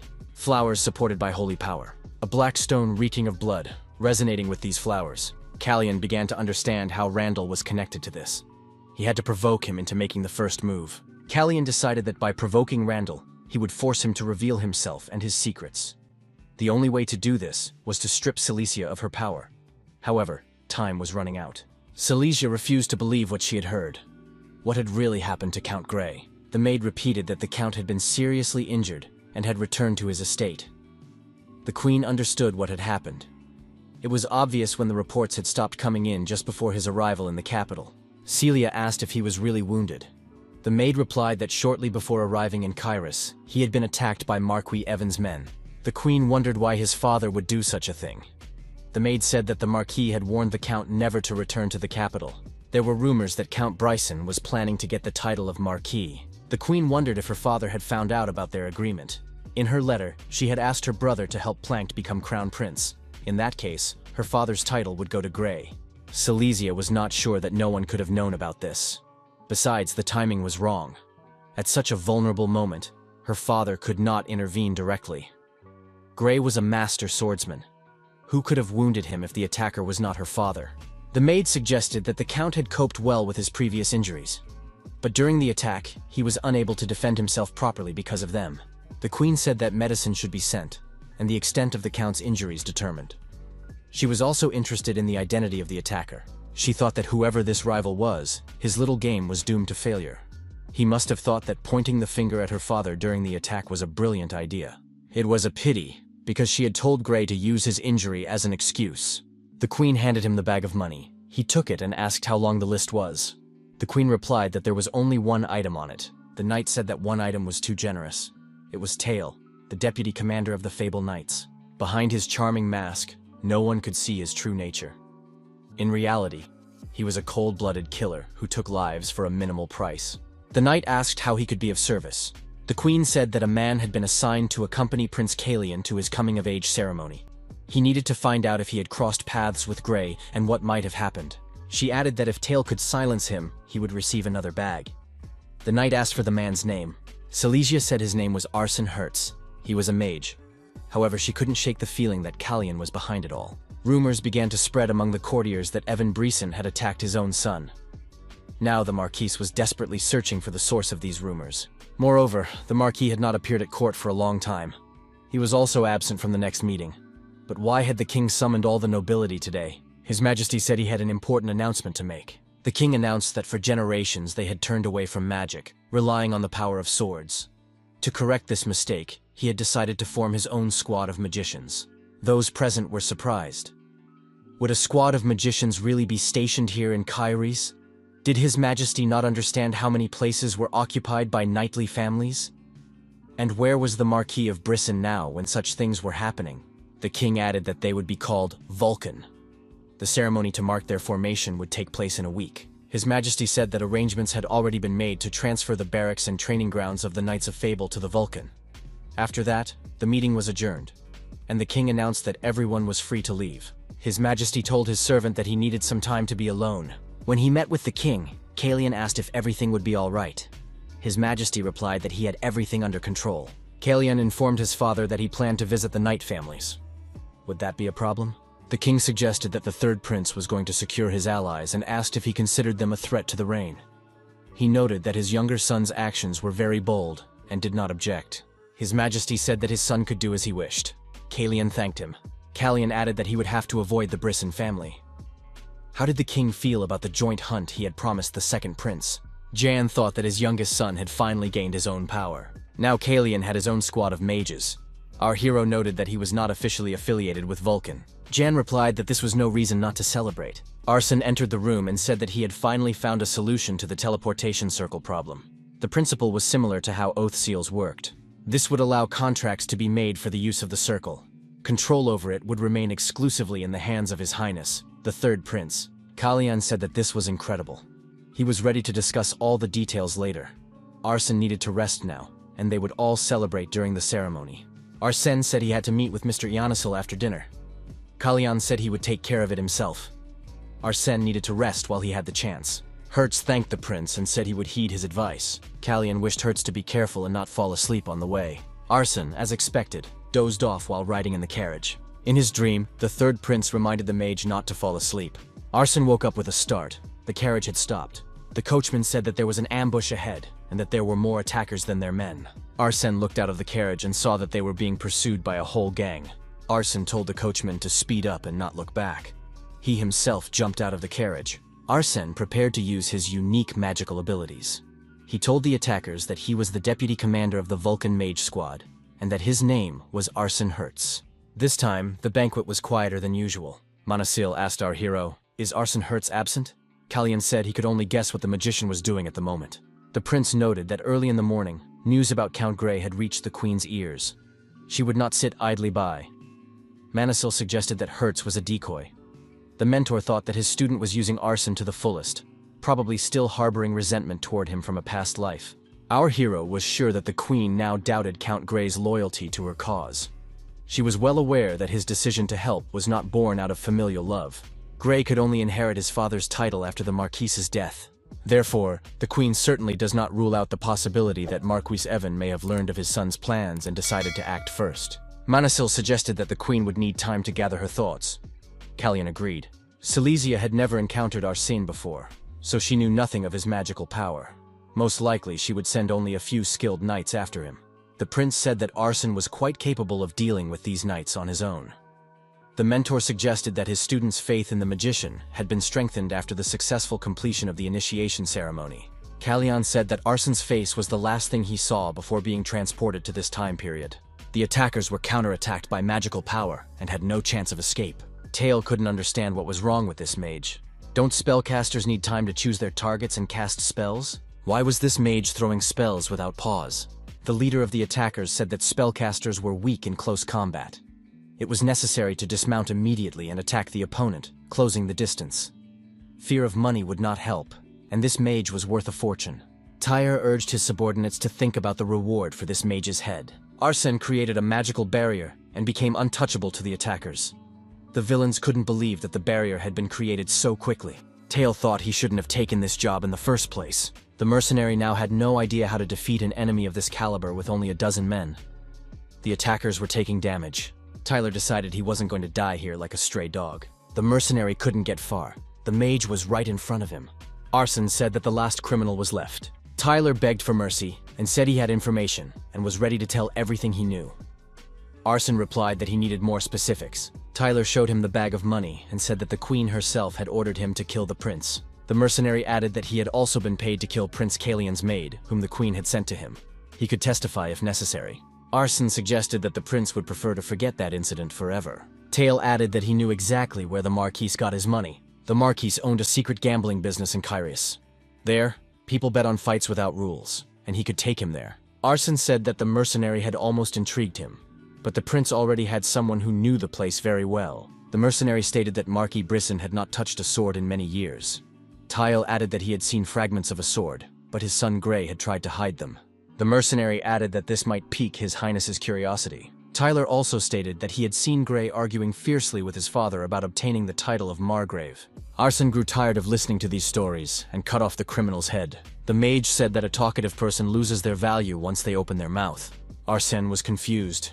He didn't know how to get back to the palace. The carriage had left, the horses had scattered, and there was no one on the road. Arsen felt someone approaching from behind and turned around. The bag of money from the mercenary lay in front of our hero. Kiri stood nearby. The Marquis was outraged. How could this be? Was he being accused of kidnapping Arsen Hertz? The assistant said that the royal guards would arrive by noon. The Marquis assumed that the king believed him to be connected to Vulcan. The Marquis did not understand how that magician had interfered with Tail. The assistant said that Tail had been seen at noon that day in the palace. Perhaps the queen had summoned him.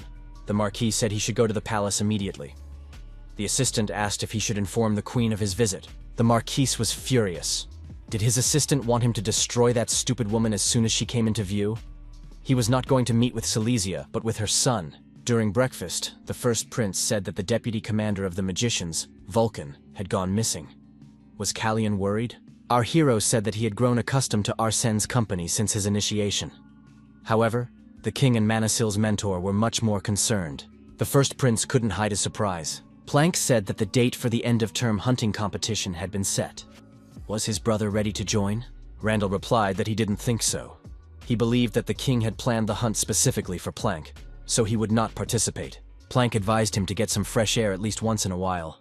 The older brother thanked him for his concern. Callian thought that even though Plans knew that Randall didn't like hunting, he still invited him to make sure he wouldn't come. Callian noted that Plank was helping him in this way. However, it was not like him at all. Our hero experienced strange feelings. Could it be a connection with his teacher? What could have made him so angry? A little earlier, the Marquis had met with Manasil. He noticed that Arsen's disappearance did not upset the mage in the least. His calm expression spoke volumes. Is Callian now his favorite? Manasil added that the Marquis had recently lost a dozen men, but even in this case, there was no sign of concern. Apparently, his grandson is definitely not a favorite. Manasil asked if it was not the duty of a true leader to honor the memory of his fallen servants before appearing at the palace. The Marquis replied that he had no intention of listening to such moralizing. Such insolence was familiar to Manasil. Without rank or title, he remained here only by the grace of the king. The mage said that it was not for the Marquis to judge the king's generosity. The Marquis remarked that showing favor to the mage signaled that the king's decisions could no longer be trusted. The Marquis added that as for Callian, he had not strayed far from his teacher. The influence was evident. The mage remarked that the king and the third prince deserved more trust than a knightly house that had lost 10 warriors because of a single mage. Manasil inquired how much the Marquis had paid the thugs this time. The mage added that it was probably peanuts compared to the fortune they had received from selling their own son. The Marquis was furious. Could the mage really say such a thing? Manasil reminded him that he was far from weak, but the Marquis had a strange tendency to forget things.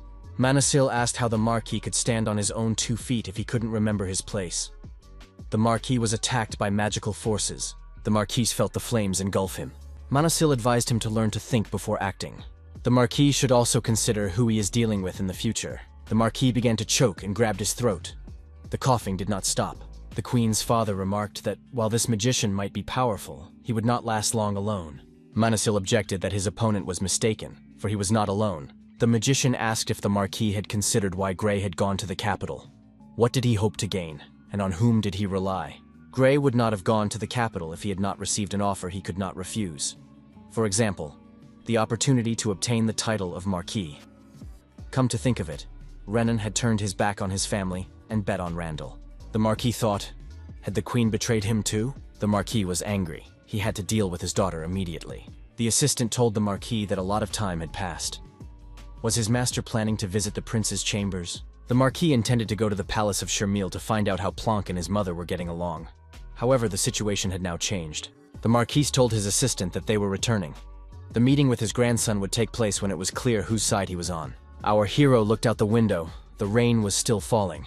It wouldn't be long before the hunt was cancelled. Callian asked Planck what he thought about it. Plans replied that he had sensed the mage driving away the knights that morning. Callian was surprised. So Plans had sensed a surge of mana? Apparently their father had not exaggerated the second prince's skill with the sword. Callian asked his brother if he often communicated with the Marquis. Planck replied that he had never spoken to his grandfather alone. Callian smiled. Their family was so close-knit that even a hug could break it apart. Callian suggested that the Marquis wanted to strip the Queen of her title and have Planck take the place of the Crown Prince. Our hero added that if Planck's goal was to bring down his mother, there was no need to continue supporting him. If Plants wanted to become the next king of Kyrus, he should meet with Evan Bryson. Planck reminded his brother that he had already given his answer. Callian said that in that case there was only one thing left to discuss, Cilicia. Our hero declared that this time, the worst outcome awaited her, because that was the fate he had in store for her. Plans replied that he had no intention of protecting her from the consequences. Callian held out his hand and told his brother not to take it if he wasn't ready for what was to come. Planck remarked that their mother had gone to great lengths to pave her way. If that was the result of her efforts, then so be it. He shook his younger brother's hand. Jan was surprised. Had Callian joined forces with Planck instead of Randall? Jan added that in that case, the second prince had turned his back on the queen. But he shouldn't have any reason to do so. Callian said that Plans had not turned away from anyone. He had simply closed his heart to his mother. Unable to reconcile himself with Silesia's atrocities for the sake of his ascension to the throne, Plans hid behind the guise of a rebellious son. His body was saturated with wine, but his breath never smelled of alcohol. Planck behaved terribly toward his younger brother. However, he only demonstrated this behavior when witnesses were present. Most likely, he believed that portraying himself as a troubled child would cause his mother to abandon him, or at least stop harming others. However, Plans eventually came to realize that Silesia had already passed the point of no return, and that only death could stop her now. Jan asked in surprise why Plans had behaved this way toward his younger brother for so long. Callian replied that he hadn't asked. Even if there had been a reason, the only person who could have understood and forgiven Plans was already dead. It was already too late. The king was informed that Arsen Hertz had not been found on the Brisson estate. The neighboring buildings had also been searched, but there were no traces of him there either. An assistant reported that they had managed to find the prisoner in the dungeon. This prisoner was most likely Renan Brisson. Manasil, who was in the room, asked if this was really the best course of action. The king said that now was not the time to be picky. Elon had not forgotten who he was, had he? Even if only temporarily, Manasil was considered the commander of the Vulcan mages. With this appointment, the king wanted to show the power of the new squad of mages in this palace. Manasil asked if that was why His Majesty had raised the royal guard and intensified the search. When the guards arrived, the Marquis was surprised. Was he really being accused of kidnapping and holding a mage captive? The officer replied that it was the king's order and that the Marquis would be better off not resisting. The king added that those who saw only regalia and titles would consider Manasil to be just another mage until they realized their mistake through their own experience. Manasil thought that the king was aware of how Evan perceived him. The king asked, Surely Elon became a viscount in Rebirth? Manasil confirmed this, but added that he was known to most as an archmage. The mage added, Viscount in Rebirth, Baron in Secretia. But he liked the title of mentor to the prince best of all. The king agreed to leave him the role of tutor to the third prince. His Majesty said that the title of Count of Kairos should also be added. The king looked up at the mage and asked what was going on.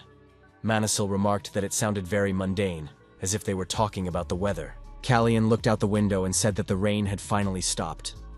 That meant the hunting competition would not be cancelled. Yan greeted the prince and asked if he had been outside unaccompanied again. Callian replied that he had taken a short walk to deliver something. Jan said that he should be grateful that the outing had happened in the morning and not at night. Jan added that His Highness should take a look at something. An assistant reported that gifts had arrived from Baron Pollen. Horses were waiting outside. The prince remarked that it was a very fine horse. The Viscount of Reddington had arrived in the capital safe and sound.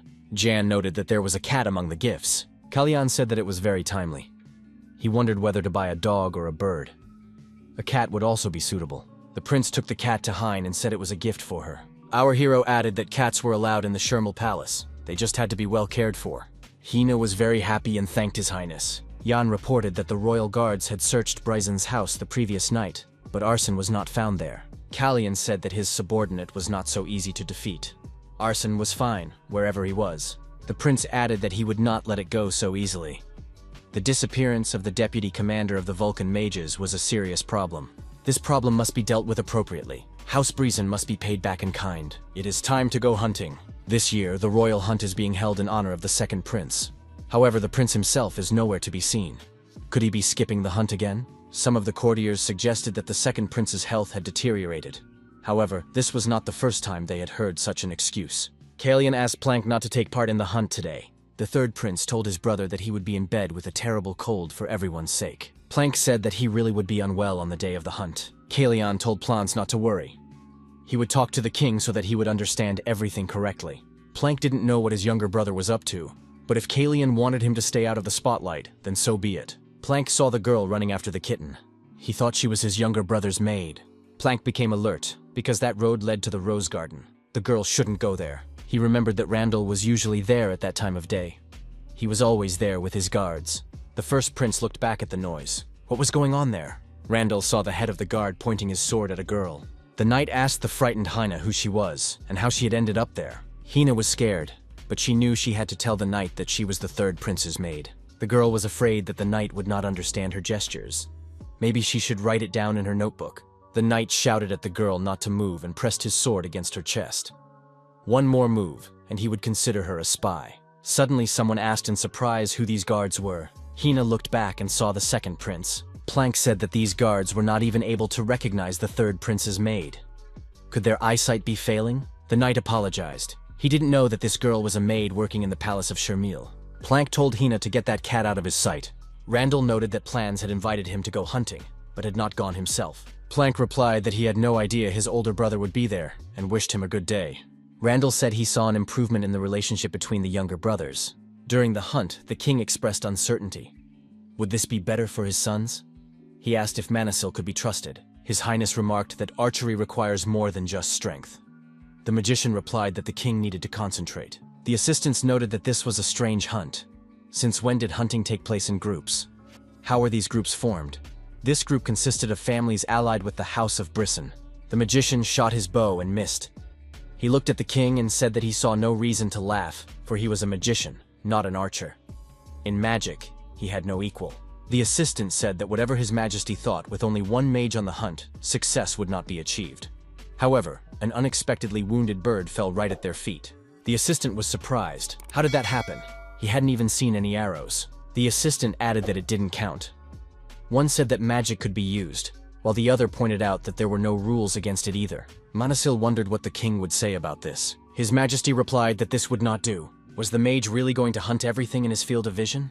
Those present were frightened, as the spell could have been aimed at any of them. It was definitely a warning. It was an ultimatum for those who sided with the Marquis of Bryson. Manasil said that birds sitting on high branches were easy targets. Callian said that soon he himself would hunt for his prey, and it would not be an eagle or a lion, but a beast he had never hunted before. Therefore, he needed the help of those present. The third prince said that he was ready to meet them at the palace. The maid noted that the letter from the Margraviate contained something terrible. She returned and reported that Margrave Grey did not seem so badly wounded from a distance, but she was asked to leave, as Grey needed absolute silence and peace. The queen was furious. Why couldn't she use her aura anymore? Why had her maid been asked to leave immediately? Celicia considered this to be very rude. The queen asked what had brought the prince to her so early. It was rude to assume that she would want to spend time with him over a cup of tea. Callian showed her the bag and said that it had been found not far from where Sir Hertz had disappeared. The third prince noticed that there was a considerable amount of money in the bag. Celia said she knew nothing about it. Callian asked if she remembered the day she met Tail. Celia confirmed that she remembered nothing. A magician had disappeared. After that, the prince burst in as if a disaster had occurred. Had Callian done something to Grey? What had the prince promised in exchange for help? Callian was surprised. Did the queen really think he would ask Grey Bryson for help? Such a degree of delusion was insulting. Callian declared that he did not need her sympathy. Celicia told the prince to watch his tongue. Had he completely lost his fear? Callian declared that the queen would soon regret daring to touch his man. Our hero added that thanks to his efforts, the queen's days were numbered. The queen was furious. She said she was ready to end this once and for all if that was what Callian wanted. Celicia threw the bag of money aside, and it fell to the floor. Coins spilled out of it. Plank was sleeping in his bed at night when he sensed that someone was nearby. The prince jumped out of bed and told the man that he must have a lot of free time if he had cancelled Sisfanian's warning spell. Callian said that his teacher had done it, but he would not do it again. Our hero added that after that night, he would never enter those chambers again. Plank asked what had brought his brother here. Callian said he had 3 things to discuss. First, he would ask if Randall knew that they were working together. Plans confirmed this. Callian hoped that this would remain a secret for as long as possible. People were too quick to understand things. What did Randall say to that? Plank recalled that Randall had mentioned improving relations with his younger brother. Plank then asked if this bothered Randall. His older brother replied that he didn't care. Plank told Callian that Randall hadn't said anything special. Callian thought that whichever of the two renounced the throne, Randall would lose nothing. The only reason for him to be wary was the unification of their factions. Callian said that from now on, it would be wise to be more cautious. Callian went on to say that he would like to thank his brother. Plans replied that it wasn't necessary. Perhaps someone had told him that he had gotten Callian's maid out of trouble. Plank added that he didn't need her gratitude because she had already surpassed his brother. Hina wrote in her notebook that she was grateful for being saved. Callian said that in that case, there was only one question left. Tomorrow was the ceremony for the creation of Vulcan. Would Plank mind staying sick for another day? Plank told Callian not to cross the line. Callian remarked that in that case, plans should not interfere so that nothing unexpected would happen. The maids were tidying the queen's hair. The maid, combing her hair, wondered if the queen's mood had improved. She had been in a terrible mood lately. It was exhausting to tiptoe around her. Suddenly, the hair caught on the comb. The girl apologized to her mistress. The queen dismissed the maid with a wave of her hand. The girl knelt down and said she had been careless. She humbly begged for forgiveness. The senior maid said she apologized. This girl should have been better trained. A punishment would be chosen for her immediately. The queen said she knew where the maid was. Perhaps she would find her useful. Manasil thanked everyone present for coming to witness the birth of Vulcan. Manasil added that it was a great honor for him to announce the creation of a squad of magicians in the heart of Caris. By the grace of His Majesty the King, and with the support of many at court, Vulcan will open a new chapter in history. All 3 princes were also present at the ceremony. Manasil wished that the wonders of magic would bless these lands with prosperity and harmony. He did not have time to finish his speech before an explosion rang out. It was clear that the explosion had come from the Queen's chambers. Someone among those present said that it was the work of Arson Hertz. He was the one who caused the explosion. But wasn't that mage missing? Arson Hertz was a subordinate of the third prince. Callian understood everything. Silesia had decided to make her move by accusing him of attempting to assassinate her. Who would emerge victorious from this situation? The king called for everyone to calm down. Perhaps the criminal was trying to cause chaos and confusion. Panic would only hurt everyone. The king said that they couldn't be sure of anything until they found the cause of the explosion. The queen said that she had seen the criminal with her own eyes. Callian said that they had all heard the explosion. What a relief that the queen was unharmed.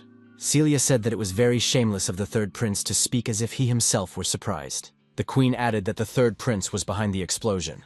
Callian suggested not jumping to conclusions. His Majesty would certainly find out what had happened. The queen said that before the attack, The magician claimed that she had organized an assassination attempt on him. According to the magician, Prince Callian had told him about it. Silesia added that there were no witnesses or evidence. The queen told the maid that she had been too harsh with her. The girl was not without sin and certainly owed the queen a favor. The queen gave the maid a purple ball and told her to put it in a box at the entrance to the living room. The maid did as she was told, and then there was an explosion. Celia said that if Callian was so sure that Arson had not set fire to her estate, then he should bring him here. If she pointed to Arson, the prince would have no choice but to track down his magician to prove his innocence. The third prince said that at the moment, Hertz was considered missing. Celia said that the truth didn't matter. In that case, they would have to find the mage. She had seen him cause the explosion. If the magician is absent, he cannot defend himself. This is a trap from which Calliana cannot escape. The Marquis suddenly appeared and asked if they were referring to him when they spoke of the mage. Arsène Hertz was standing next to the Marquise. Arsène personally greeted Her Majesty the Queen. The magician introduced himself and gave his name. Silesia was surprised. What was this man doing here? Celia did not understand why he had appeared in her father's company. Callian asked the queen if she could see him. That was the end of it. Arsène Hertz never disappeared. Kiri then arrived on a horse that had been given to him. After that, Arsène was given 5 days' leave for repelling the attack on himself. However, Arsene's disappearance sowed seeds of doubt in one person regarding Grey Bryson, in someone who could neither ignore the false accusations against him, nor let the instigator go unpunished. That person was the Marquis de Brissac. Arsène said that Prince Callian had warned him that the queen might use his disappearance to her advantage. He was ordered to remain at the Marquis's estate until the day of the ceremony. Manassil then told the Marquis during their meeting that he should take action against the prince so that he would no longer have to bear the burden of false accusations leveled against him. Callian simply took advantage of this. The third prince told the king that an investigation must be conducted immediately. The queen demanded the presence of the magician, and he appeared before everyone. The king agreed to this. Callian reminded the queen that he had warned her not to act rashly. Silesia thought, her father, this foolish king, the knights, they were all against her now. The queen said that she remembered. Callian's mother also had that insolent smile until the very end. The third prince was indeed her son. Celia grabbed the hidden dagger and seized Callian by the shoulder. Everyone present was frightened. The queen plunged the dagger into him, and drops of blood splattered her face. Callian said that he had warned them not to interfere so that nothing would happen. Why didn't Plans listen to him? Plans managed to protect his younger brother by standing in front of him, and the dagger pierced his chest. The queen was surprised. Had Plank betrayed her? The king rushed to help and shouted for Silesia to stop immediately. The guards rushed to stop the queen and take her prisoner. The king told Silesia that it was all over and that she must release the prince. Celia dropped the dagger from her hands and crouched down.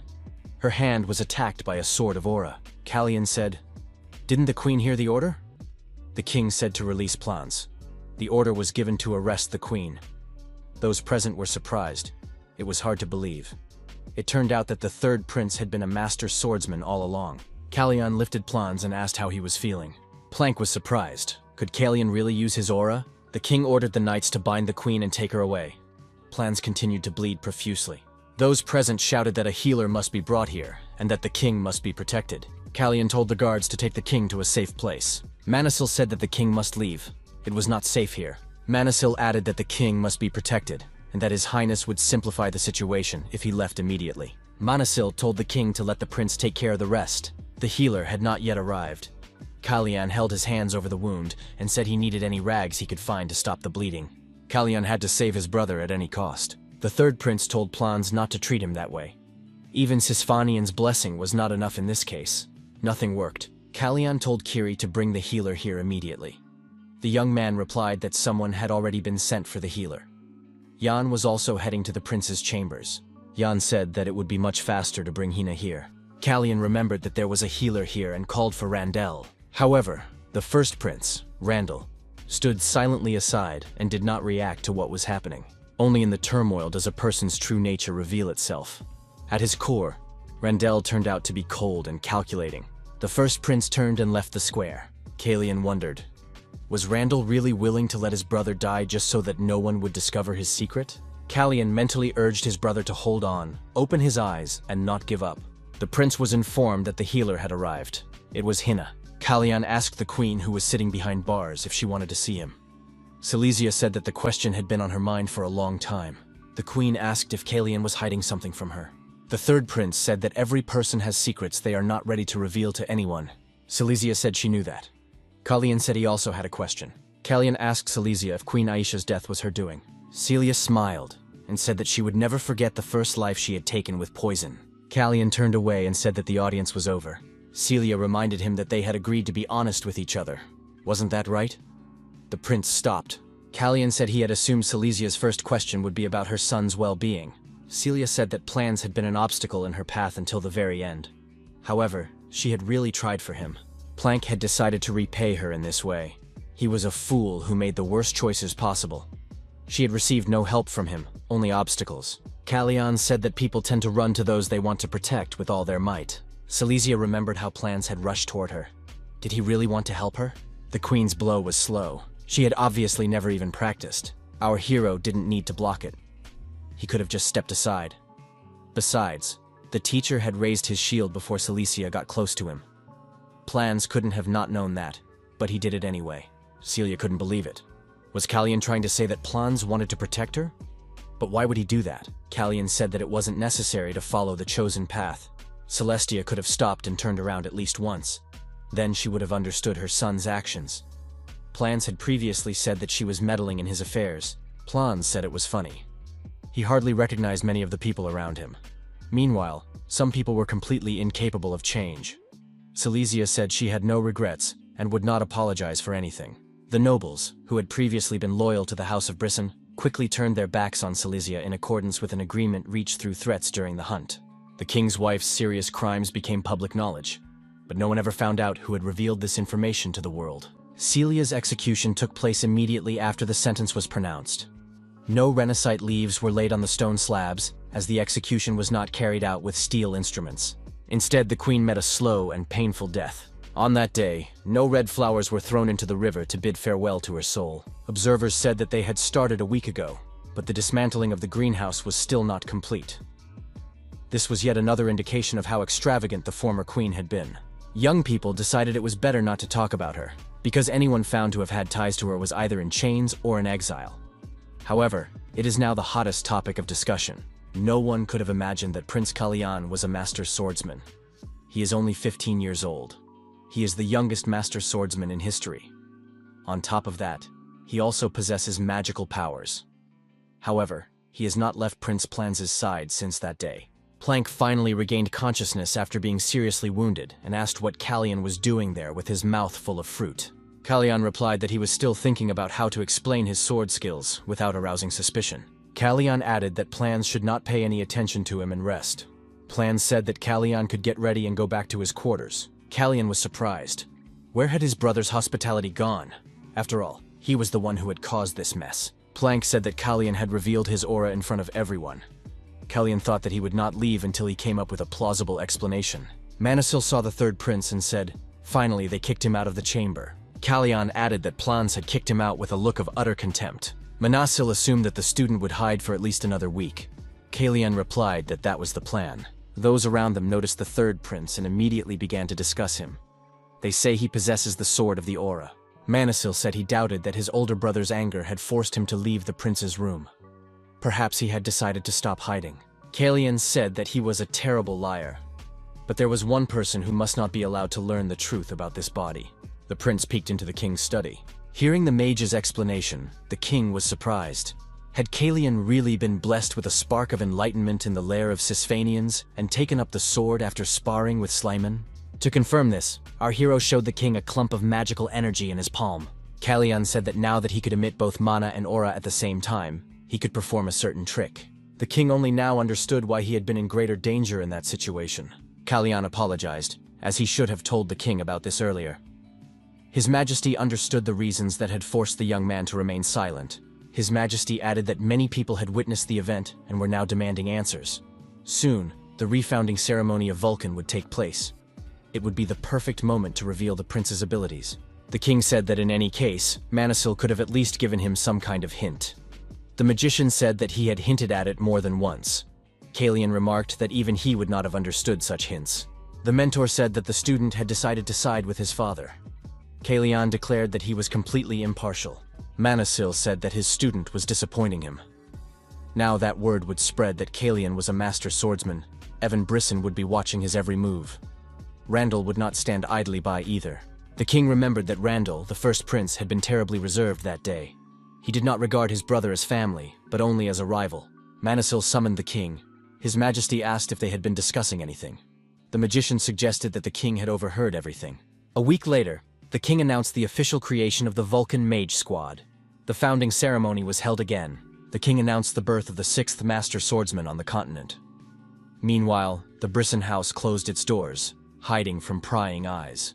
The prince was told that a lot of time had passed, but even his body would not be able to withstand it if he did not rest. Plank trained hard and often. However, the scent of flowers that Silesia had so enjoyed no longer lingered in the air. The coming of spring heralded a new beginning. His Majesty was congratulated on his birthday. The king said that he was truly pleased to receive so many congratulations. His Majesty said that spring was the season of new beginnings. This day should mark the start of something new for each of them. A man hiding his face under a hood approached the third prince. The young men met face to face for the first time.